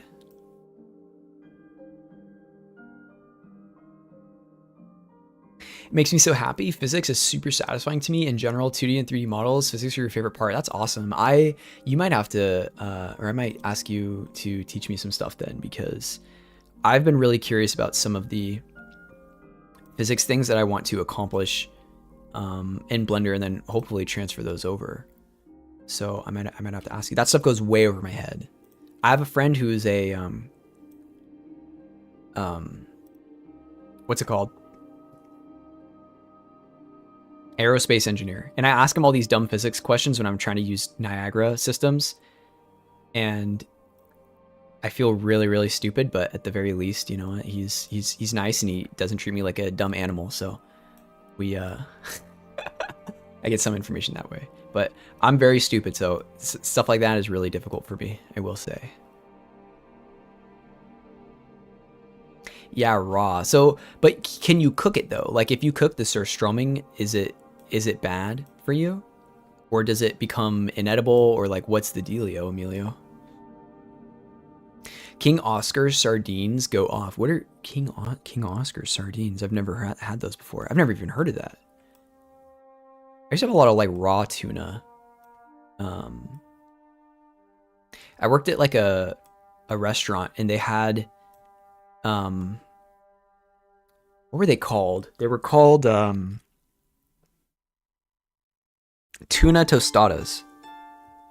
And they were so dank. It was just like a slab of raw tuna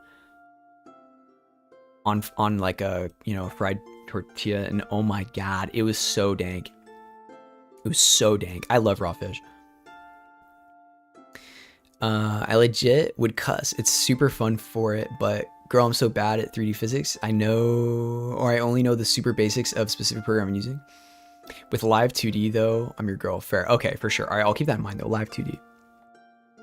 I mean, I'm not like, I don't really watch any VTubers, I guess, but I always see clips with like the 2D models that just look 3D, and it's super, super interesting to me.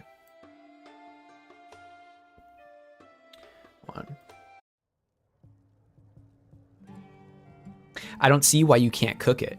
Well, it seems a little bit difficult because when you open the thing, when you open the can, it's totally wet, you know, it's all soggy and wet. So if anything, it seems like it would be hard to cook without just frying out the juices. Because don't you want the juice, or no? Or no, do you not want the juice in the surströmming? Congrats on the physics. Yeah, absolutely. Yeah, congrats on the physics. Gaia.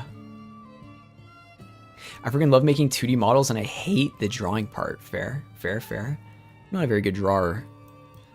Hate the drawing part. It's a pretty important part, but it just takes patience, I guess, right?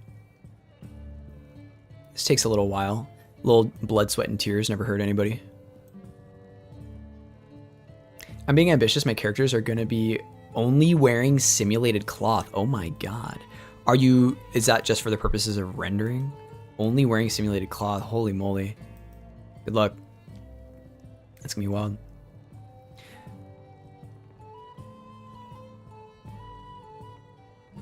I love drawing, but I hate model drawing because of how much time it takes. Drawing my 2D models took over 70 hours total just drawing. Jesus.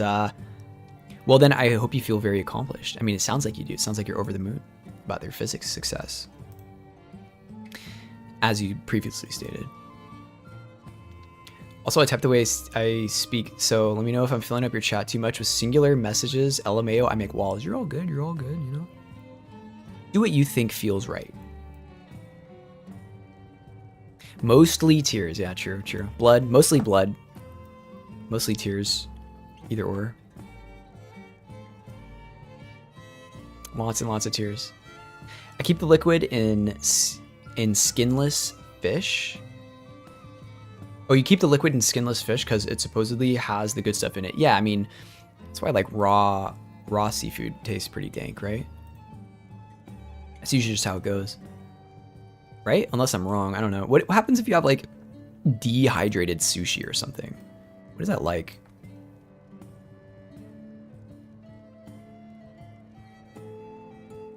Yeah, I'm not doing any real-time things. It's just video. Gotcha.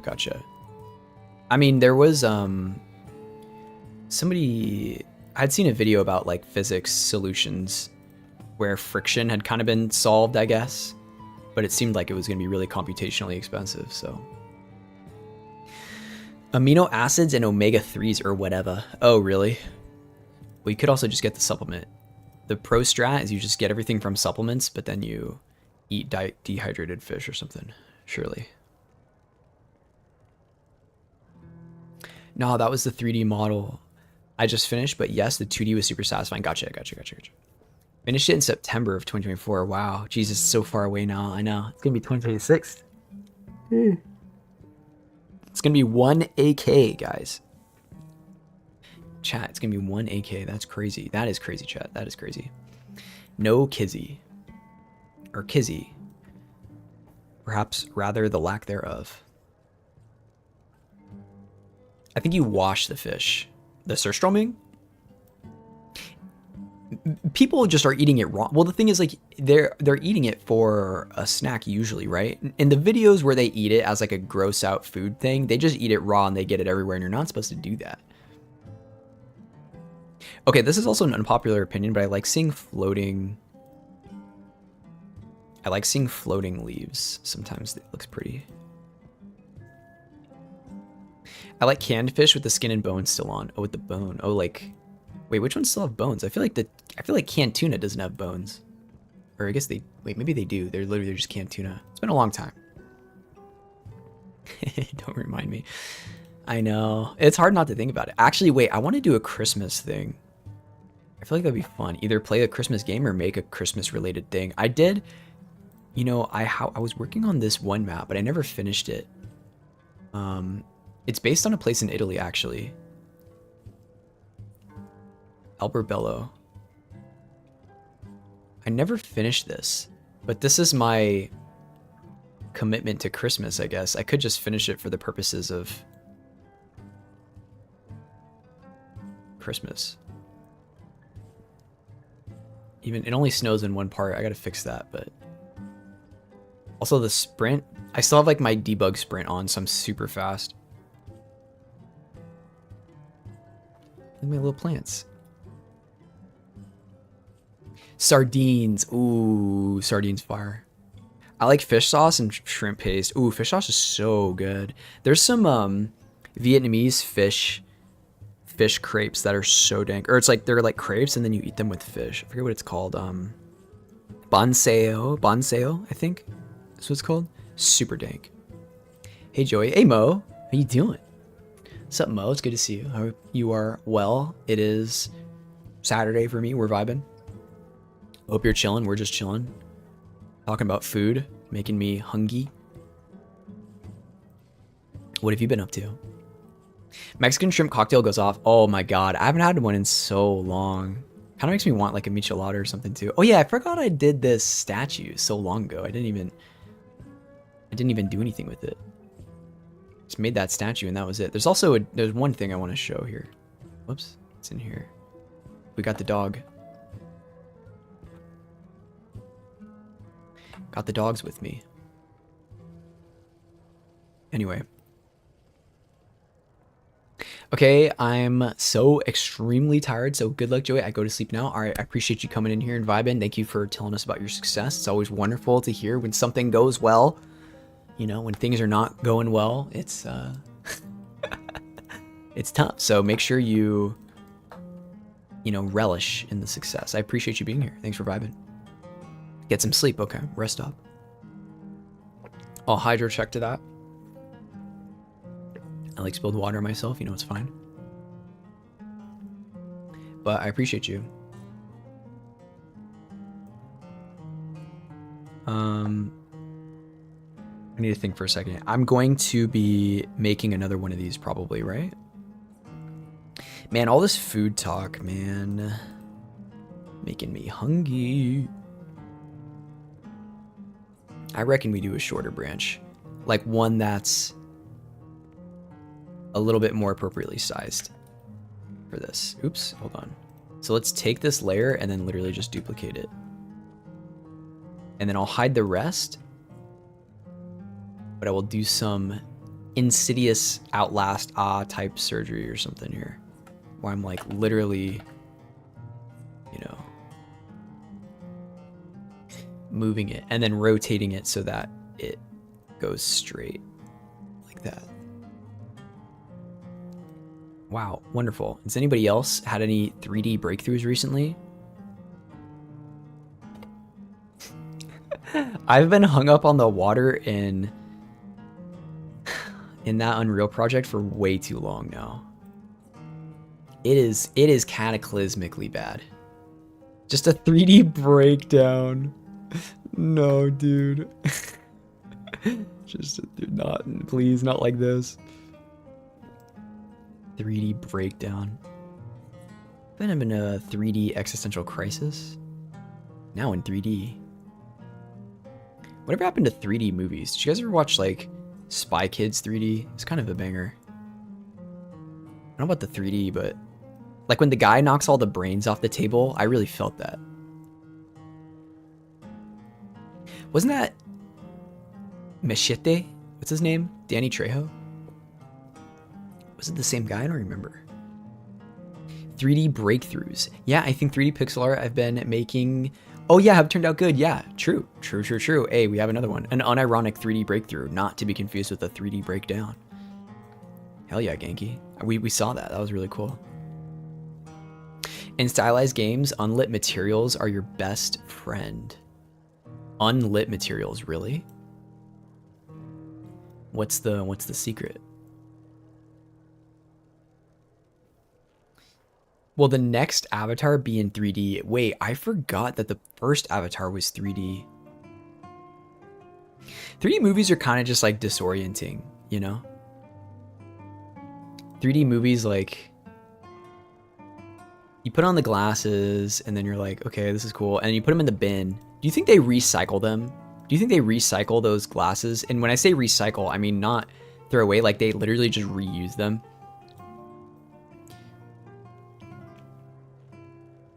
So when you go to watch a movie and you put your glasses in the thing, yes, they clean them and reuse them. I see.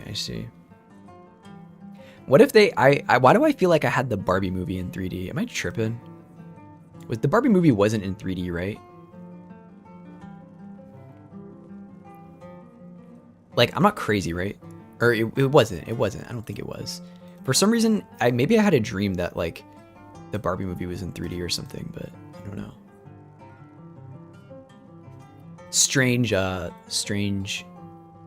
thought there, but... Or like Oppenheimer. For some reason, maybe there were just jokes about Oppenheimer being in 3D, which would kind of be like, obviously one of the stupidest fucking movies I've in 3D. I would totally watch The Irishman in 3D though. That would be cool.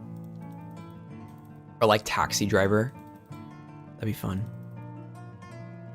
It can really feel like you're Travis Bickle, you know? When the material is unlit, it's not receiving any light from the directional light, right?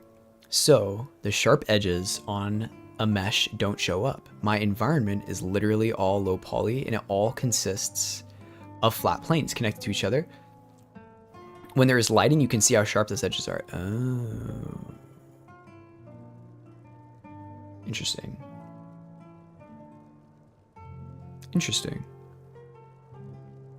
I've been mucked about too much with stuff like that in UE. Criterion 3D Collection. Wait, why does that sound familiar? I tried really hard to not read that as Citron.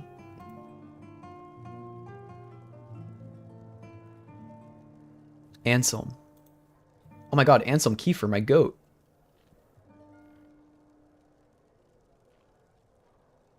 Shout out Anselm Kiefer. Anselm Kiefer was like a huge inspiration for me way back. I made so many paintings that were just like totally inspired by the physicality that he would make. And I used to go to the MoMA to like see his stuff all the time.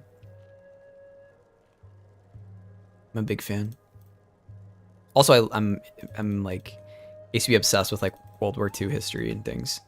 So Anselm Kiefer's paintings really were like, they really hit the, I guess, creative interest in that regard. I want to say cerebral, but I don't want to sound like like pretentious or something.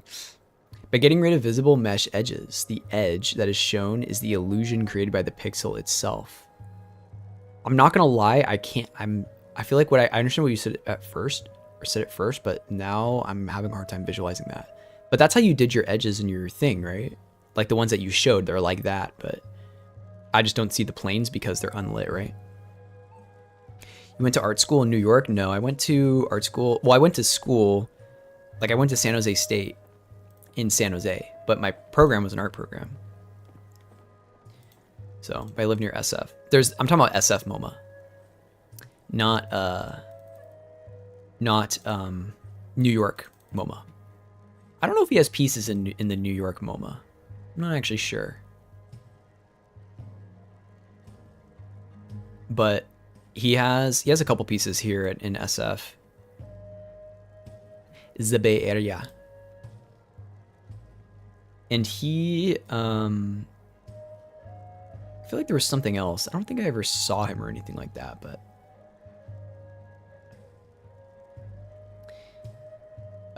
Exactly, so you see the planes, but you don't see the edges. You see the pixel art texture that is mapped to it. Gotcha, yeah. Well, let me ask you this. Would it not work if you just had an opacity thing over it? Like if you just made the alpha channel, you know, if you just keyed that out in the alpha channel, it doesn't work the same way. Like when you light it, you'll still see the plane. Because that's how I make these things, right? Or unless maybe I'm just not understanding it completely. Oh no. The Twitch, the Sag ads. Rip. Do you know the way to San Jose? Oh, we do know the way to San Jose. San Jose. I miss San Jose, honestly. I live in San Francisco right now, and aesthetically, it's beautiful, and I be going outside taking pictures of plants all day, and like random things that I see. But I'm gonna keep it a buck. I miss the heat of San Jose. It's a little bit too chilly here for me, for your boy. Your boy is a little bit fried. Also, this is so foolish of me. What an absolutely foolish spatial error I made here. I need these to be way more horizontal. Since, yeah, this is right. Because like these leaves are basically going like, you know, like this. They shouldn't be protruding upwards. Oops. You will see the plane. Oh, with the light. Hey, what's up, Dora? Joey of the Toros. That is who is me. You know, I guess apparently a long time ago, my like great grandparents or whoever came here on Ellis Island, great grandparents. Our last name used to be Del Toro, so it would have been of the Toro, right? But they changed it, so now they shortened it to Toro. I don't know. So you're not wrong in that regard. That is actually my name. I'll send you an example. Okay, let me know. I'll check it out. I'm a little bit curious, or I'm very curious. Hope it doesn't kill me, you know? Like the cat, RIP. Visually, it's beautifully. Olfactorily, it's poopyful. What a statement. It's poopyful. You're talking about Anselm Kiefer's? Talking about Anselm Kiefer's stuff? Anselm Kiefer's stuff I thought was great because I was tired of people painting really pretty pictures and I wanted to see something that was like awful. And I feel like Anselm Kiefer did a really good job of showing like the grayness of fucking World War II. Show us your family crest. I don't think I have one. How do I know if I have a family crest? Wait, why do I feel like I'm getting flashbacks of when I was a child and we had to do something like that in elementary school? Maybe we do actually have a family crest that I'm just not thinking of. I'm talking about San Francisco as a city. Oh. It's, yeah, okay, I see it as a joke then. I mean, that's fair. I did a residency in the Tenderloin, and there was definitely doo-doo everywhere, or like on the streets, but you know what? I will say, 99% of San Francisco is very chill and very wonderful, and it's only a small portion of it that's like pretty weird. But you know what? Most of it is fear-mongering for like political punditry, so don't let it get to you. SF is a beautiful place. Toro means bull, so you should have a crest of a bull. You're not wrong. You're not rest. I think you can just Google your crest if you are a Caucasian. Is that on, gang? Very interesting. way of spelling Caucasian there. Is that true? Well, how do I know it's mine though? And also, how do I know if that was the name that they stuck with? Like maybe they changed it again, you know? Because Toro, the Toro family name, I don't think has a crest, but the Del Toro family does maybe. But there's obviously other people named that, right? I don't know how far back we trace it to. Like, holy shit, Scoob. Wait, I probably...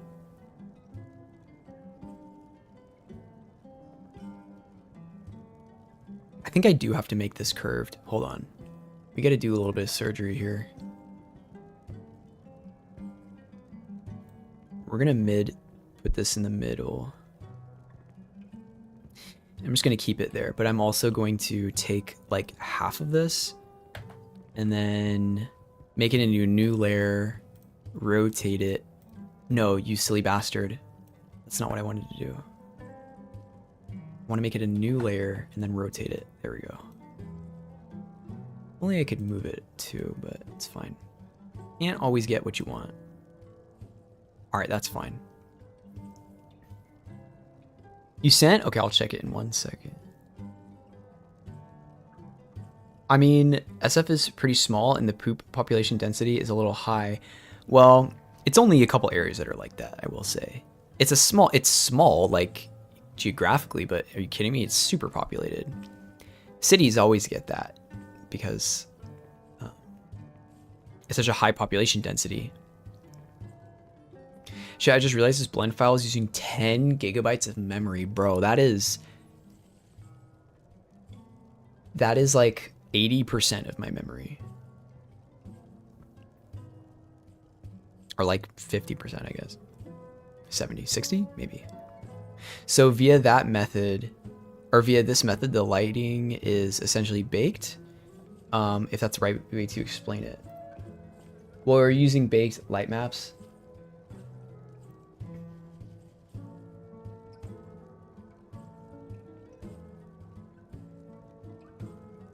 Okay, so this is just it, right? Which one is lit? Wait. Oh, wait, hold on.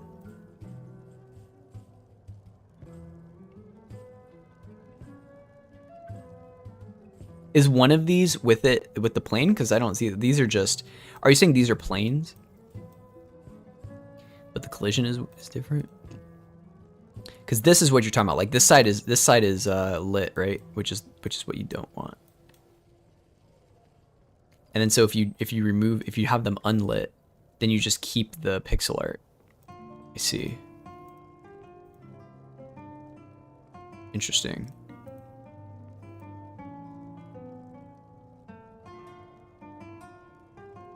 Idle.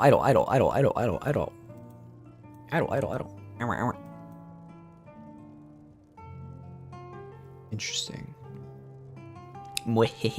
Huge RAM consuming. Well, hopefully you don't need more RAM, unlike me, who needs more RAM. Unforge. Yeah, more so baked onto the texture. That's like, yeah, I gotcha. So you keep the pixel art whilst maintaining the mesh collision. I see. Yeah, because this is the actual geometry here. Interesting. Very interesting. Good stuff. I would call that a 3D breakthrough. W, can we get W 3D breakthroughs in chat, please? You got 32 gigs, you'll be fine. Hell yeah. I only have 16, so I'm a little bit cooked. I think 32 is probably fine, if I had to guess, if I had to reckon even. So I think you'll be chilling. I think you will be chilling. Some people are saying you need way more, like 64 or something, but I don't know, man. I only hope that games don't get so crazy that you're going to need an insane amount. 16, yep, it's not good. It is not looking good for you, boy. 16 gigs in a dream. I have 8 gigs of VRAM, though. But I mean, the thing is, the stuff that I'm making is pretty low intensity. So I haven't run into serious issues yet, except with DaVinci Resolve and sometimes Premiere, but I don't use Premiere anymore because it's a dog-ass program. My design philosophy to maintain the pixel art, it's necessary. I've seen as many as 2.5 games that ruins the 3D part by showing the sharp geometry. You can fake shadows later, people just be abusing UE's lighting. True. True. Just like me. I love abusing UE's lighting. I mean, I need 64 of VRAM for rendering. Oh my god. Holy moly. See, I don't do a lot of rendering. I think if I did, like if I did a lot of, well, actually it would be more graphical computation. I was gonna say if I was doing like AI stuff, like if I was doing generative AI, you would need graphics cards for that. Do you need a lot of RAM for that? If you wanted to generate AI videos like all day, what would be more important, RAM or the graphics card? Or you probably need like a pretty insane amount of both, right? If I had to guess, graphics card? Okay. Fair.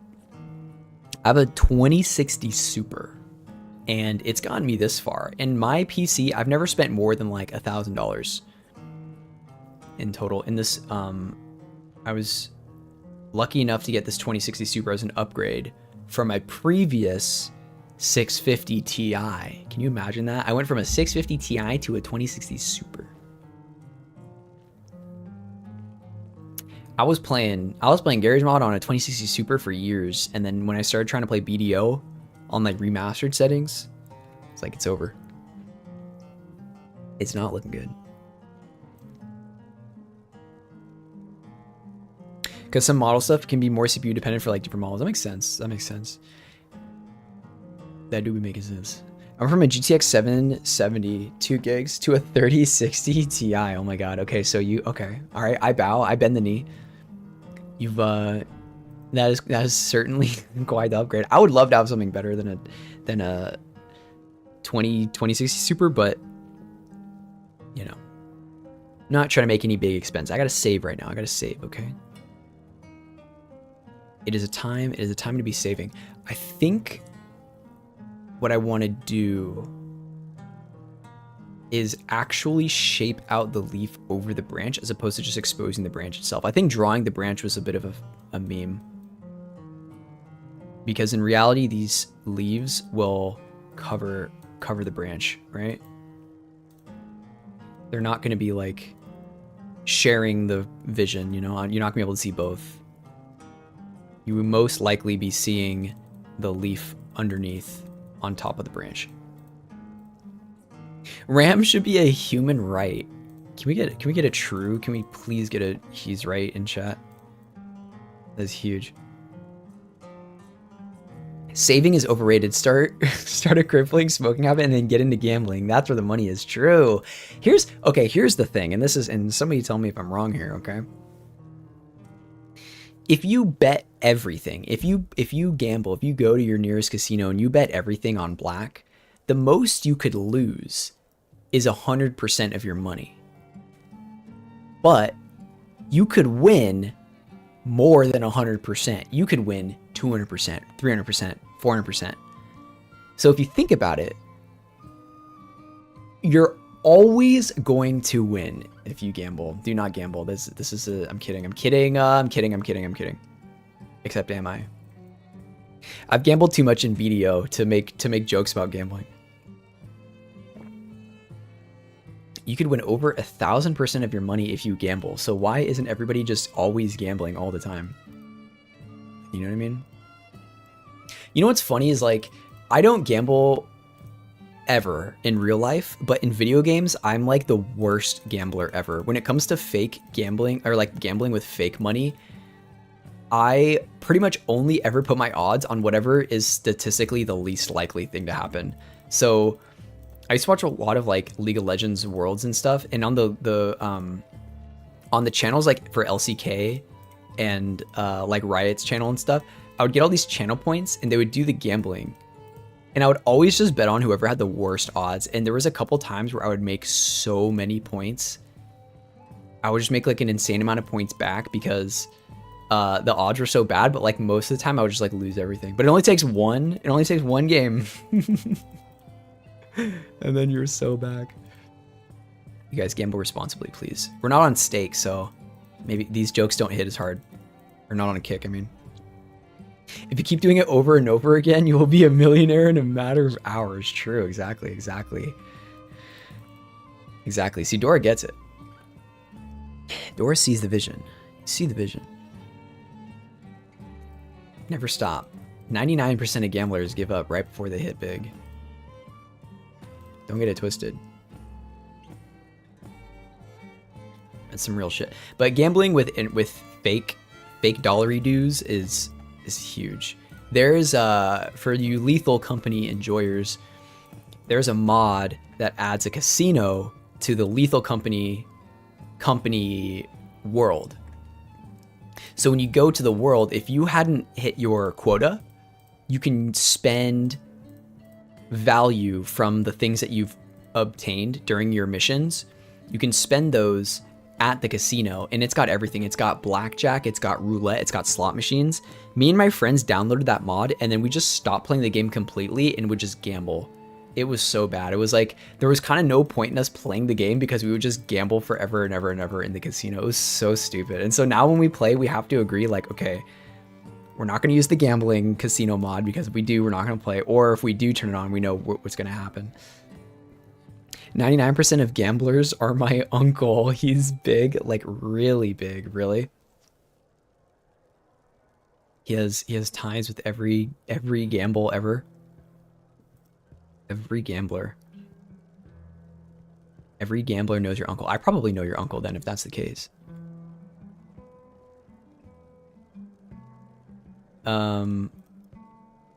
It is okay. On a more serious note, it is very concerning, I guess, how like intertwined gambling is becoming with entertainment in a way that's just not even subtle anymore. Where it's like you can just bet on anything now with Polymarket, and it's just being advertised to younger and younger audiences where it's like, oh, you know, you could think about the money you could make from gambling and blah. It's just like, oh my God, it's getting a little bit crazy.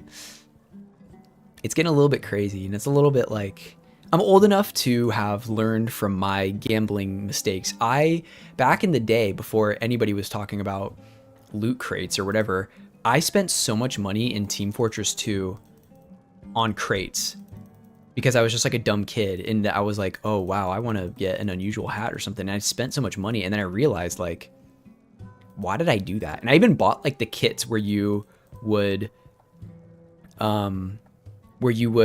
get items in the game, like you'd get a hat or whatever, but it wasn't like tradable, and I would just spend money on it for like no reason. I was like, why did I do that? I don't know. I just like didn't have a good concept of money at that young of an age. And then now that I'm older, it's like I experienced that firsthand, and I know that like I would literally be wasting my money if I bought loot crates. So I'm less inclined to gamble.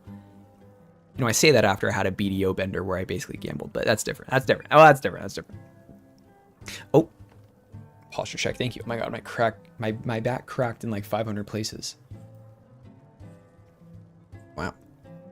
It's like, what does the gambling, tablet, computer, vape industry have in common? They all market to the youngins. Yeah. They all try and make it accessible at a very young age. I mean, there's that one gambling app that's specifically trying to be marketed towards people who would want to use something like TikTok. So they're making it like TikTok, or it's like short form gambling. It's like really crazy. I don't know, dude. The gambling stuff is pretty wild. And what I will say is, I'm not gonna like virtue signal about it. I'm not gonna, you know, say all these things about how like, I don't know. Like I don't have that strong of opinion on it. I do just think that it's pretty crazy. Like adults should be able to do whatever they want, right? Like responsibly with their money. So it's like, if you want to gamble, you can gamble. I don't give a fuck. But it is definitely concerning how the marketing has been turned on like young people quite a bit. It's like, hey, make sure you guys are betting on the Jake Paul fight in the poly market. You know, what round is Jake Paul going to get knocked out in? You young whippersnappers, I'm sure you know Jake Paul's aerobic capacity. Surely you could make a valued assumption as to how long he'll last in the ring.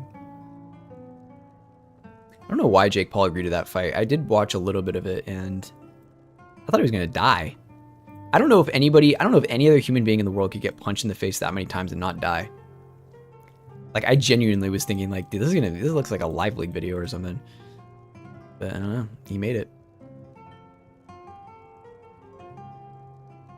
We love a little light-hearted conversation, you know? All right, this is looking a little bit better. Some of these are not quite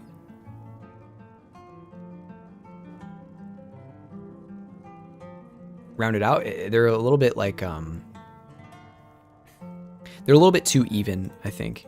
So that's kind of a problem, but it is what it is. It is what it is. But yeah. Like, I also don't have like baby cousins or anything, so I don't see, like, I don't really know what the younger generation feels about like this kind of stuff, because like I have friends who have younger siblings and younger cousins and stuff, and they kind of tell me that it's like a problem, but I don't have any experience firsthand, so it's a little bit tough. It's a little bit tough to know exactly what how bad of a problem it really is, or if it's just like fear-mongering or something, but I don't know. Only gamble with fake dollar redos. Unless you really think the Giants are going to win. I put my clothes in the washer. Please praise that. Hey, Dora, that's maybe the craziest shit I've ever heard in my entire life. I'm so proud of you. I genuinely hope that when those clothes come out of the washing machine and then after you've dried them, that they feel absolutely immaculate, and that you feel like you've never worn anything so comfortable in your entire life, and it has just a profound impact on the way you look at washing machines after this experience. I like genuinely hope it changes your life. Thank you, Joey. Weekend chores are tough. True. Yeah, that's huge facts. I mean, that's just facts, no printer, honestly. Huge. Okay.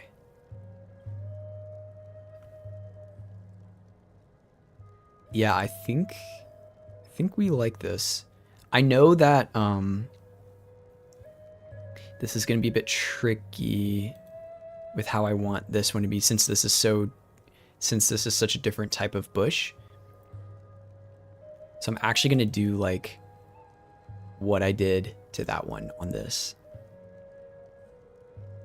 I'm going to gamble. But there's what's that one game? Clover Pit.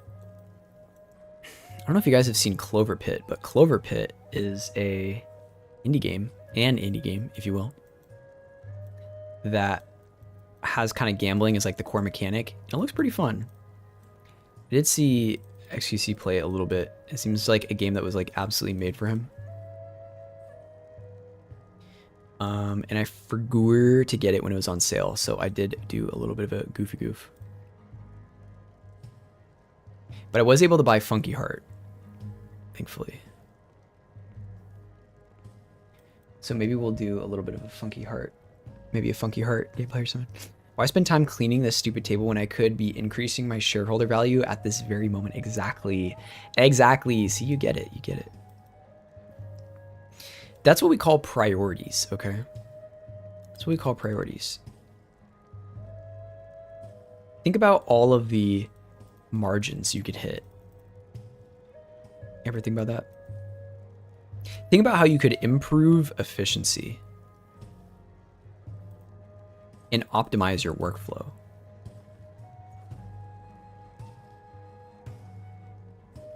You know what I mean?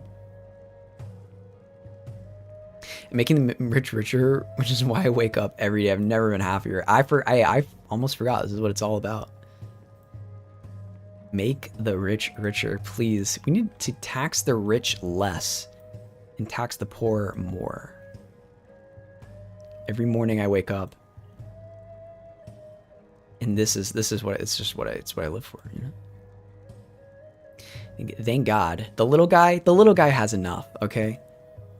The little guy has enough, all right? Time to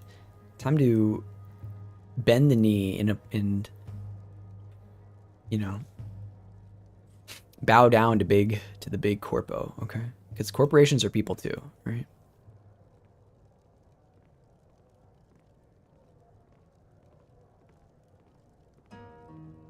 I'm gonna have to really draw these out on like a horizontal level. Otherwise, this will be an artistic skill issue that I'll never recover from. But some of these leaves do just like end up like this. I heard that the millionaires and up tie their money in loans so it's not taxable. Is that the strat? Why do they keep changing our tax brackets? I don't know. I am the least financially literate person on the planet. I only understand how to manage my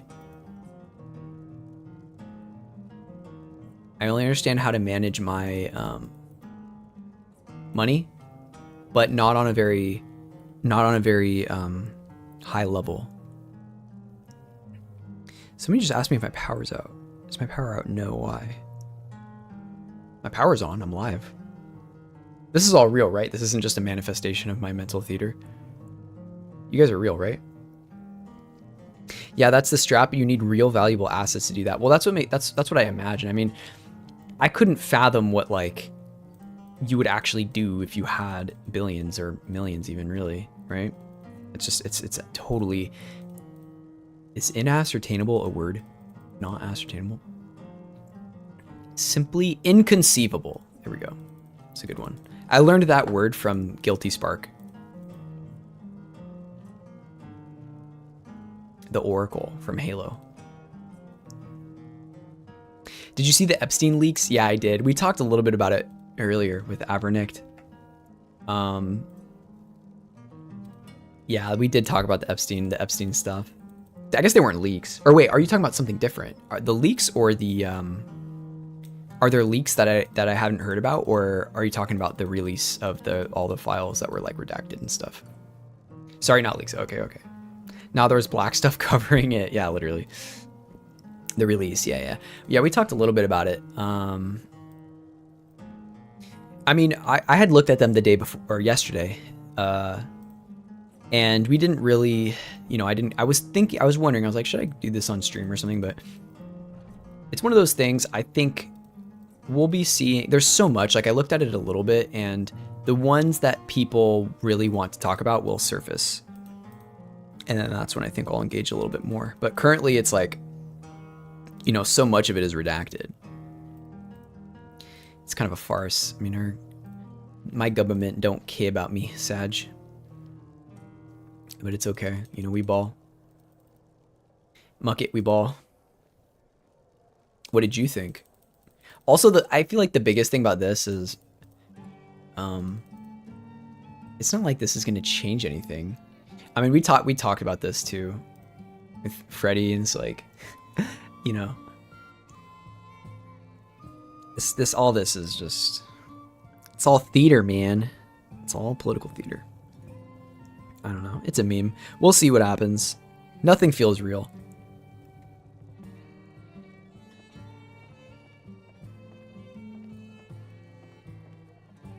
You feel me?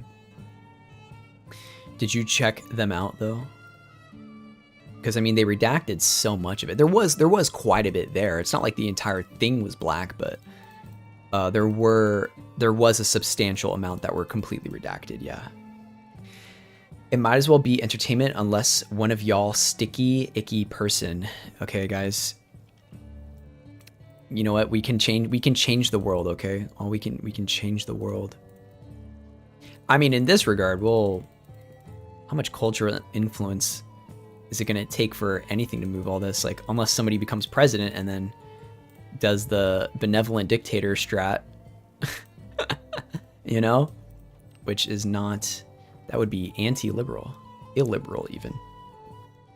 I just saw someone cover them on YouTube. Just bizarre. Yeah, they're very bizarre. And why no one has been arrested yet. Bizarre.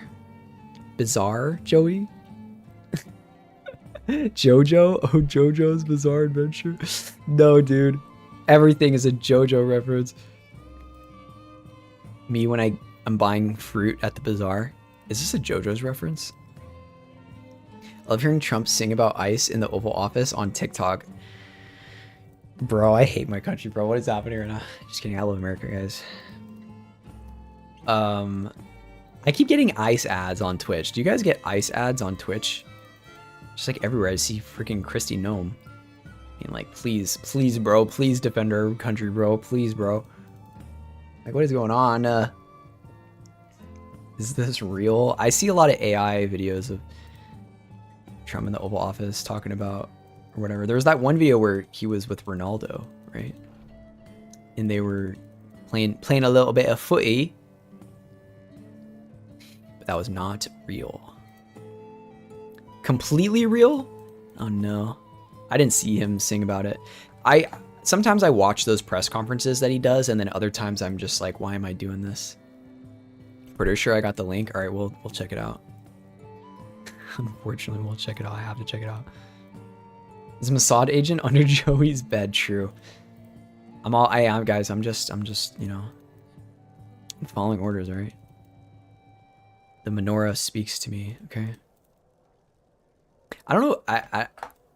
There was a period of my life where I was trying to convert to Judaism because I was in a very angsty, anti-Catholic state of mind, and I was like, I feel like I got robbed having to go to catechism every weekend, and then I just wanted to convert to Judaism. So I talked to my friend and their rabbi, and we were getting there. This was a real arc. This was years ago. This was a long time ago, guys. So I was like, oh, dude. This was before I knew, like, literally anything. This is a very, very real thing.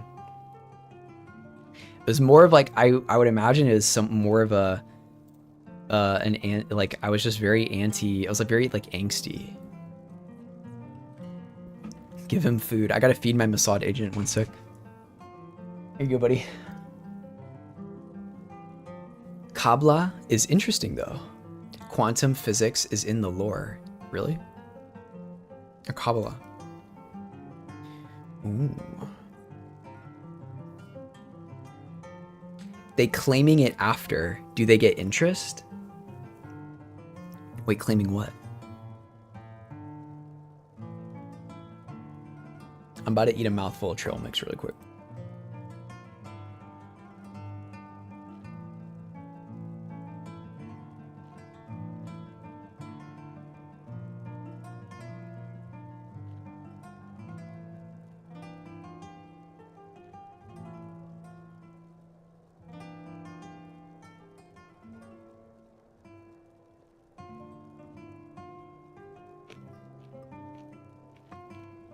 If your perspective is rooted in ancient Judaism, yeah, you changing the world by yourself is available, but nobody want to hear about that. Are you saying ancient Jews had superpowers?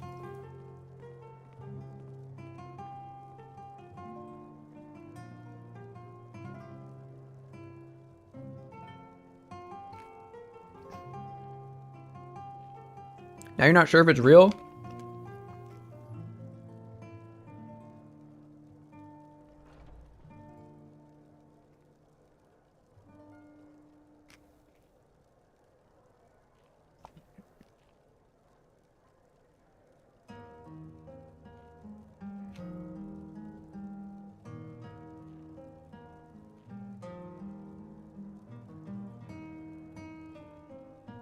Whoa. He's grabbing it. Whoop gripping they Kabbalah.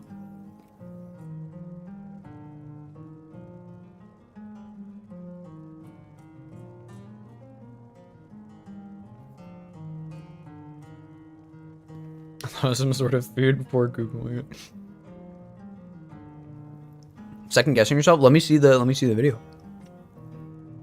He's ready to drill. He's grabbing it. Who up gripping? Gripping the Kabbalah. Mysticism's so freaking awesome.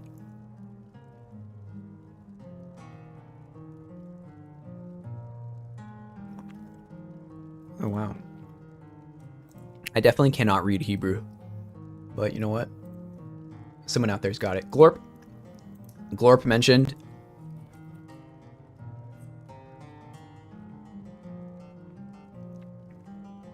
Sounded like Kuba. So I thought it might be related. At first when I saw it, I thought he was saying Kaaba, like the cube.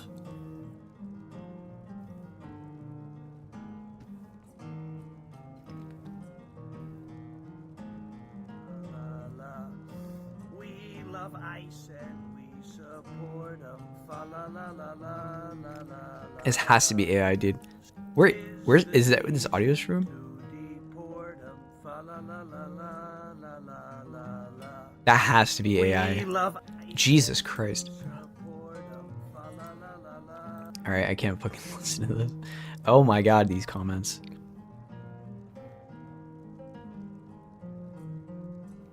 I only get my politics from TikTok.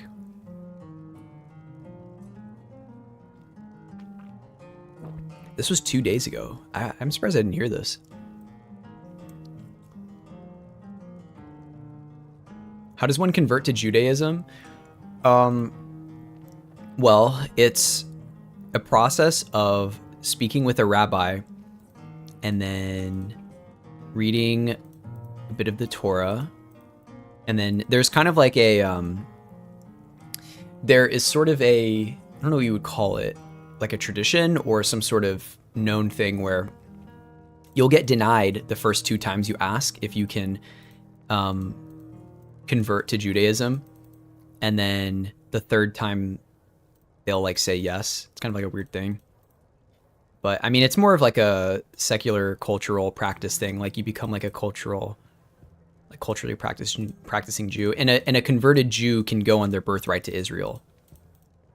It's all just like a claim thing. Like you don't technically have to have like a mom who's Ashkenazi or anything like that. You can sort of just convert via like the cultural assimilation, even if it's in a more secular capacity. It doesn't have to be like an official. It's not like you get like, you know, crossed into a fraternity or something like that. The cube, as in Fortnite. Is there a cube in Fortnite? Anytime I think of geometry, I think of the final shape in like Destiny. I don't know, the way ice sounds, the way he says ice sounds authentic. It does sound, I want it, maybe I'm just trying to believe that it's not real, you know what I mean? I just don't want it to be real. Where are you supposed to get politics from anyway? That's fair. Well, I guess in the most true sense of the matter, probably you watch the news and then you form an opinion and then you talk to other people about it. The real answer is you're supposed to get it from streamers, okay? Live streamers give you the best. They give you the best and the most real political takes, okay? I can mine via cold calls by sales agents. I'd just be calling random people and be like, hey, what do you think about this thing? No, these streets are out. You're on way here. Are you home now? I just pulled up. Yeah, I got you. One of my buddies is spending the night tonight, so I gotta let him in right now. Did you give them your... This is the same they were giving... They were giving out Palestine for free. Wow. What a steal. Didn't Palestine turn Anakin to the dark side, though? Kiss your homies goodnight. Exactly. Hold on, I'll be right back, you guys.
Kiss your homies good night. How much is Palestine worth? I want to buy Palestine. That's a good question. Yeah, why are they giving it out for free? I mean, surely you could beat somebody in a bidding war if everybody wants to give it out for free, right? What's the dealio, Emilio? I evaluate it at 1 million eggnog liqueurs from Trader Joe's. Is that a good deal?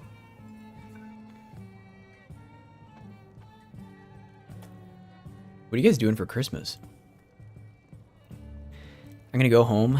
I think I want to make a couple of videos so that I don't feel guilty being at home and not streaming, because I'm not gonna be able to stream Christmas Eve, guys. I'm a fake streamer. It's so sad. Not drinking eggnog, that's for sure. Wow. Wow. Wow. I'm flabbergasted. I don't even know what to say. You're not gonna be drinking eggnog? Eggnog is dank.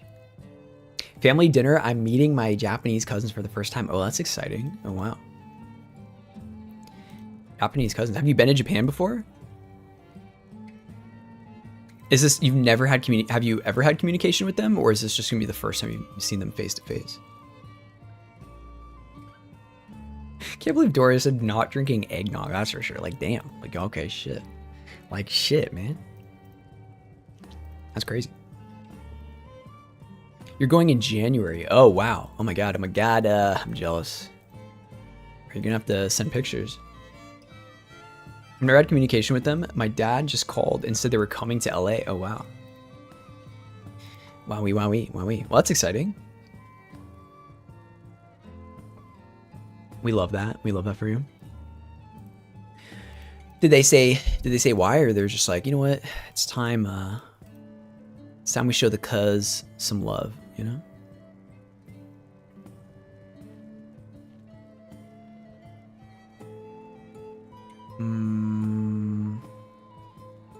I think I want to spread this out a little bit. No clue why it could be a scam. Yeah, did you consider that? Maybe they're not even, you know, maybe they're not even your cousins. They're like, oh yeah, these people called me and said that they're my cousins and they're from Japan, and that they really want to see my credit card, and they want to see the security code on the back, and they want to see all of them. So I just, I said, you know what, why don't you come over and we can have dinner and we can show you all our credit cards, like that kind of thing. I think they were just in Hawaii and thought it might as well do a Cali Japanese people do be going to Hawaii. Is that the strat? I didn't know that. Or they will be going to Hawaii first, my bad. Yeah. So they're going to be going from Hawaii to California and then Japan after. Damn, I've never been to Japan, but I would love to go. And Hawaii. Honestly, more so Hawaii. I think I probably want to go to Hawaii more than I want to go to Japan. I want to undo this a bit. Let me go back to this one.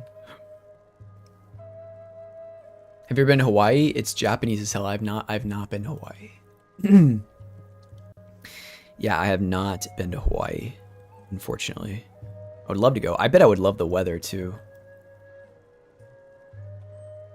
I love super, super hot weather. Japanese people love Hawaii. Really? I guess it's so because it's similar or something? Wouldn't it make sense for people to go somewhere where it's like really different? Like they're just, oh, this is so, because people might not love where they're at, or they might just be used to it and so they want something different. Or some deeper lore. They go there so fast from so high. Oh, because they're like geographically really close too, I guess. Or well, I mean, they're not. How close is it actually? They're like midway. Get it, midway. How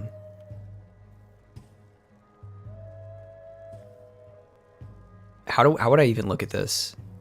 I don't have a globe. 3D globe.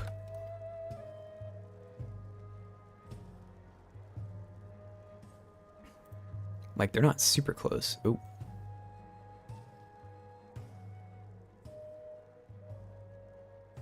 Yeah, I guess it's like basically midway.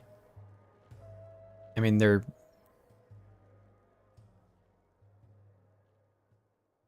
Would you say this is like spatially accurate? It has to be, right? It's a globe. How far is this though? I don't know anything about like miles in distance on like flying and how long things are on a large scale. I'm new to the West Coast. I'm loving how easy it is to just fly to Hawaii. Is it really that easy? It's kind of far. I mean, I guess we are closer. I think it's December 7th, 1941 reference. Yes. A day that will live in infamy.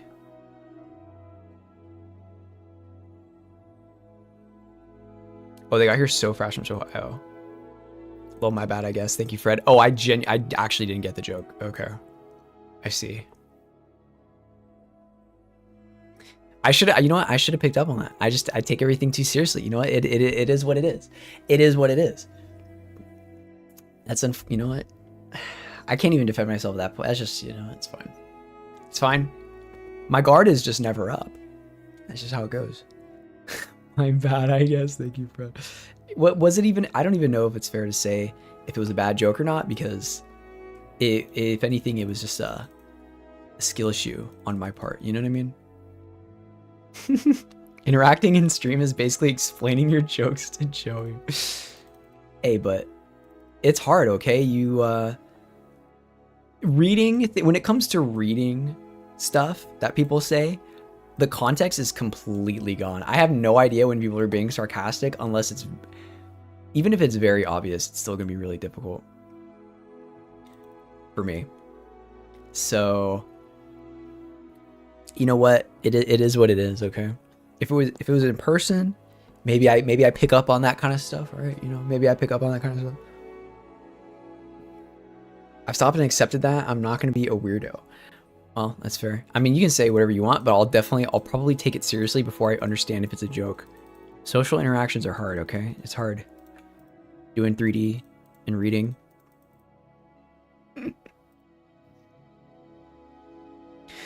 But Hawaii is lit best Japanese food I've ever had in my life.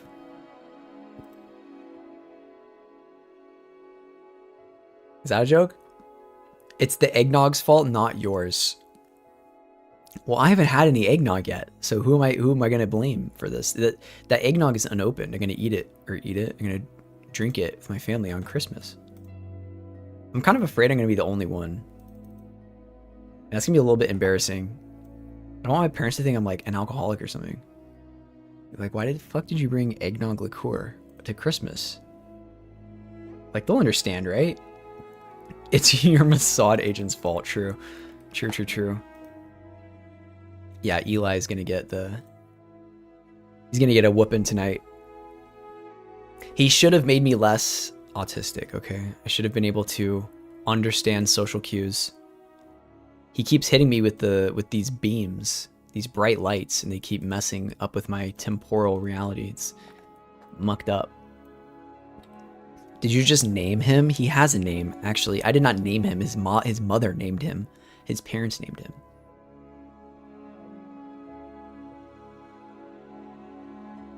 Did you name yourself? I mean, some people do.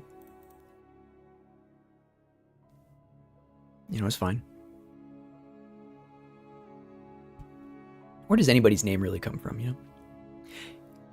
It's kind of a funny thing. Actually, you know what? People, you did name yourself, right? Door with a gun. It's kind of crazy. I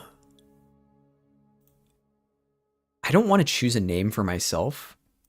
Because, like, I be changing it up every day of the week. Like, my Steam name changes all the time. You know, my Riot name changes all the time. All these names, they change all the time. So it's like, if I don't just stick with something that is innate or something that I didn't have a choice over, it becomes way easier to stick with that. So that's why I have my name for all this stuff now, because otherwise I would be like you know, Blood Goblin 5227 or something. You know? I just changed my name. It's mid as hell. Dad thinks it's cool. Damn. I disagree. Damn. Feel that way? I mean, that's fair, you know. People do change their name. I know people who change their name. I know quite a few people who changed their name, but because they transitioned. So like they had a more like sensible reason, I guess, to change their name. Not that like it would be unsensible to change your name, but most people just like don't care enough about it, or don't, you know, it's like it's fine.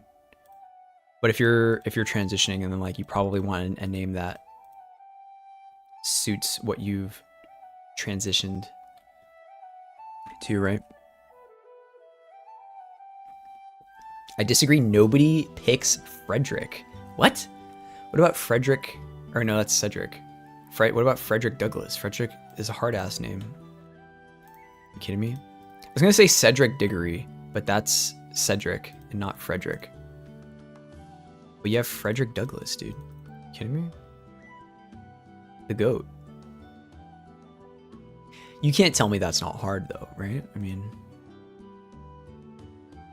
I'm gonna steal a little bit from the clone stamp here.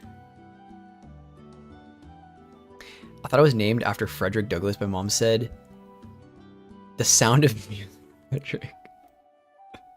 Fair. Hey, at least you weren't named like Cortana or something. How many people's lives have been ruined because their parents are gamers, and they wanted to name their kid like, I guess Zelda is a fine name. What would you feel if your name was like Link? The thing I've always been hung up on is like people talking about Link as the name of the hero of time, when in reality it was just supposed to be Link was like the placeholder name because you were the Link. Link is what is happening between you and the avatar in the game. It's like it's the link between the two, right? So it's not really his name, but then it just became his name because people are just like, oh, his default name is Link, so I guess his name's Link. And it's like, well, it's a bit weird. So literally named after Nazi. Got it, Mom. Jesus. Well, you can just pretend like it's Frederick Douglass, right? Just be like, you know what? I was named after Frederick Douglass. I have no clue who Frederick Douglass is. Well, I'm not American, so was he chill? Yeah, he's a huge historical figure. So this is a true story. One of my friends is a Chinese guy named with the surname Ha. They let one baby go.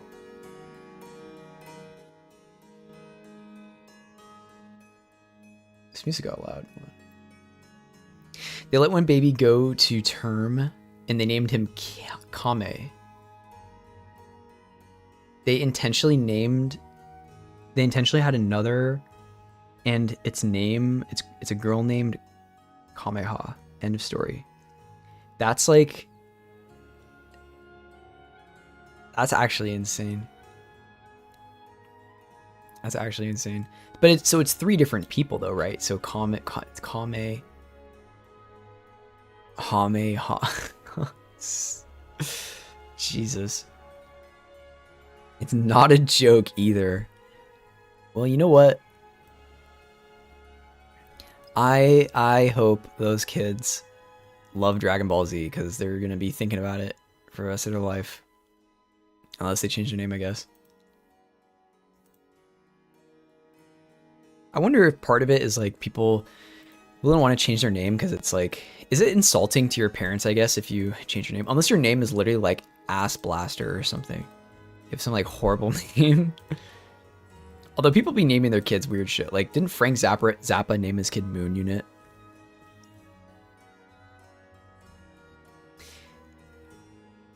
The girl's name is Kamehame. Jesus. So bad, dude. What? Forgot about that syllable. Yeah, there's one more in there. Kame, ha, me, and ha. Wow. Aren't languages beautiful? Names and languages. Kame and hame. And then ha. My parents were basically like we'll name you something that will be totally malleable.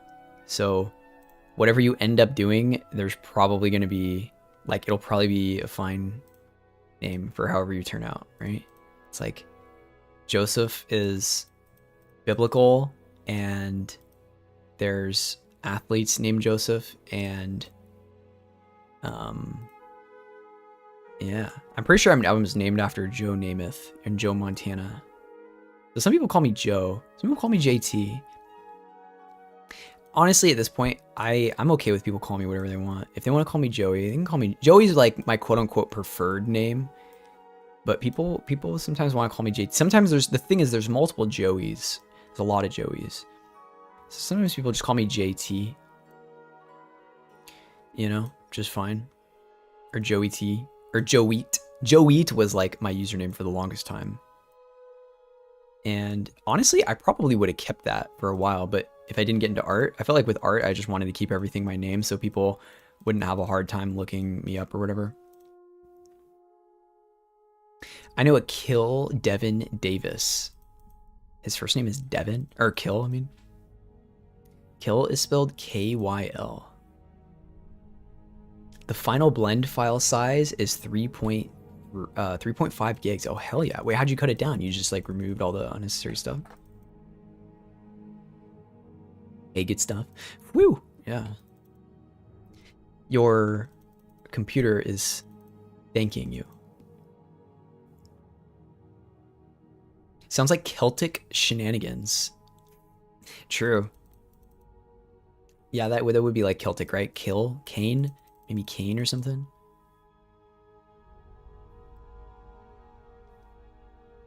Kine. I always think of Cain from Elder Scrolls.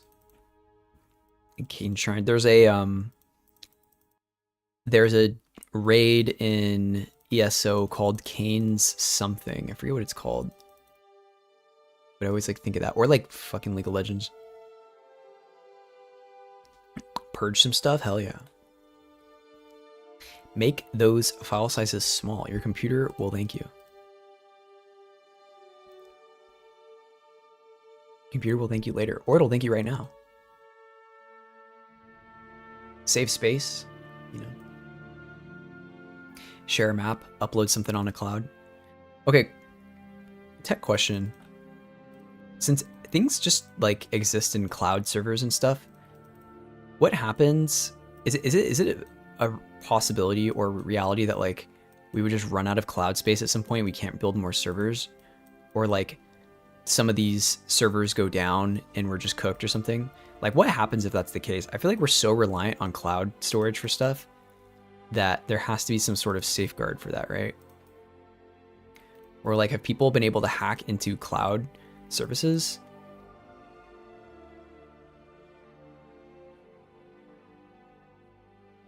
Wait, maybe I'm thinking of Kine. Hold on. All ESO raids. Trials, I mean. Hellraw Citadel, I remember that one. Kine's Aegis, or Aegis, however you want to say it. This is what it is, Kine.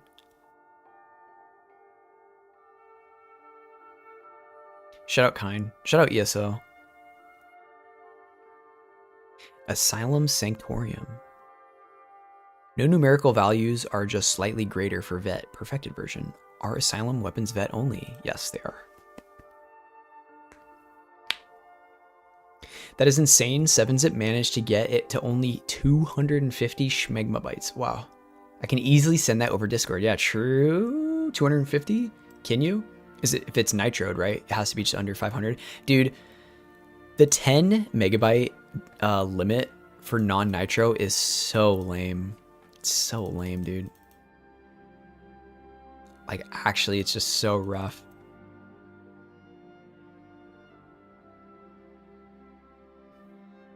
Don't know, a nerd told me that cloud storage is unfathomably vast. Interesting. Like, how much physical space does Steam's storage take up, do you think? Because it's crazy to think about it. Or like people's Google accounts, like you could just, it has to be unfathomably large. Otherwise we wouldn't exist in this position. Or people would talk about it the way they talk about AI's data usage or AI's resource usage. because people don't talk about cloud storage the same way. I imagine it's less crazy. There are like 20 different questions. Those are like 20 different questions in the same question. You know. We can do one at a time. It's fine. Would you call that Cloud Strife? Oh, Final Fantasy reference? More like Crowd Strike. Am I right? Or what is it? Yes, I love a Nitro girly. Shout out Nitro. We'll Nitro the server at some point. Or I gotta get Nitro. It's too good to not use it, but I don't like. I can't upload a lot of my stuff to Discord because I don't have Nitro, and my exports are just too large. And even I have to turn the bitrate down like an inconceivable amount to be able to upload anything that I render out in video form. So it's probably just better if I post the social links anyway. It's usually just kind of the move, I guess. But yeah.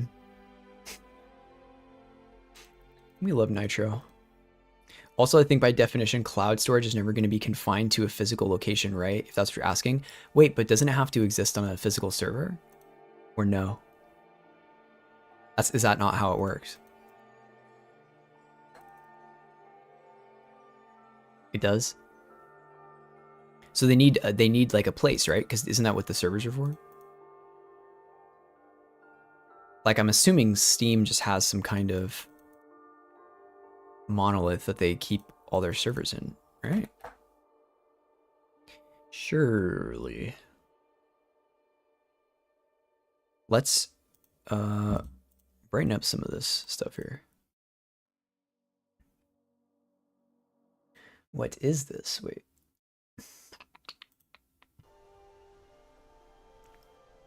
There's no cloud, it's just servers talking to each other. So they must just not take up a lot of space then, right? That's just how it goes. Like they must just take up so little space that it's like negligible? Or is that not the case? Like would we ever, is there a conceivable reality where we run out of cloud space?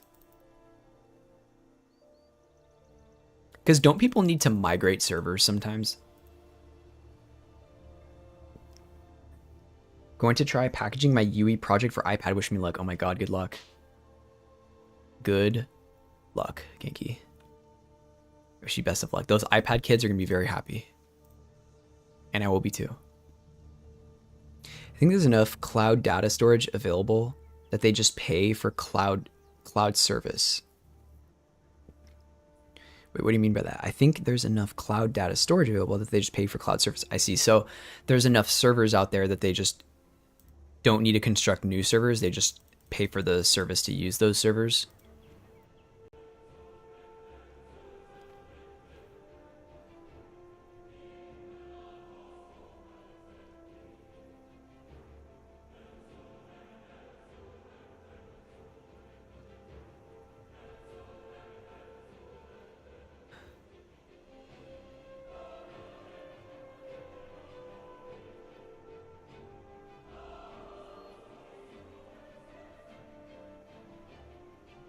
Large scale are often hard to comprehend. It's just part of being a human. Let's work our way up. You can typically squeeze out a PB, a personal best, into a height of 4U, 4 rows server stack, or server rack. This is a server rack. Wow, beautiful. They come in sizes up to 90U. Many of them are put next to each other for easier management, and then that's called a data center. This is one of Google's data centers. Oh my god, it's like Labs from Tarkov.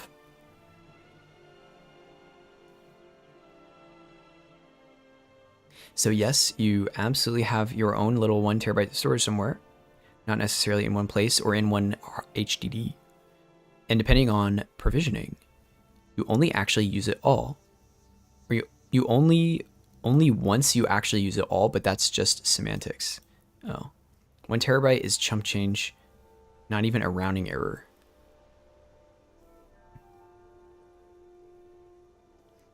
They do take a lot of space, but we do have space. They keep evolving how much space you can fit for cheap. Yeah, it's like, it's not a crazy expense to outsource file storage. No need to have their own physical shit. Just my guess though. That's what it seems like. So is most of this empty then? Or does it like all get moved at once, but it like shifts down or something?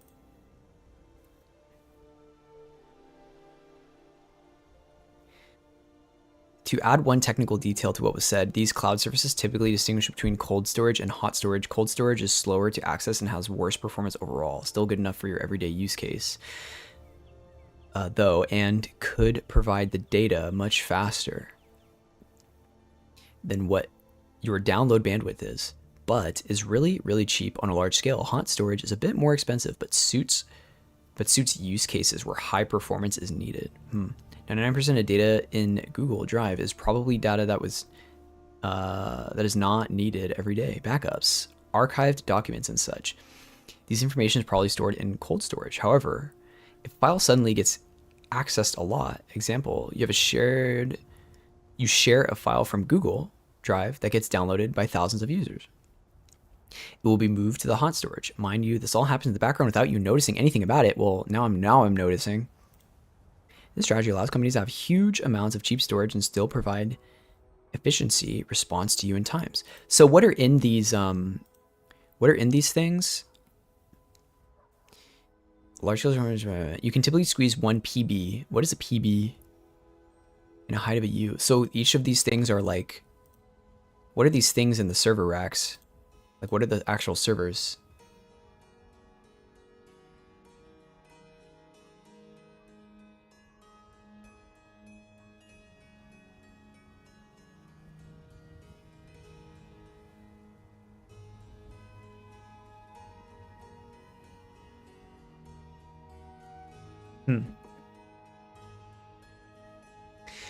Intéressant. I just thought of something. What stops someone from hiding a weed farm and calling it a data center? Heat sensors. It's a data center, so it gets hot. Purple lights. It's for heat management. Rectangular metal boxes covered in cloth. Empty servers. You might have figured something out here. We need you to investigate and then tell me your findings, your results. I've seen a lot of really funny pictures of people. There is a, what's it called? There's a subreddit. I think it's r/thermal. And people post all of their like thermal imaging stuff on it. And it's really funny. They'll like take pictures of houses. And they'll be like, why is this one so hot? Or there'll be like a house that's got a roof. Like it'll be snowing. It'll be, you know, winter in like Cleveland or something. And it'll be totally snowed out. And then there's like one house that has a completely cleared off roof. It's like so funny. I tell you what, you get enough money to do that and I'm in with you. Yeah, let me know. Let me know when this whole thing gets rolling, okay? We live in Cali, so we can make something happen. It's just a data center, dude. When the feds come knocking, you just tell them it's a data center and then they'll leave peacefully. Usually works. Usually works that way. It's just a data center, dude. That smell is just, it's just my BO. I just haven't washed in like months, you know? It's not weed. What? Weed? No. What? What are you talking about? You silly Billy. Crazy. They just don't get it, you know? Those places probably get really hot though. So what happens? So if somebody goes to the data center, try not to fed post. If somebody does something, like could you theoretically destroy the data center and then everybody's cooked? Like what happens if you go to the like a Google data center and then you like blow it up or something in Minecraft? Is that gonna be? Does that mean everybody's cooked? What happens there? Is weed kosher? Yeah, I think so, right? Halal, Jesus approved. I think it's halal. Not when it's grown with pig shit. Weed? Grown with pig shit. Like manure?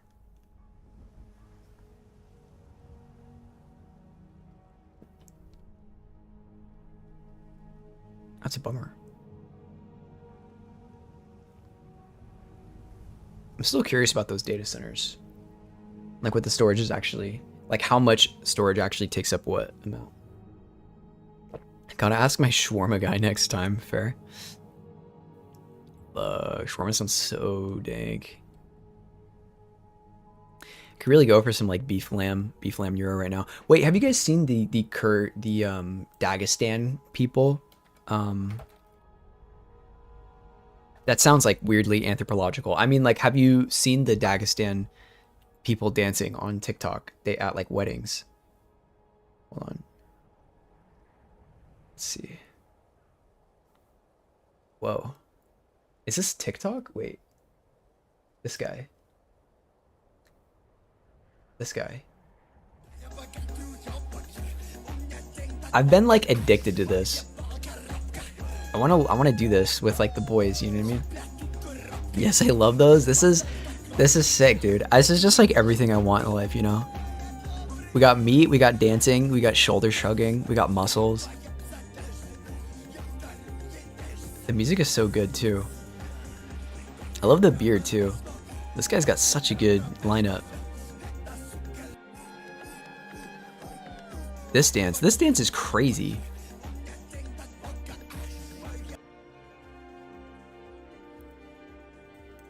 Anyway.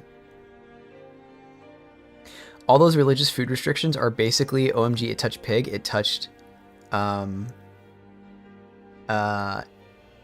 touched lobster, gross, eat it, we're not eat it and we're not talking to you anymore. Is that what it is? I thought it had to do with being, I knew that like shellfish were part of it. Like shellfish aren't considered kosher because they're like considered unwashed or whatever. Same with like pork, right? I didn't know if that was the case for why something would or wouldn't be kosher. I thought there was like other tiers to it. Oh, I was at a Lebanese wedding. We did something like that. Damn. Wow, TFTI. I would have loved to do the shrugging line, the line dance. Is that technically, it's not a line dance, I guess, right? But they are in a line, so in a way it is kind of like that. Holding hands with the boys. Gently holding hands and doing a shoulder shrug with the boys. Excellent. The way they're dancing with the lads. They are away into dancing with the, they are just dancing with the lads. That's it. Yeah, I made Joey try it the other day. And he nailed it. It's more like a circle dance. I feel like I didn't. That dance is, some of these dances are a little bit difficult. That one doesn't seem too bad. Oh my god, I'm getting another freaking Agartha thing, dude. This is just what happens. Why is it like this?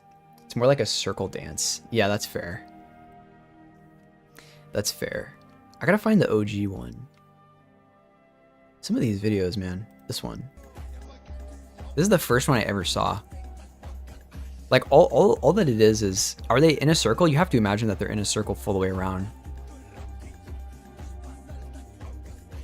Oh, no. He's unconnected. It's linear. He's doing a linear thing here. The music is so good, too. Holding hands with the boys. They just look like they're having a great time. Meme stream. Is gotta give the people what they want. You be here for the meme stream? Who's gonna enjoy the meme stream? What we gotta do is we need to just compile memes, okay? And then we can watch them. Otherwise, I'm just gonna be like doom scrolling on stream. It's gonna be like so depressing. If I find a meme, when I see a meme that's worth sharing, I usually share it with you guys. It's kind of just how it goes.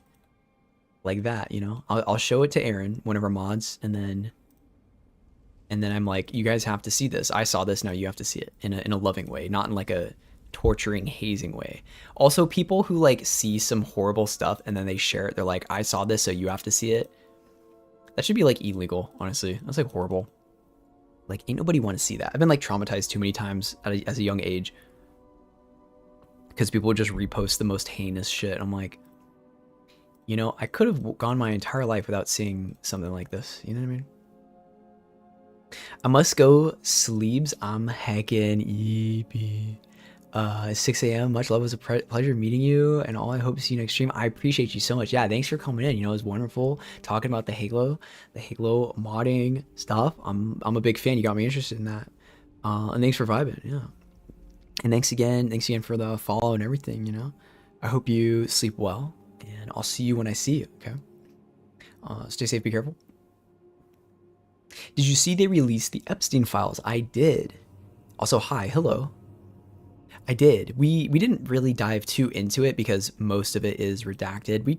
I was wondering if I should just go live that yesterday and like look into it or whatever. There's so much to look through and read. I mean, I don't know. If people would want that, I'd be down.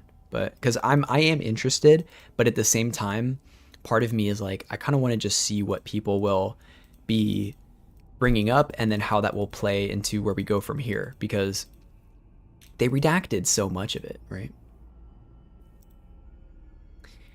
Sophie, see you later. You should do a split screen stream: Clash Royale, Doom Scroll, TikTok, Subway Surfers, Family Guy, gambling.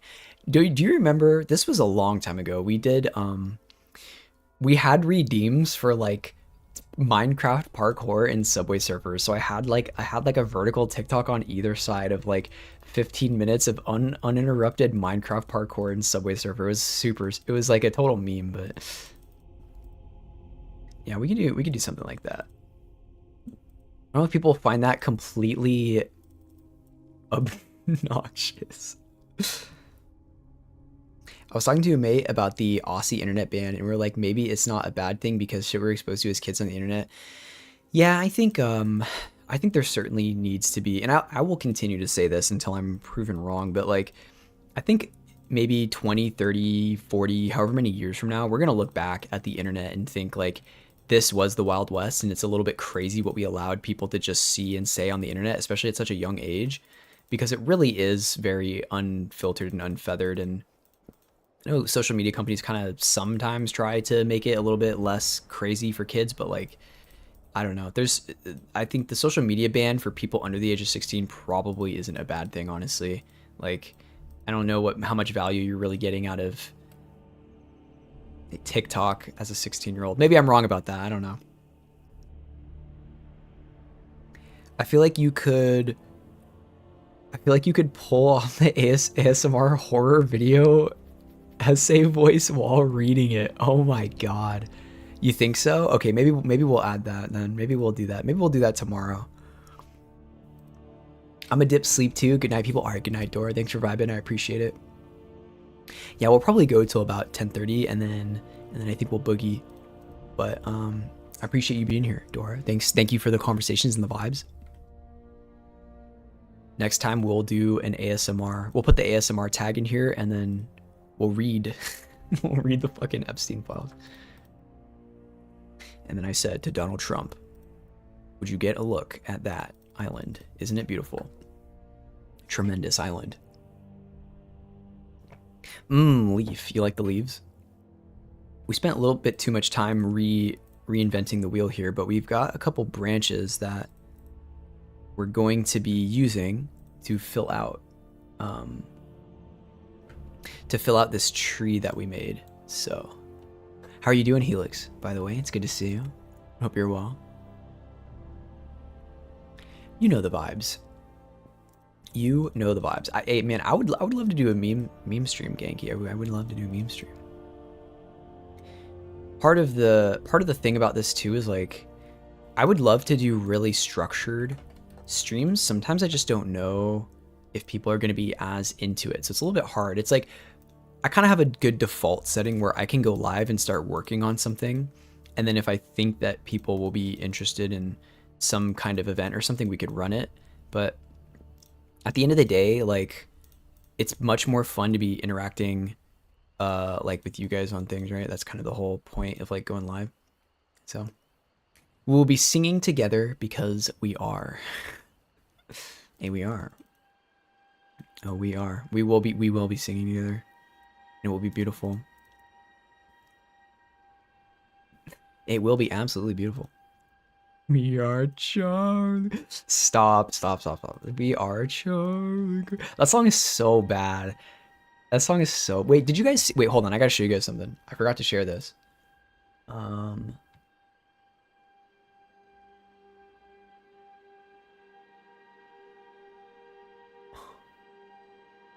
We are Charlie Girls. That song is so ass, dude. Hold on.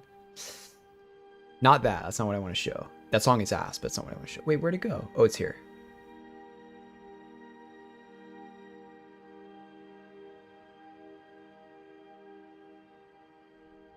Timothy Chalamet just dropped this.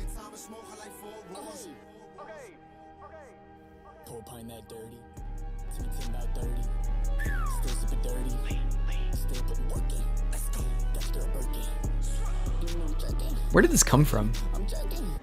He's jerking?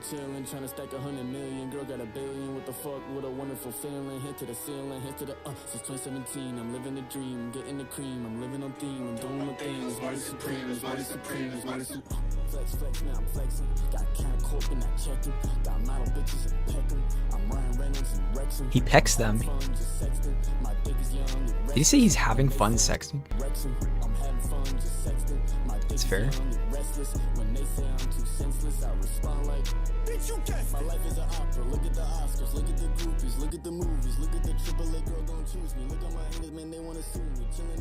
He's getting the cream.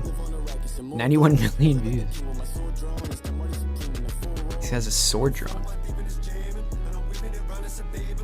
I thought I heard him talk about Lean in the beginning. Maybe that's the other guy.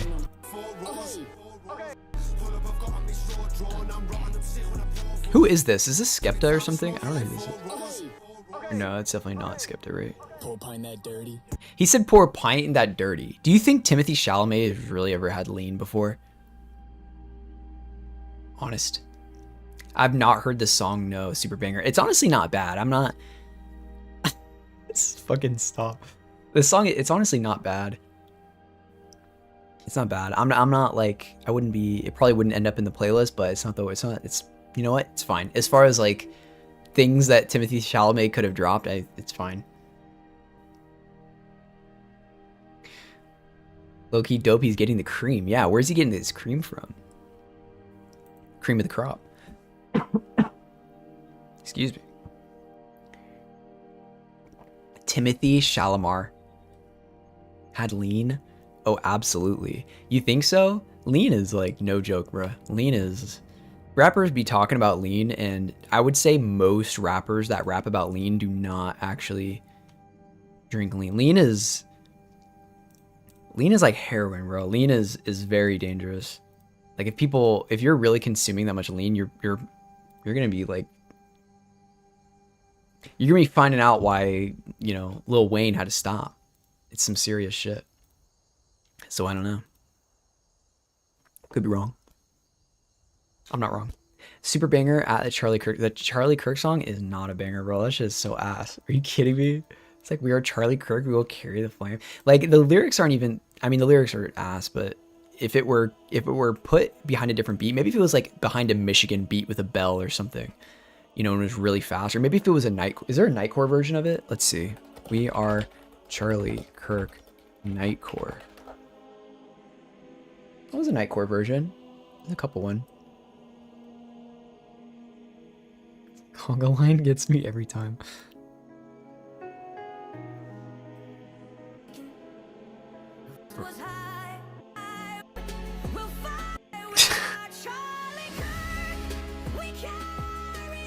This is too slow, dude. We need a fast one. Jesus. This is just sped up. Okay, that is awful. Let's see. One more.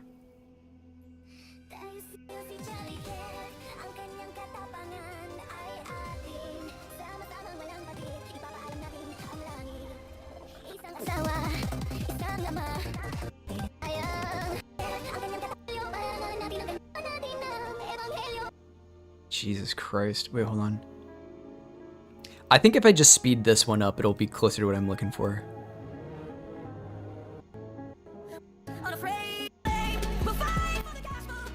This is ass. This is not good.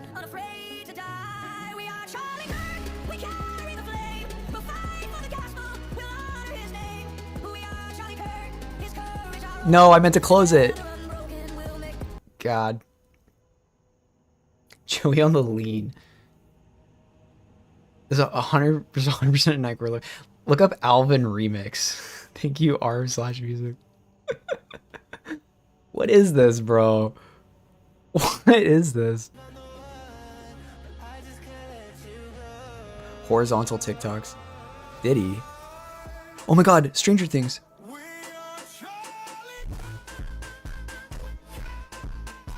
Wow. They're really pushing the edits on this one. Oh my god, wait, I'm so in. Wait, what's gonna happen? Oh, they made up. Oh, that's sweet. Was this in the new season of Stranger Things? I haven't watched it yet.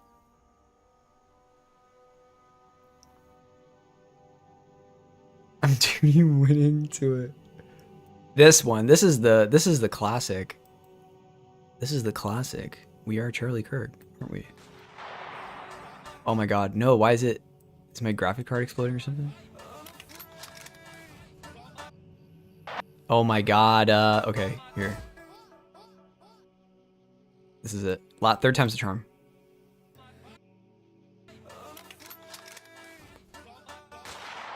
Okay, I don't know why it's not loading.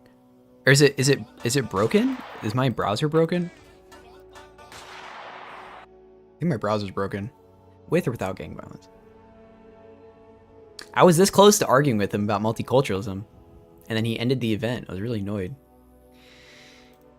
We literally on stream were watching his previous debates, and I was like getting an understand. Yeah, I didn't even realize how crazy you're like. He had some way more extreme opinions than I remembered. I think the last time I checked in on him when I was younger was like he actually had more. He had closer to like mainstream conservative views, but then he became a little bit more extreme later as he started to do more of the touring stuff, especially after Trump won. The Avengers edit is insane. You have that one? We are Charlie Kirk. Who's making all these edits? It really is profound in a way. We may or may not be Charlie Kirk. We don't know. They're beyond a reasonable doubt. We may not know. Some real shit. It's so stupid, dude. What world are we living in?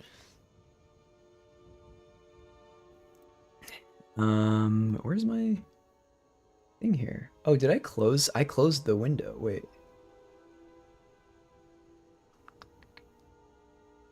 We are our. Oh, you have it. Hell yeah. Brain rot to the max. That's what we're here for.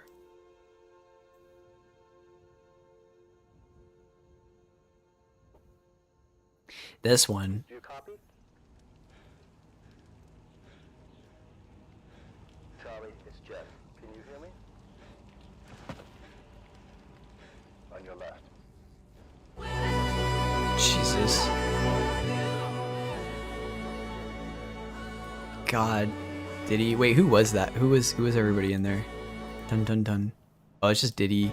Oh, Freddie. Naf. It's Epstein, okay. LeBron and Tun Tun Tun Tun Tun. Shahur. I don't remember Endgame very well. Is this really what happened? And then Trump. Walter White. Pig. This is John Pork. Wait, Drake. What's Drake doing there? Bro thinks he's on the team.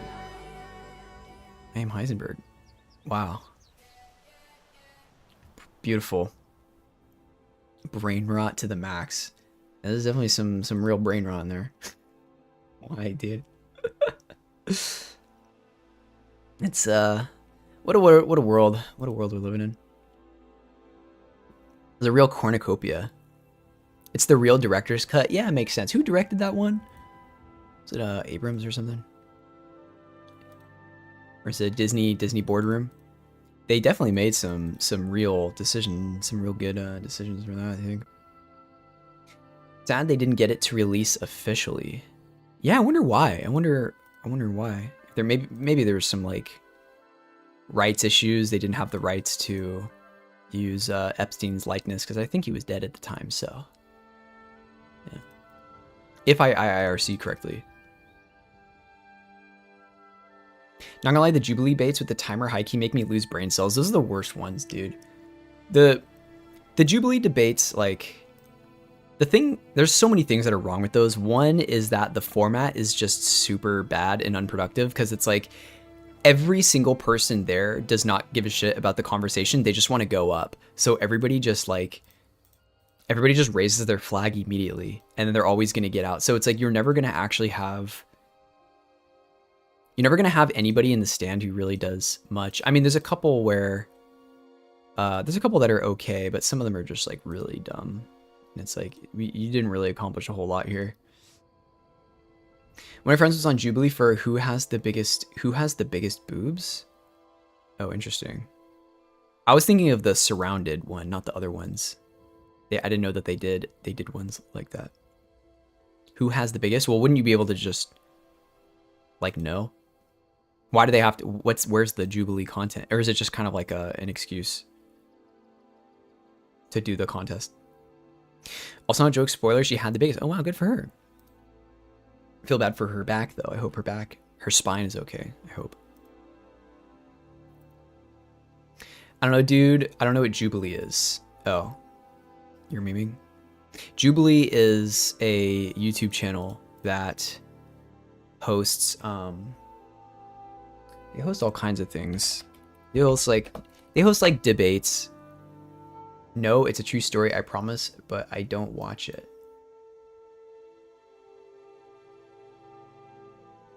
Also have Surrounded, but oh yeah, Piers Morgan. This one was rough, dude. This one was okay. It's really hard to watch some of these. This one's fucking sucks. This one is ass. Because there's no reason why they did this. I mean, Andrew Callahan just agrees with everybody. They basically just form a circle, like, what's a good one? This one is actually pretty good. Administrators have ballooned beyond any reasonable level. Pharmaceutical companies They have have no transparency. And instead of going after those, they have one person in the middle and then everybody surrounds them and then talks about it. Or sorry, and then they don't really take turns. They have to run to a chair in front of the debater and get to the chair first and sit in the chair and then argue with the debater until everybody around them throws up a flag saying that they want that debater out, and then they put a new debater in. So it's Dr. Mike versus 20 RFK supporters. aren't you mad at that? Yes. This one's dumb, kind of, because like a lot of these people do just agree with Dr. Mike. I don't know. Some of these are hard to watch. Definitely lose brain cells. Some of these guys are psychotic. There was one. There's some good ones. We're obviously not going to watch any of these right now. I haven't seen this one. Versus undecided voters. They have all these things. These things are a little bit crazy. I don't know. This one is wild. The Gen Z conservatives. I mean, there was the one with Mehdi Hassan and a bunch of conservatives. That one's crazy. The Luke Beasley one's good. Some of the surroundeds are okay, but you don't really walk away like thinking like anybody changed their mind about anything, you know? The format is too short and it's just not a real... There's not a lot of room for people to like work through the cognitive dissonance if they get proven wrong about something. Maybe they do it after and they're like, they feel a little bit better afterwards. But you can definitely tell some people will... you can see like the wheels turning in somebody's head, that are kind of the switch that activates when they've walked into some sort of like logical error, and then they're like, nope, you're wrong. The first Dr. Mike one was so painful. Which one was that one? Was it Dr. Mike surrounded by like a bunch of conservatives or something? I don't remember, because yeah, he was on it before. I feel like I did see that one. Did you ever see the conversation Dr. Mike with who am I thinking of? Dr. K, like the Dr. K, Dr. Mike conversation about like Ayurvedic medicine and I guess like modern medicine or whatever. It was more of a conversation than anything else, but it was really good. That was actually really good. I guess it's that people don't care about logical errors anymore. Fair. I mean, well, you can also sometimes people sort of resort to assuming that if they're wrong about something logically, it's not because they're actually wrong. It's because like they're getting rhetorically mind gamed and that they can't be wrong because they know that they're right. That's kind of why some debates don't ever work. It's why like having conversations about abortion never really go anywhere, because it doesn't really matter. Like nothing matters other than just like how that kind of thing makes you feel. And then whatever your decision is isn't really going to be changed by somebody trying to like logic game your way out of it. So in some cases it's like true. In other cases, it just doesn't really matter. Dr. Mike versus anti-vaxxers. Yeah. Oh my God. That one is so rough. That one is so rough. I remember having that play in the background once. It's so bad. Dr. K. Yeah. Shout out Dr. K. If you haven't seen it, I would, there's a good debate kind of, Dr. K and Dr. Mike. Yeah. Debating the value of Eastern medicine. This is a good video they did. It's a 2-hour kind of discussion that they do about Ayurvedic medicine, and how it sometimes can resolve certain issues that like, I don't know what you call modern medicine, I guess specifically, but that like more conventional medicine in healthcare doesn't really account for, which modern medicine is meant to really service the population as a whole and sometimes individualistically depending on specialists, whereas Ayurvedic is obviously like it's way more tethered towards finding people's specific niche reactions to things, which is really good. So like it has its own use cases when it comes to how somebody will receive medicine and how they'll benefit from it, which like, you know, hospitals and stuff don't always do very effectively. Is Dr. K still gamer oriented after all these years? He's not tired of this shit. No, he is still. He recently just did a conversation with Ludwig and Squeaks or whatever that guy is. Because his thing is still healthy gamer GG. So he still stays in the gaming space. I mean, it's fascinating. I mean, I find all that stuff super interesting because it is like the mental health in gaming is still a very it's still kind of like taboo, you know what I mean? People in a lot of these more popular gaming spaces don't really engage with that topic on a serious level. But that a lot of that has to do with sort of just the byproducts of online spaces and not so much about like gaming specifically, but you just see it more common in gaming spaces because of that, because of those byproducts of online interaction. Remember when Dr. Mike bashed iDubbbz? Oh, the other Dr. Mike. Yeah, I do remember that. God, that was crazy. That was like, I'm glad I watched that because I used to think, oh, it'd be fun to box people. It'd be fun to do boxing and stuff. And then I watched that. I'm like, damn, you like really you could really mess your shit up, bro. I'm not trying to like die, bro. Yeah, it's crazy. Some crazy stuff. That was the Creator Clash, right? They were going to do another one. Did it end up getting canceled? Wasn't there supposed to be a third one or something? You were a competitive kickboxer. It's crazy. Oh, really? Wait, I thought kickboxing was just the workout thing. Is kickboxing different from, or is it like, how's that different other than obviously the kicking? Yeah, I thought kickboxing was like a workout thing specifically. Let me take a look at my trees here and think about this. I want to do some that are a little bit more spread out on a rectangular plane and not just the linear stuff. Might move them in. No, kickboxing is boxing, but also includes kicks. There's Thai kickboxing. They use elbows and knees. Jesus Christ. It's a whole combat sport. Yeah, it sounds like it. That sounds way more intense, dude. That's crazy. Maybe here they refer to it as something different. Because I could have sworn people call kickboxing like the workout thing. It's a different thing. I think we just index all these. Probably. The stand-up part of the UFC is mostly kickboxing. Interesting. I mean, that makes sense. You can do kickboxing for fitness, yes. I guess I was just lied to. I thought, because I literally thought it was only that. I thought it was only the fitness thing. I didn't know it was an actual sport. Like, I thought boxing with kicks was basically just like some different type of MMA combat thing. Mixed martial arts. Blood sport. Gladiatorship. Yo, how do I become a gladiator? Can you apply for that? Dude, if we brought a gladiator combat back, people would be watching the hell out of that.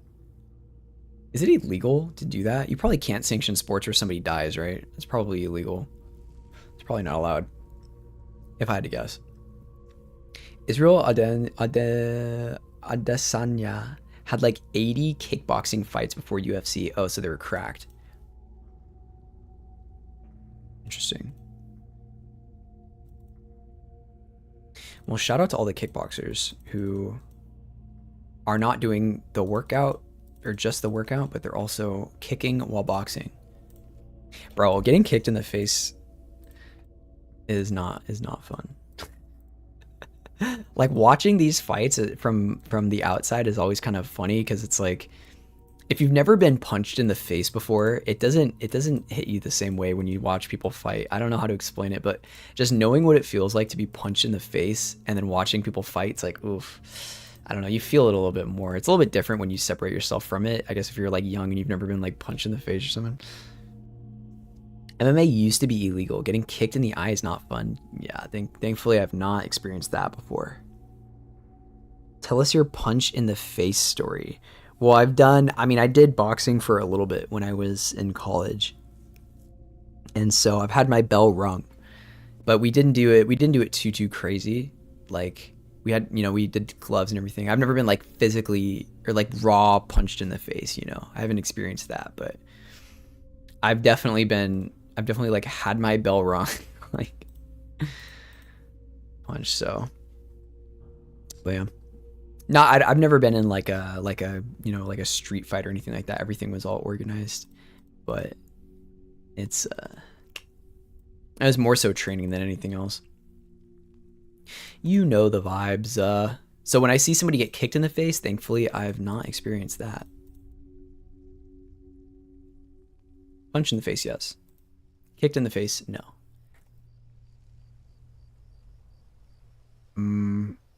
Okay. I'm gonna even this out a little bit, and then I think we're gonna call it. It's 10:44, and I would love to be live forever and ever and ever, but unfortunately, I gotta make sure I don't obliterate my sleep schedule. So we'll vibe for a little bit, and then I think we'll raid out pretty soon. In kickboxing, you can technically just box. Also, you don't need to kick. Well, that's fair, but it's just a strategic advantage to kick people, right? I was training with a face in one... Oh, what? I was training with a friend in my... Oh my god, wait, hold on. I'm like, my brain... I was training with a friend of mine, and his teacher was showing me how to get out of a chokehold. I blacked out, but it was actually kind of cool. What the fuck? You blacked out, but it was kind of cool. Well, I'm glad you thought it was cool. Hope you're okay. Hope you weren't blacked out for too long. I've never been knocked out. So I don't quite know what that's like. And I'm thankful that I haven't been knocked out. I will say. Indeed. It is indeed. Indeed. Damn, we were live for 6 hours. That's not bad. We're a vibin'. Big vibin'. Yeah, I've never been in like I used to see people used to fight in my school all the time. People used to talk about like bullies and stuff. I used to see bullies on like TV and TV shows, but we just never had that. People would just fight if they had a problem with each other. there wasn't this like petty bullying stuff. People would just literally fight each other. It was kind of funny. So to see all these like movies on Nickelodeon, it's like, who are these bullies? There's no bullying. There's only like running hands, bro. Now it's like a few seconds. Okay, good. Yeah, as long as you're not blacked out for a long time. Thanks for streaming, of course. Thanks for vibing. Thanks for being here.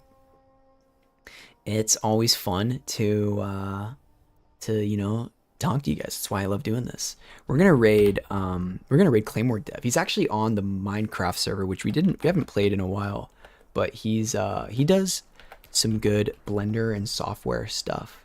Give me 1 second here. Claymore_dev. There. Kiss the homies goodnight. Yeah, exactly. Here, let me full screen for the one time.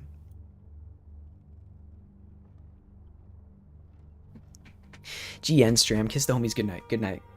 Kiss. We'll do the Dagestan dance together, okay? Meme stream coming soon. We'll maybe play Disco Elysium soon. We did plans today. We did a lot. We vibed. Yeah, I appreciate y'all. I'm glad we got to go for a little bit longer, you know. I'm trying to edit more videos out, so hopefully you can get a little bit of my brain rot content. Seeing how that goes. You know, make sure you drink a lot of water, tell your parents you love them, you know. Stay safe, be careful, and we're gonna raid Claymore, okay? Love talking to y'all. If you're not, you know, if you're not following, make sure you're following. If you're not in the Discord, you know, we do send updates in Discord and resources and stuff. No pressure, you know, but it's a vibe, we're vibing. So I appreciate y'all, okay? We're gonna raid out. All right, bye.